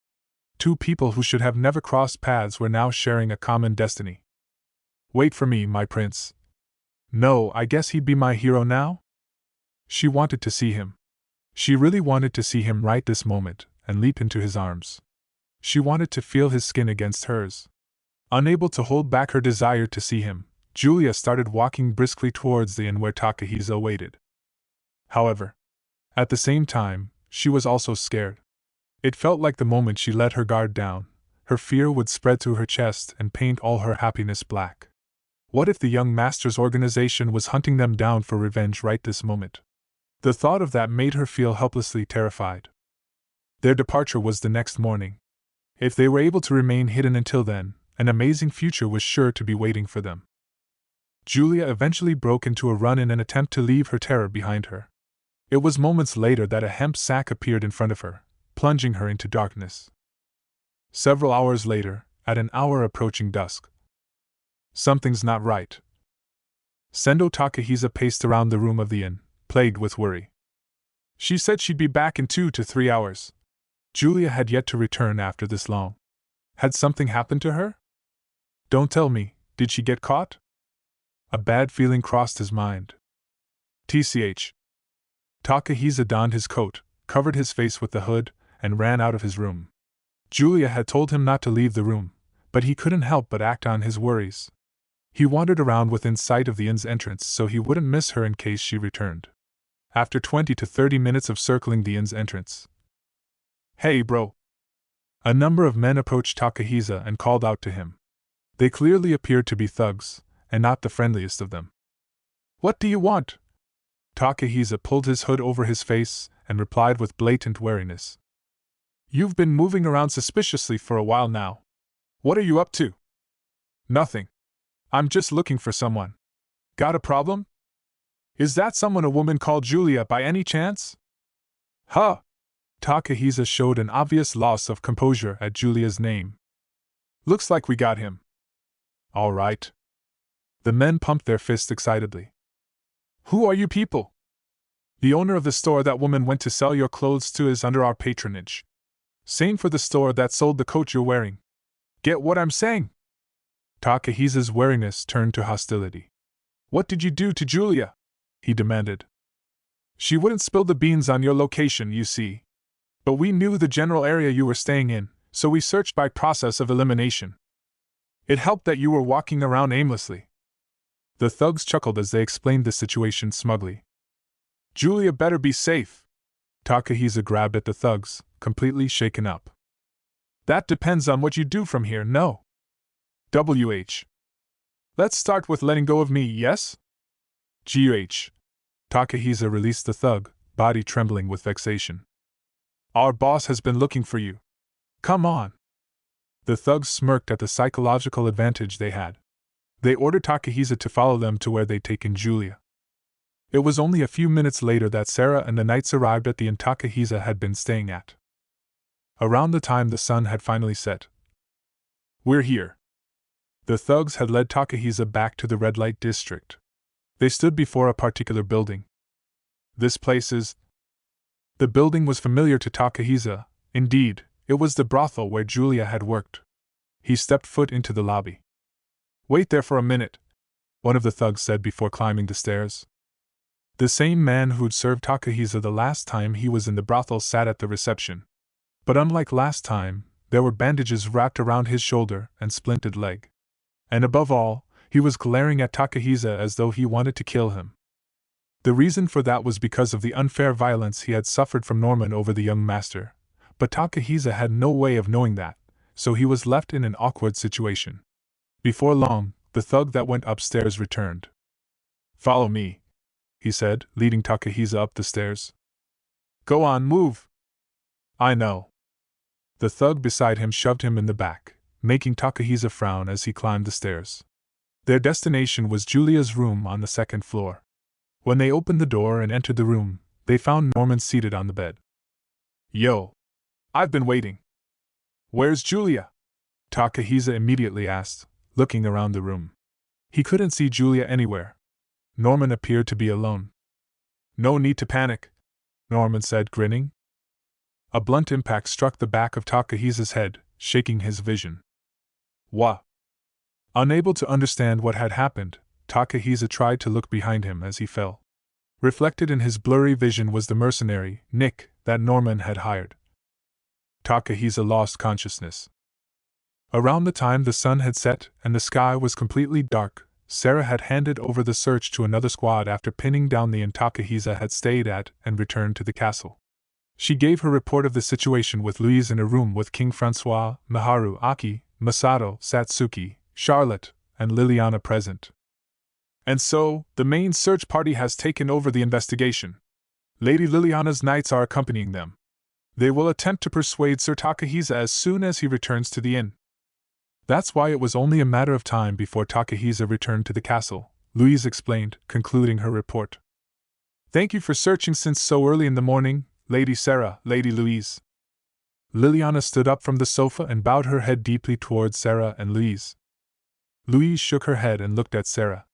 I merely accompanied Lady Sarah. If it weren't for her, we wouldn't have been able to find the inn so quickly. No, we were only able to move so smoothly thanks to your guidance through the streets. The capital is so large, I would have gotten lost if I were alone. Miharu also stood up and bowed her head. Thank you both so much, Sarah, Louise. Thank you very much. Thank you for your hard work. Aki and Masato both spoke up, following Miharu's lead. We're so sorry for the trouble our brother has caused, Masato continued, apologizing to the entire room. It's not something you need to apologize for, Sir Masato. It was my duty to support Sir Takahisa, and I failed to do that. Liliana defended Masato, shifting the blame to herself. No. If you're going to say that, then I shouldn't have gotten emotional and slapped Takahisa, Miharu began to say. That's not true. I failed to support him as his little sister too, Aki said, claiming part of the blame as well. Seeing everyone like that made Satsuki sigh. Okay, that's enough. Stop! No more! She raised her voice and called for everyone's attention. Once all eyes were on her, she started speaking. For now, we know the inn Takahisa's staying at, so let's make one thing clear. This was nobody's fault. No matter how you look at it, the only one to blame here is Takahisa. Otherwise he'll just be getting what he wants for throwing his tantrum, Satsuki stated bluntly. This is him throwing a tantrum? Charlotte asked, tilting her head curiously. He knew that rationally, things aren't going to go the way he wants. So by making unreasonable demands and constantly acting out, he can get everyone else to concede to him. It was just like a toddler throwing a tantrum to get what they wanted, Satsuki explained. I see. What an interesting comparison. And a common sight in the royal court, Charlotte added with a giggle. Francois seemed to find that amusing as well, as he chuckled along with her. Just because he couldn't get Mihara to do what he wanted, he ran away from the castle to make everyone else feel guilty. That's what Takahisa's trying to do, in my opinion. I mean, you're all feeling guilty, aren't you? If he returned right now, would you all change the way you treat him? Miharu, Liliana, Aki, and Masato fell awkwardly silent at Satsuki's question. Satsuki sighed. As I thought. That's why I want to make this clear, none of you are at fault. Don't let Takahisa and his tantrum win, she said to them sternly. I agree with Lady Satsuki's thoughts on this matter. If you spoil Sir Takahisa here, you'll be creating the precedent for him to get whatever he wants if he acts out. That won't be good for Sir Takahisa's sake, and will only become a burden for all of you in the future, Charlotte said, taking the initiative to agree with Satsuki. That's right. If Takahisa gets a taste of success here, who knows what he'll do next time? Will you keep giving him whatever he wants to prevent that from happening? It's pretty stressful to be unable to say no to something you don't want to do. And Miharu will be the one getting the short end of the stick. It was impossible to pamper him forever, Satsuki convinced Mihara and the others with the support of Charlotte's statement. You've got a point. It'd be wrong to let him get away with this, and Mihara shouldn't feel any responsibility either.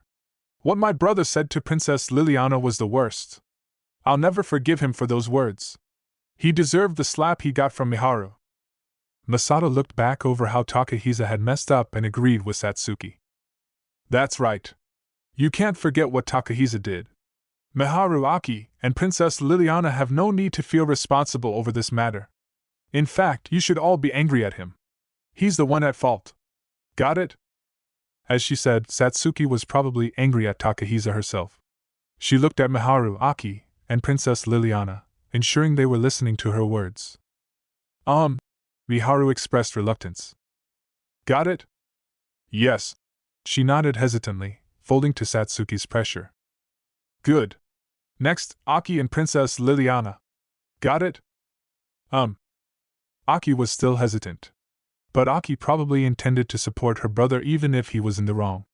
Her situation was different from that of Miharu, who'd been one-sidedly forced into her position. Takahisa is the one at fault, but that's irrelevant to whether you want to continue to support him or not. If you want to do that, you can. Satsuki amended her explanation with Aki's situation in mind. Those words seemed to convince Aki, as she nodded firmly. Okay. Like Lady Aki, I also intend on continuing to support Sir Takahisa from here, Liliana said after Aki. That's fine. Now that this matter is settled, no more bringing it up again. Satsuki clapped her hands together and put an end to the topic. Then, in order to distract them from the matter of responsibility, or perhaps because she was utterly astounded herself, she kept speaking.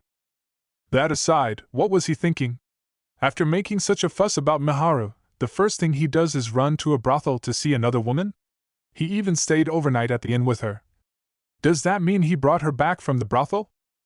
Satsuki reddened in anger at Takahisa's actions after he left the castle. There. You know how gentlemen can get when their frustrations build up, Charlotte said jokingly, giggling to herself. Well, I guess. But still. Satsuki blushed, showing a reaction fitting for a girl her age. I have a question about that, Liliana said. Sir Takahisa shouldn't have had any access to money. How did he obtain the funds for a brothel or inn? She brought up the point that had her concerned. Wait, really? Yes. We prepared everything he needed. Did Takahisa receive money from someone before coming to Galark? Or maybe the girl he was with paid for them? Satsuki wondered, guessing at the possibilities. That's the only explanation I can think of as well. At any rate, we'll know once he returns to the castle. We can ask him then. Right. I'll also ask the others from my kingdom if anyone has ever given him any money. Liliana agreed. Without knowing what kind of situation Takahisa was currently in, the group ended their meeting together. Somewhere in the red light district of the Galark capital, Splash. Ugh! Takahisa woke up, but was drenched with water. Morning, boy, Norman said coldly. Takahisa lifted his heavy eyelids and gazed vacantly at the sight before him. Norman was seated on the wooden chair in front of him, legs crossed and looking down on Takahisa. The mercenary Nick stood beside him, and the other thugs that had brought him to the brothel were also nearby. But the angle that Takahisa was looking at them at was strange. Everything was rotated exactly 90 degrees, making Takahisa realize he was lying sideways on the floor. This wasn't Julia's room in the brothel. The interior of her room had been wooden, but the room Takahisa was currently in had a stone floor, walls, and ceiling. There wasn't a single window, and magic artifacts kept the interior bright. This isn't the brothel? Was it the basement? Takahisa could remember going to Julia's room, but his thoughts were slowed by having just woken up. Besides, even if he tried to stand right now, his limbs wouldn't move, they were restrained by heavy shackles. At some point, someone had snapped a magic ceiling collar around him. The knights from the castle were looking for you. They were using a trained dog to track your scent, so we relocated somewhere where we won't be disrupted. This is the basement of the brothel, normally reserved for special customers. They won't be able to find you even if they can track you into the building. Even if the knights came to search again, they'd simply lead them to Julia's room on the second floor to avoid suspicion. That was the situation Norman explained to Takahisa. Where's Julia? Hey, is your first thought seriously to worry about that dirty prostitute? How kind. I guess that's the legendary hero for you, huh? Norman laughed mockingly, then looked around at his subordinates for their agreement. Heh. The thugs all sneered in agreement. Julia has nothing to do with this, Takahisa argued, hostility seeping through at the insult towards Julia. Huh! Intense anger oozed from Norman. He stood up from his chair and ran up to Takahisa, using his momentum to kick him in the stomach with all his might. Guh! Takahisa's body hovered in the air. His organs were crushed, causing him to throw up his stomach acids as he rolled across the floor. Norman approached Takahisa once more and grabbed a fistful of his hair, lifting his head up. What do you mean, nothing to do with this? She hid you after you killed Sammy. Even if that wasn't true, it's forbidden for a brothel worker to run off with a customer. It's a serious crime. This is definitely where you die, but don't think it'll be swift and painless. He leered at Takahisa threateningly, leaning right into his face. No! Takahisa tried to say something in a fluster. Shut up! Gah! Norman ground Takahisa's face into the floor. Hey, bring the woman here. Right away! At Norman's order, some of the thugs opened the door and left. They returned from the corridor less than a minute later and threw Julia to the floor, her hands and feet tied with rope. Julia fell heavily, falling before Takahisa. Julia! Takahisa shouted in alarm. Their gazes met. Takahisa! Julia's face crumpled. Her eyes were red and bloodshot from crying so much, and her eyelids were also swollen like welts. On top of that, the ragged clothes she loved to wear so much were stained red like she'd had a huge nosebleed or something of the sort. What happened? Your clothes are bright red. Is that blood? Takahisa's voice cracked in surprise. I'm sorry. Tears streamed from Julia's eyes as she apologized through her wails. But Norman grabbed her by the hair. That isn't who you should be apologizing to, is it now? Eek! What did you do to her? Takahisa yelled, seeing the fear in Julia's twitching face. Healing magic is a convenient thing. If you cast it right after an injury, the wound heals without a trace, Norman said, chuckling. What did you do to Julia? Oh, nothing much. We just tried to get her to tell us your location. She's still got a few more years of sales in her, so I made sure to hold back, you know? I even had her healed with magic. Did you hit her? In the face? In the end, she never cracked. She kept insisting she wouldn't say anything. But when she heard you were caught because of her, her heart finally broke. That's why she looks like this now. Norman laughed mockingly.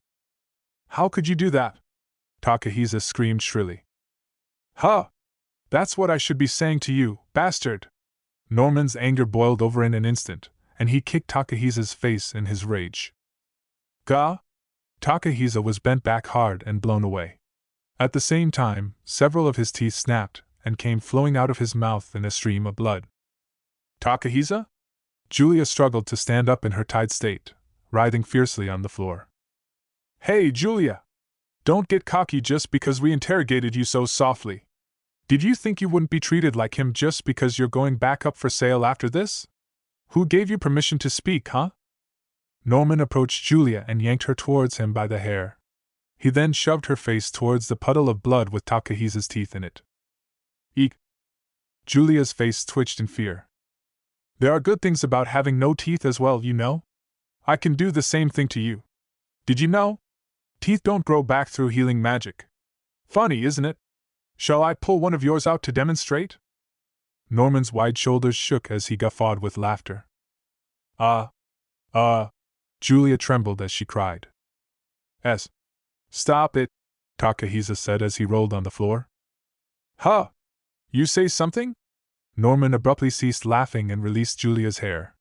He stood up and walked over to Takahisa once more, bringing his ear close to hear him.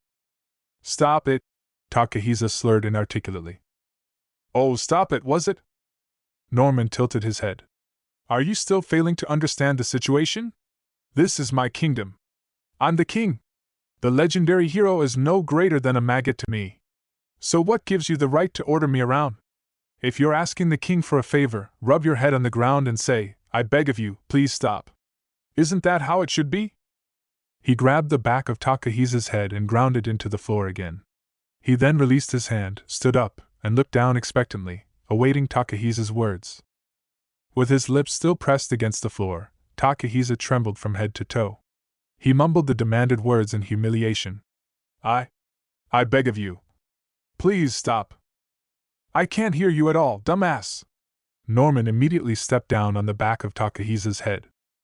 Gah! Is Julia the important one to you? Or is it yourself?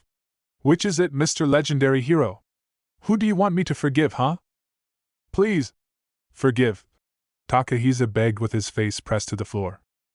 Nope, not happening, never. Norman increased the force behind his leg and stomped on Takahisa's face over and over again. Even the thugs' faces were twitching at Norman's merciless actions. Ugh! The floor Takahisa's head was against gradually grew dark with blood. When Julia realized that, her face got paler and paler. Stop it! Please stop! She screamed. Yeah? Hey Julia, did you already forget what I just said? Who gave you the right to speak? Norman paused in his movements and looked at Julia incredulously. Oh. It's just. Terribly frightened, Julia looked away from Norman. But when Takahisa's tragic state entered her view once again, she mustered up her courage. Please, I beg of you. Please forgive Takahisa. I'll do anything. You can make me a slave for the rest of my life. I'll earn lots of money for you. So please, please. Julia knelt and pressed her forehead against the stone floor, desperately pleading with Norman. Even Norman seemed to be amazed by that, as he gazed at her with a look of deep wonder. Oh? Looks like it's your lucky day, boy. Norman lifted his foot off Takahisa's head and crouched to talk to him. It's hard to find a woman who'd go this far for you, you know.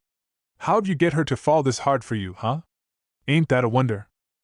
G.U.H. Takahisa groaned in pain. All right, Julia. Out of respect for your spirit, I'm going to have a chat with this boy. You can go back now.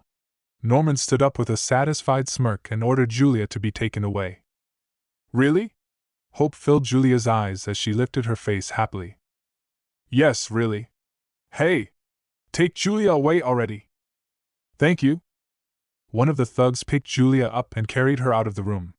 She continued to plead hopefully at Norman until the moment she left the room. The door immediately closed afterwards, leaving only Takahisa on the floor. Hey boy, did you see that? That woman honestly thinks you'll be saved. What a moron! Norman chuckled and grabbed Takahisa by the hair. Listen here, boy. No, listen here, great hero. The man you killed was my beloved nephew. That's why I'm going to kill you no matter what. I will never forgive you. And yet that stupid woman rejoiced so happily. Norman smiled like he was unable to hold back how funny it was to him. Gru! Takahisa made an inarticulate sob. That said, I'm no demon. I promised I'd have a chat with you, after all. So let's discuss something interesting. You've heard that stupid woman say she'd earn us lots of money, right? But we were intending on working her to her death anyway, so that wasn't even a bargaining point to begin with. Yet she believed she could negotiate by offering to work for money. Pfft, ha ha ha ha ha. Norman ignored Takahisa's cry and laughed like a child with his deep, hoarse voice. Gra! Takahisa began to struggle furiously, kicking his legs and flailing his arms. His tied-up limbs and the magic sealing collar around his neck should have made it harder to control his magic, but he was able to struggle with pure strength alone. Hey you! Hold him down facing up! Norman ordered his subordinates with a sadistic grin. Yes, sir. Whoa, he's strong. Two brawny men moved to hold Takahisa down. Once they did, Norman drew the dagger at his waist and showed it to Takahisa. Now, legendary hero, I'm going to stab you where you stabbed Sammy and kill you. I'll even lean my weight forward so slowly, you can feel every inch as it pierces your heart. Ugh! Ugh! Don't worry, I'll tell that stupid woman you're still alive so that she can keep working with hope in her heart. I'll introduce all the worst customers to her first. There are plenty of rich men with outrageous preferences here in the capital. Ugh! We normally offer our disposable girls to those customers, but that stupid woman will be a special case. Each time she takes a client, I'll pay to have her healed with magic. It'll be a sight to see whether her body breaks from something untreatable first, or whether her heart breaks from losing hope. Don't you agree? Norman looked down at Takahisa and spoke to him gleefully. GUH! GGH! Mr. Norman, please hurry! This guy seriously has the strength of an animal. The thugs held Takahisa's limbs down using all of their body weight. All right. How pathetic. Nick, you hold his legs. Nick paused for a brief moment, then nodded with a shrug. Got it. He moved over and held both of Takahisa's legs down. By now, hero boy. Norman clutched the dagger upside down and crouched down. Ugh! Tears streamed down Takahisa's face as he glared at Norman, cursing him to death. It was at this moment that Takahisa realized it. In this world, there were bastards no one could do anything about, demon-like humans that were beyond salvation. Thus, Takahisa asked himself, why had he been so insistent that murder was a bad thing before? And so, he decided to change his half-deified values. Killing was the answer. Murder was acceptable. If he had free use of his limbs right now, he would be swinging his sword without hesitation in order to kill this man. No, he would kill everyone here. For the first time in his life, Takahisa felt bloodlust. But it was too late. Everything was too late. This is for Sammy. GUH? Takahisa's body lurched up. He watched on as the tip of the knife in Norman's hand sank into his chest. Oh, poor Sammy. I'm sorry, I'm so sorry. Norman apologized towards the dead young master as he stabbed Takahisa through the heart over and over again. Ugh! Ugh! Ugh! Takahisa's body jerked up each time his heart was pierced, but those movements gradually ceased. The light disappeared from Takahisa's eyes, and his consciousness was cut off. All right, you all can throw this rubbish hero into the incinerator now. Make sure you burn everything, including his clothes and that collar. Norman stood up and ordered Takahisa's cremation. Chapter 6: Sacred Flames of Darkness. The muffled roar of a fierce wind could be heard. A heat that made boiling water feel lukewarm surrounded him. Was he soaking in a pool of magma in hell? He tried to yell, but no voice came out. It was hot. It felt like both the inside and outside of his body were burning at the same time. What on earth was happening? He didn't know. But he wanted to escape from this hell. Which was why Takahisa. Underneath the brothel was a secret high-powered incinerator that ran on enchanted gems as fuel. The chimney for the incinerator's smoke was connected to the chimney of the kitchen stove on the first floor, cleverly hiding the existence of the underground room while allowing the smoke to be carried outside the building. That secret incinerator was currently powered on, flames roaring loudly inside. The body of the boy Norman had just killed had been thrown inside. But in contrast to the climbing temperature of the flames within, Mr. Norman was terrifying. Yeah, I've never seen him so mad before. The thugs waiting beside the incinerator shuddered, goosebumps spreading across their bodies. They had caught a glimpse of bottomless insanity in the way Norman had punished Takahisa and Julia. I don't think I'll be able to sleep well for a while. Was it really the hero that we killed? What if we get cursed for it? A cold chill ran down the thugs' backs as they spoke. Just then, a dull bang came from the incinerator. Huh! The thugs startled and turned to look at the incinerator. Wah, what was that just now? I heard it too. A sound. Don't tell me. Are we seriously gonna get cursed? Stop it! It's all because you brought it up. The thugs were all frightened after assisting in the murder of a hero. At that very moment, someone appeared in the doorway of the incinerator room. It was Nick, the mercenary Norman had hired. Hey, you guys! Nick greeted the scared thugs with a casual wave. Oh, Nick! The thugs let out a sigh of relief at the entrance of a familiar face. The thugs in the room had all joined the organization in their early childhood and been raised within the group. To them, a mercenary from outside the capital was an outsider. However, Nick's abilities, work ethic, and good-humored personality, along with the fact he had been directly scouted by the higher-ups of the organization, made him a trusted member among them. What an unlucky day, huh? Nick said to the thugs with a shrug. Did you hear that sound just now, Nick? Isn't this bad? Yeah, what if the hero curses us? The thugs had their guards lowered as they spoke to Nick excitedly. Sorry, Nick said, drawing his sword and walking inside. He swung it swiftly 3 times. Huh! The thugs that had been seated while chatting with each other fell from their chairs with no idea what had just happened. I'm quitting the organization as of today, Nick said plainly, looking down at their faces. After returning his sword to its sheath, he scraped out the enchanted gems being used as fuel in the incinerator and began the extinguishing process. Normally, one would wait for the fire to naturally die down, but Procreo Aqua, or Afflatus. He used magic that created water and wind to accelerate the process. Goodness! Nick retrieved the contents of the incinerator with an annoyed look. It was Takahisa's body, which had been cremated to destroy evidence. Although he had only been in the incinerator for a short while, most of his flesh had already been burned to ash. However, against all expectations, Takahisa let out a groan. Upon closer inspection, his burned body was already healing rapidly. Is he seriously still alive? Damn!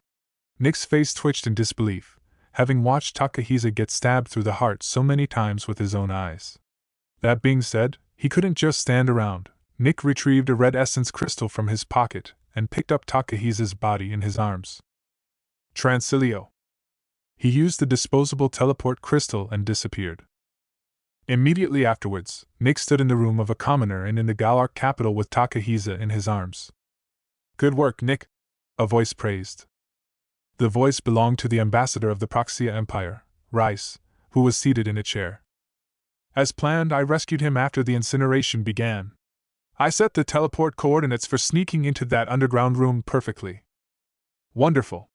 You have done a truly good job today. It was worth making you infiltrate the Galark underground for this. Now lay him down on this bed. Rice personally lifted the blanket and gestured for Takahisa to be laid down. I know you said this would happen, but what the hell is up with his body? Nick asked, looking down at Takahisa in disgust after laying him down. It's exactly as I explained. Heroes possess an astounding healing ability. There is a limit to it, but he won't die from just this. This barely can be considered healing anymore. It's practically resurrection. Indeed, Rice agreed cheerfully. So, what happens after this? Of course, we'll make him indebted to us. But the specifics will depend on his wishes after he wakes up. I was there when he was stabbed to death by Norman. Won't he be hostile to me if he sees me? That shouldn't pose much of a problem. You should return to the organization in the red light district for now. Before you go, though.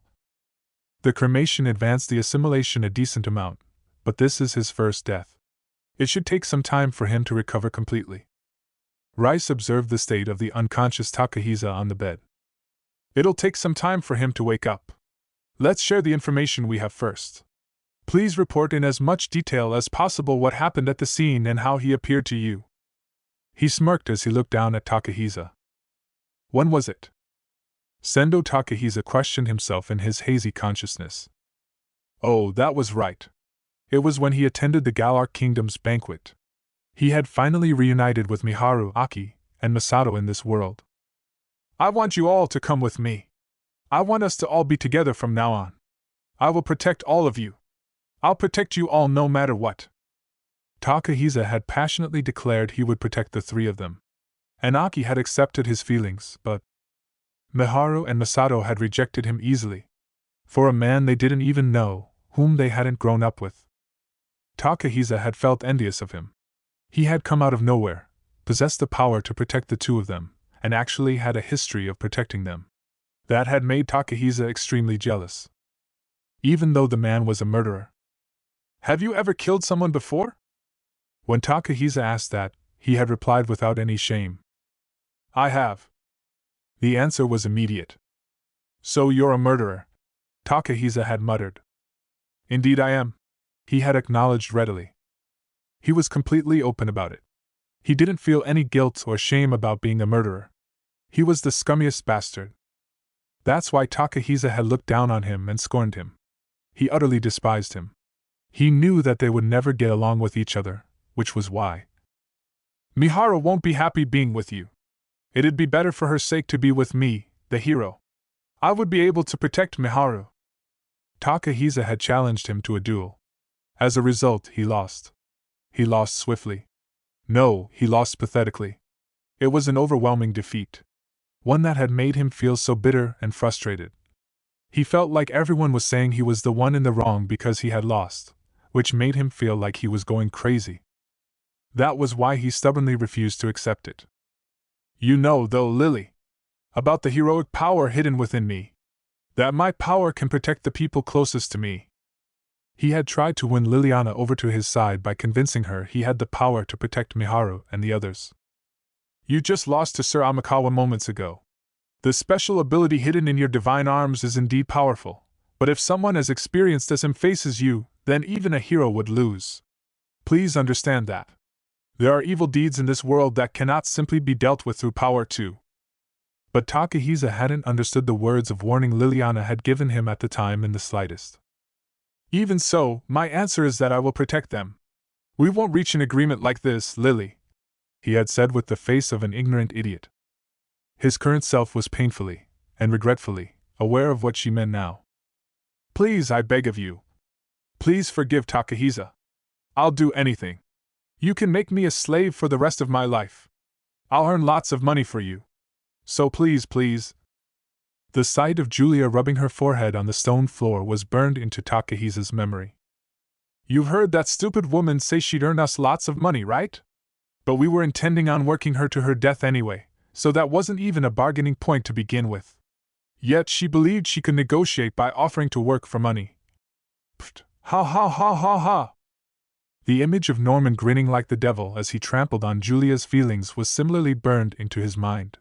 He couldn't forgive him. He could never, ever forgive him. But the one he couldn't forgive the most of all was himself, for blindly believing he could easily protect the people important to him. For behind the foolish and pathetic person who had failed to protect Julia, he was pathetic.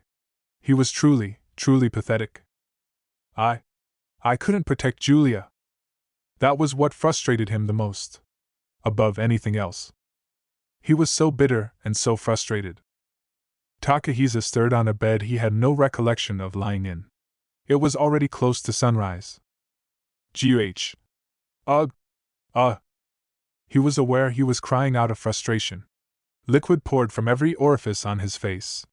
There wasn't a single thought in his head about where he was, why he was there, or whether he was safe. He could only think about saving her. He had to go and save Julia. That was the sole thought in his mind as he sat up without even looking at his surroundings. He attempted to stagger out of the room like that, but... Please wait. Where are you going? Rice, who had been reading in a chair, called out to Takahisa. Ugh. It was at that point that Takahisa finally realized someone else was in the room. He wiped his tears and looked at Rice. Never did I think you would leave as soon as you woke up. Rice chuckled, closing his book with a snap. Who are you? Huh? His words came out slurred. Come to think of it, Norman had snapped off several of his teeth when he kicked him. Takahisa touched his mouth as he recalled that, but to his surprise, all his teeth were present and aligned. The slurring had been because of how intensely he had been crying. I'm the one who saved you, pretty much, Rice said with a smile. I see. Julia! Julia! Unable to think of anything besides Julia, Takahisa continued walking out of the room like a zombie. I said to wait. I won't force you to stay here, but how are you going to reach your destination when you don't even know where you are? You mumbled something about a brothel in your sleep, but we're not even in the red light district right now, Rice said, questioning Takahisa's awareness of the situation. There's a girl I want to save. I have to save her. I have to go. At this moment in time, Takahisa didn't care about anything unrelated to Julia's rescue. It was possible he didn't even know why he wanted to rescue Julia. He had no clear plan, he just wanted to act as quickly as possible and save her. That was clear from his actions and speech right now. He just returned from the brink of death, so he's still in a vacant state. In that case, Rice discerned Takahisa's mental state. Very well. Then allow me to show you the way, he said, presenting the very option Takahisa desired. Huh? You wish to return to that underground room, yes? I'm offering to send you there. I can sneak you in instantly if I want to. Who are you? After a long pause spent on getting his sluggish thoughts back up to speed, that was the vague question that came out. Then, how are you connected to them? Takahisa expressed wariness towards Rice. Even without his thoughts working properly, he could tell the offer was too good to be true. Furthermore, why am I alive? Was the question Takahisa finally arrived at. What about Julia? Where's Julia? A tint of sanity finally returned to Takahisa's eyes. He remembered everything that had happened until he lost consciousness, and worried for Julia first and foremost. Then, he seemed to have a flashback to the injustice his mortal enemy Norman had committed against him and Julia. Ugh! With the face of an angered ogre, flames of resentment burned in Takahisa's eyes. He would kill him. He wanted to kill him. He was prepared to do anything in order to kill him. You can lead me to Julia, right? Please! Take me there right away! Even though he didn't know who the man in front of him was, he asked for his guidance. I shouldn't be the one to say this, but shouldn't you be trying to learn more about who I am first? I could be one of Norman's allies, or this could be some kind of trap for you. I may even ask for something in return for taking you there, Rice pointed out. I don't care, Takahisa said instantly. Oh? As long as I can save Julia, I don't care about anything else. If you want me to do something in return, just say the word. I'll give you anything I can offer, Takahisa declared with a steady look. So you're prepared to risk everything for a single goal. Rash, but I respect that kind of resolution in a man. Rice's expression relaxed in awe. Very well. I will bring you to the underground room of that brothel. He offered a welcoming hand to Takahisa. There was a large underground space in the high-class brothel that Norman operated. It was connected to the other buildings in the vicinity, making it far larger than the area of the building above ground. There were countless rooms that existed in this area besides the room Takahisa had been held in and the incinerator room. For example, there were rooms where brothel workers that couldn't be placed upstairs due to special circumstances were confined, and rooms where illegal business was conducted with tight-lipped VIP customers. Presently, that underground facility was in an uproar. The reason was because of the multiple murder case that had occurred in the incinerator room, and the disappearance of Takahisa's corpse, which should have been burned to destroy evidence. In Norman's underground office, the room's owner and his subordinate thugs had gathered together. God damn it! Is there still no news? Norman yelled angrily. Sorry, sir. We've searched the entire underground space, but they had failed to find Takahisa's corpse anywhere, the thugs reported while exchanging nervous looks. The thugs in the incinerator room were all dead. No one had witnessed anything. The corpse of Takahisa, who had been thrown into the incinerator, had vanished. There were no clues on who the culprit was, or where Takahisa's body had gone. He better not have been taken outside. Norman was in an absolutely foul mood. That should be impossible. There are guards at every exit. There were no customers that had any luggage on them today, and none of the organization members carried anything large out either. There were multiple exits connecting the underground to the surface, and all of them had been guarded. If someone had carried Takahisa's corpse out, they would have noticed right away. TCH. What's the meaning of this? Norman clicked his tongue in annoyance and pondered. If Takahisa's corpse had been carried up to the surface, things would get problematic if the brothel he managed was suspected. He had finally been feeling better after killing Takahisa, but this turn of events had completely ruined his mood. However, no matter how vast the underground facility was, there was something strange about how a corpse could have vanished from a closed space. Norman pondered what the possibilities were for something to completely vanish without a trace. Was it a customer? No, whoever it was targeted that brat's corpse and left. The culprit has to be someone within the group, someone who knows he died here. But why would they take the corpse? To hand him over to the castle?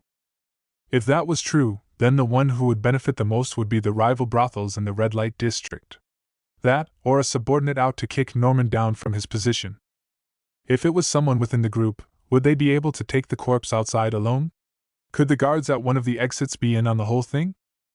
Once he had that thought, he suddenly found himself unable to trust the men in the room with him. I wanted to have my fun with her a little longer, but it might be safer to dispose of Julia sooner rather than later.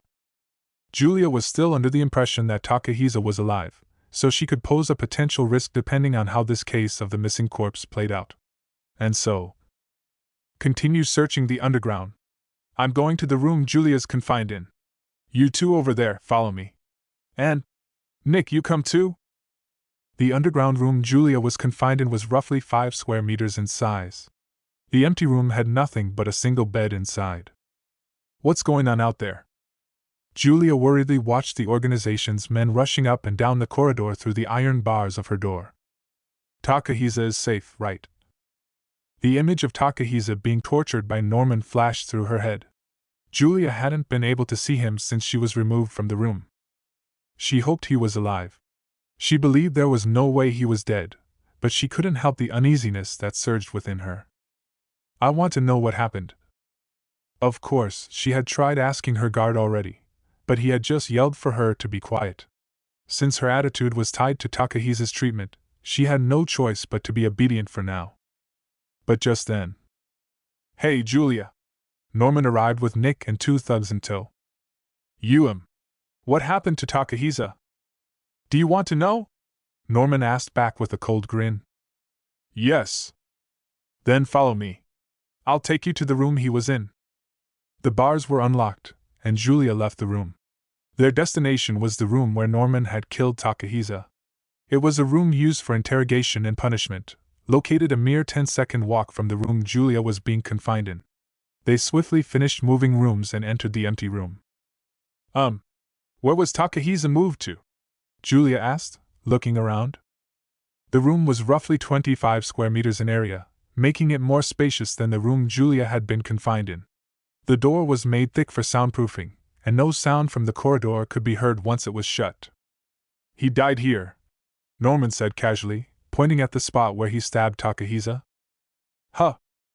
I stabbed him through the heart and killed him here. Julia was so shocked, she could only blink in stunned silence. When I told him how you would die after you left the room so happily, he spent his last moments wailing incoherently without any teeth, sounding utterly pathetic. Julia fell down in despair. What kind of man bawls his eyes out like that? It was pathetic to watch. I wish I could have shown you the moment he died. Norman crouched down and sneered into Julia's ear. Liar! Julia yelled, tears streaming down her face as she grabbed at Norman. Shut up! Norman punched Julia in the face. Julia rolled across the floor with great force. The situation's changed. Now that I've decided to get rid of you, I won't be holding back this time. There'll be no more healing magic. I'll punch your face till it changes shape, then kill you. Or should I save your face for last and punch your stomach first? Norman turned Julia onto her back and straddled her waist. Tears of frustration spilled from Julia's eyes. She sobbed while blood dripped from her nose. But she was undaunted despite that, struggling to land a punch on Norman. Annoying bitch! Norman's fist flew into Julia's stomach. Gurg! Both you and that shitty brat are pests that need to die. Norman continued hitting Julia's stomach over and over again. Mr. Norman! A thug suddenly ran into the room in a panic. Huh! Norman paused mid-swing and looked back at him. We're under attack! A few mere minutes prior, in an empty room under the brothel. In a room devoid of objects and people, space distorted, and two people appeared, Takahisa and Rice. We've arrived.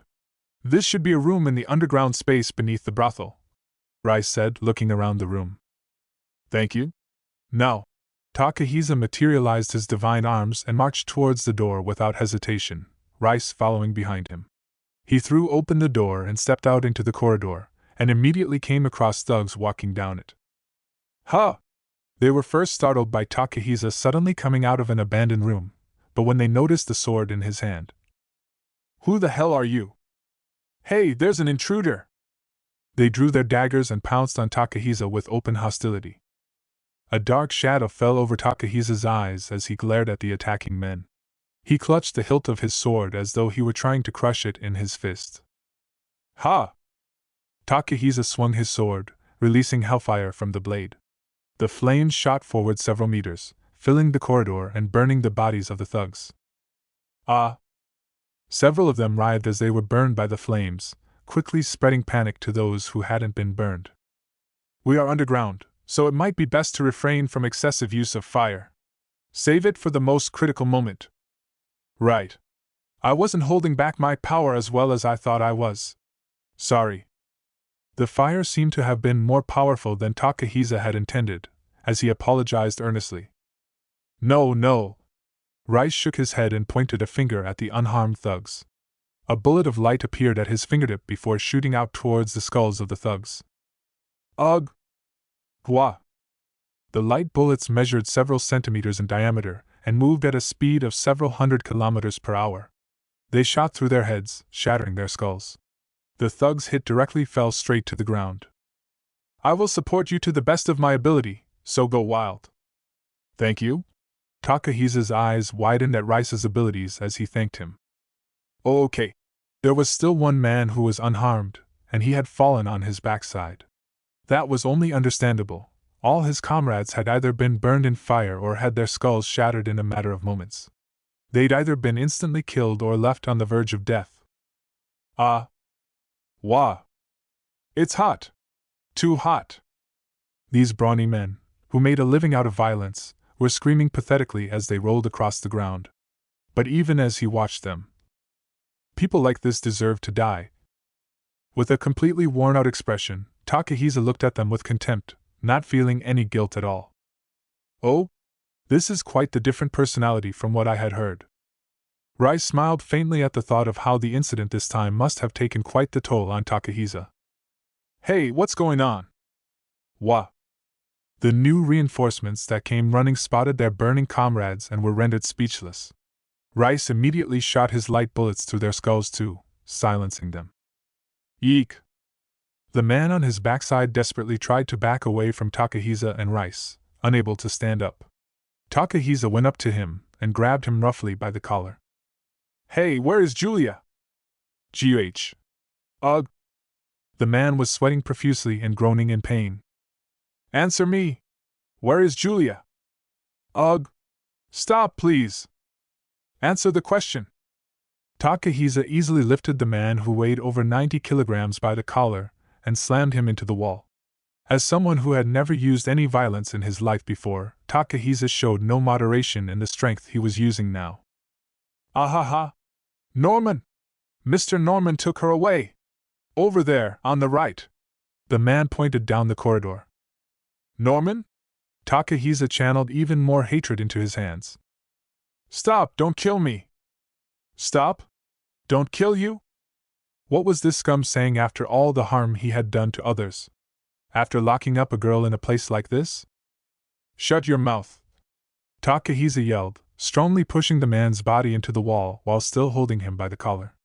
That seemed to apply a considerable amount of pressure, as the sensation of the wall and the man's flesh and bones being crushed together could be felt. The man's body, which had been tensed up in fear, lost its strength. It seems Miss Julia is over there. Rice pointed in the direction they were headed next. Let's go. Without a glance at the corpses littering the floor, Takahisa headed to Julia's rescue.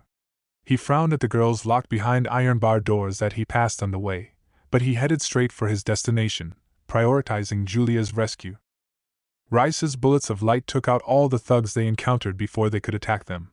There was one man who ran to the room Norman was beating Julia in. "Mr. Norman! We're under attack! Gah!"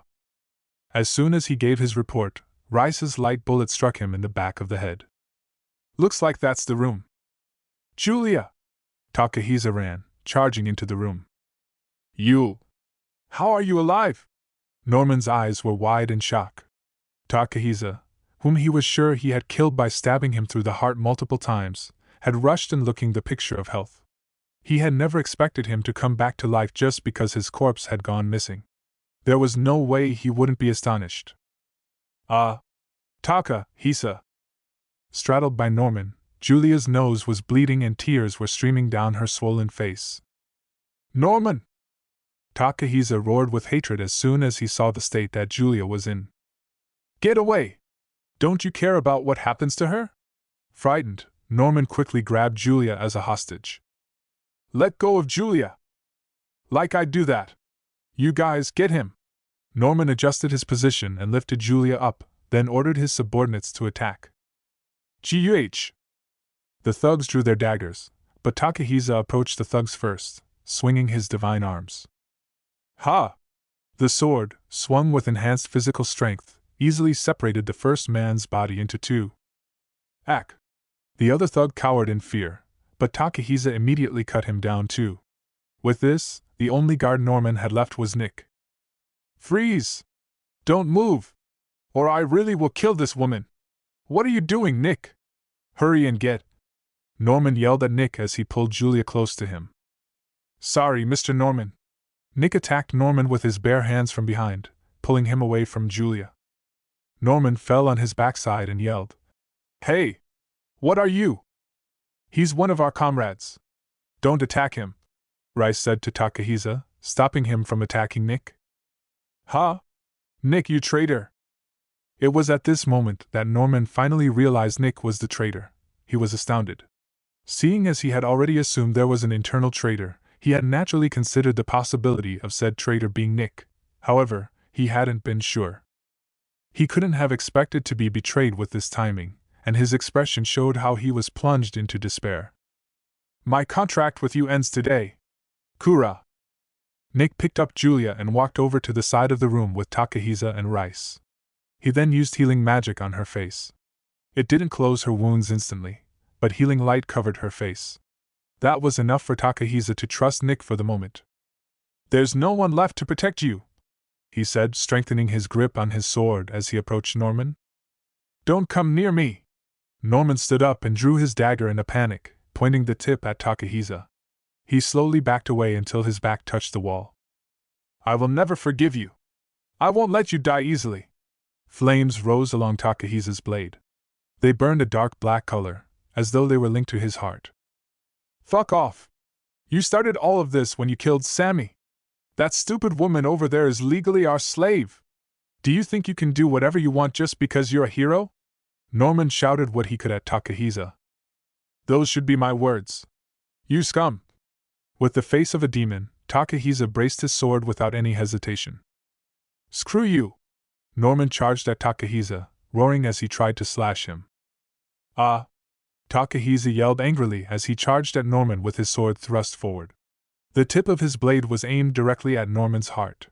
He proceeded to move with absurd physical strength and speed, stabbing the sword into the wall through the body. Gah! The impact shattered his entire body, making Norman groan like his organs had flipped. The dagger in his hand clattered to the floor noisily. "Phew! Phew!" Takahisa glared at Norman's dying face without blinking. Norman narrowed his eyes and glared back even as the light in them faded. The black flames burning Takahisa's sword transferred to Norman's body. I'll be waiting for you, in hell. In the final moment before his face was swallowed by the flames, Norman smiled thinly. Takahisa withdrew his sword and Norman's burning corpse fell to the floor. He continued glaring at Norman's burning body. Takahisa! Huh! The sound of Julia's voice behind him snapped him back to his senses. It's difficult to treat her like this. Could you carry her instead? Nick said, approaching Takahisa to hand Julia over to him. Yeah. Takahisa erased his divine arms and accepted Julia's body with trembling arms. Hey. Thank you? My hero. I'm glad you're alive, Julia said, thanking Takahisa with a happy smile before passing out from exhaustion. There is no risk to her life, and her beautiful face will return to normal. I will heal her too, Rai said, casting healing spirit arts on Julia. Thank you very much. Takahisa's face crumpled from being on the verge of tears as he bowed his head deeply. Please lift your head. As I said before we came here, I'm not helping you out of a pure sense of justice, Rice replied cheerfully. I know. I'll become the Proxia Empire's hero, as promised. But there's one last thing I'd like to do. What would that be? I want to free all the girls locked both above and below ground and destroy this brothel. A place like this needs to disappear from this world. I won't allow them to commit such atrocities ever again, Takahisa declared with contempt. About 10 minutes later. Dawn had just arrived, and there was still a dim gloominess to the sky. In the red light district of the capital, a gigantic pillar of fire rose up. The flames engulfed only the high-class brothel Julia had worked at, swirling high enough to reach the sky. The fire was being controlled by Takahisa's sword. My. Standing beside Takahisa, Rice looked up at the flames with wide eyes. His awakening as a hero is progressing well after all, he thought to himself, impressed.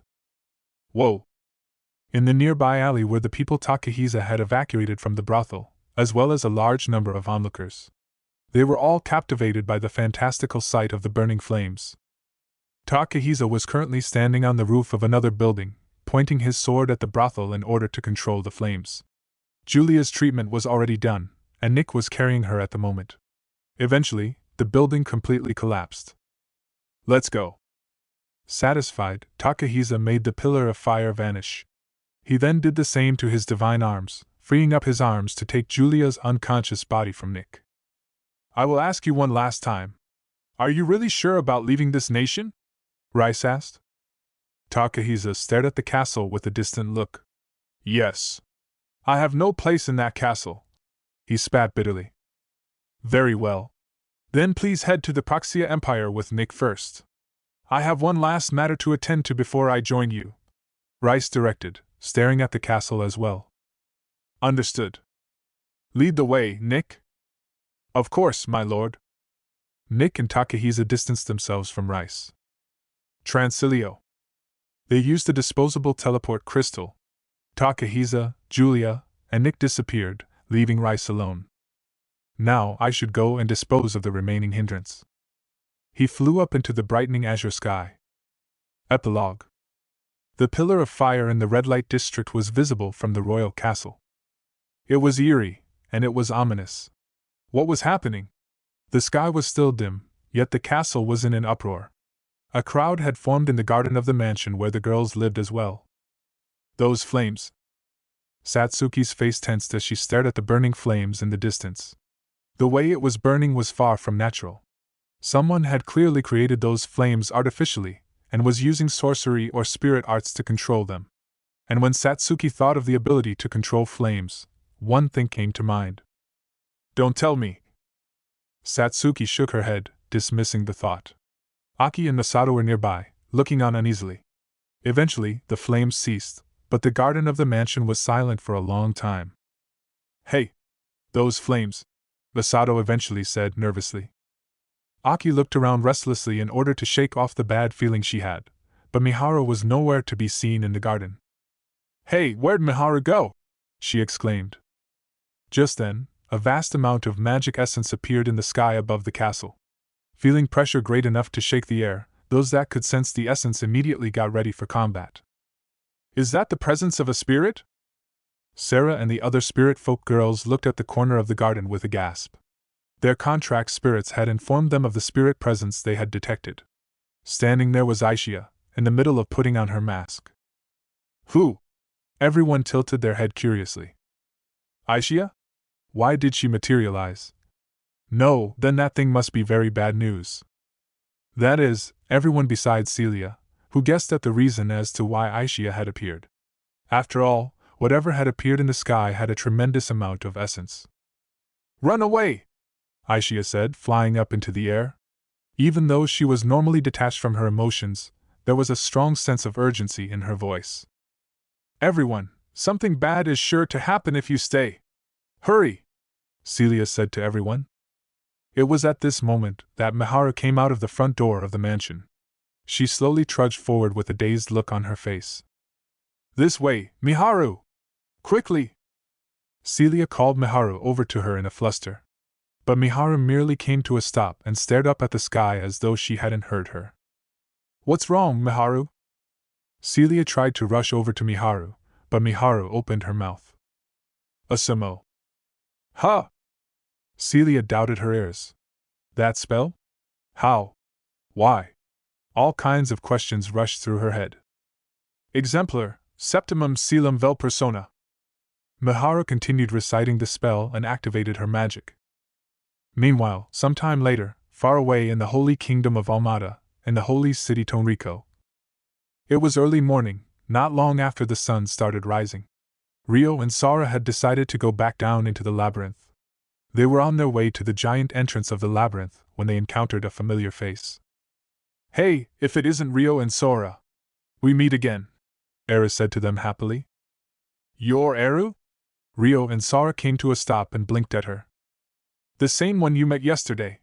Eru recounted how they had eaten at a restaurant in the capital together yesterday with a nostalgic look. You remember us? As a transcendent one and their disciple, Rio and Sora were easily forgotten existences.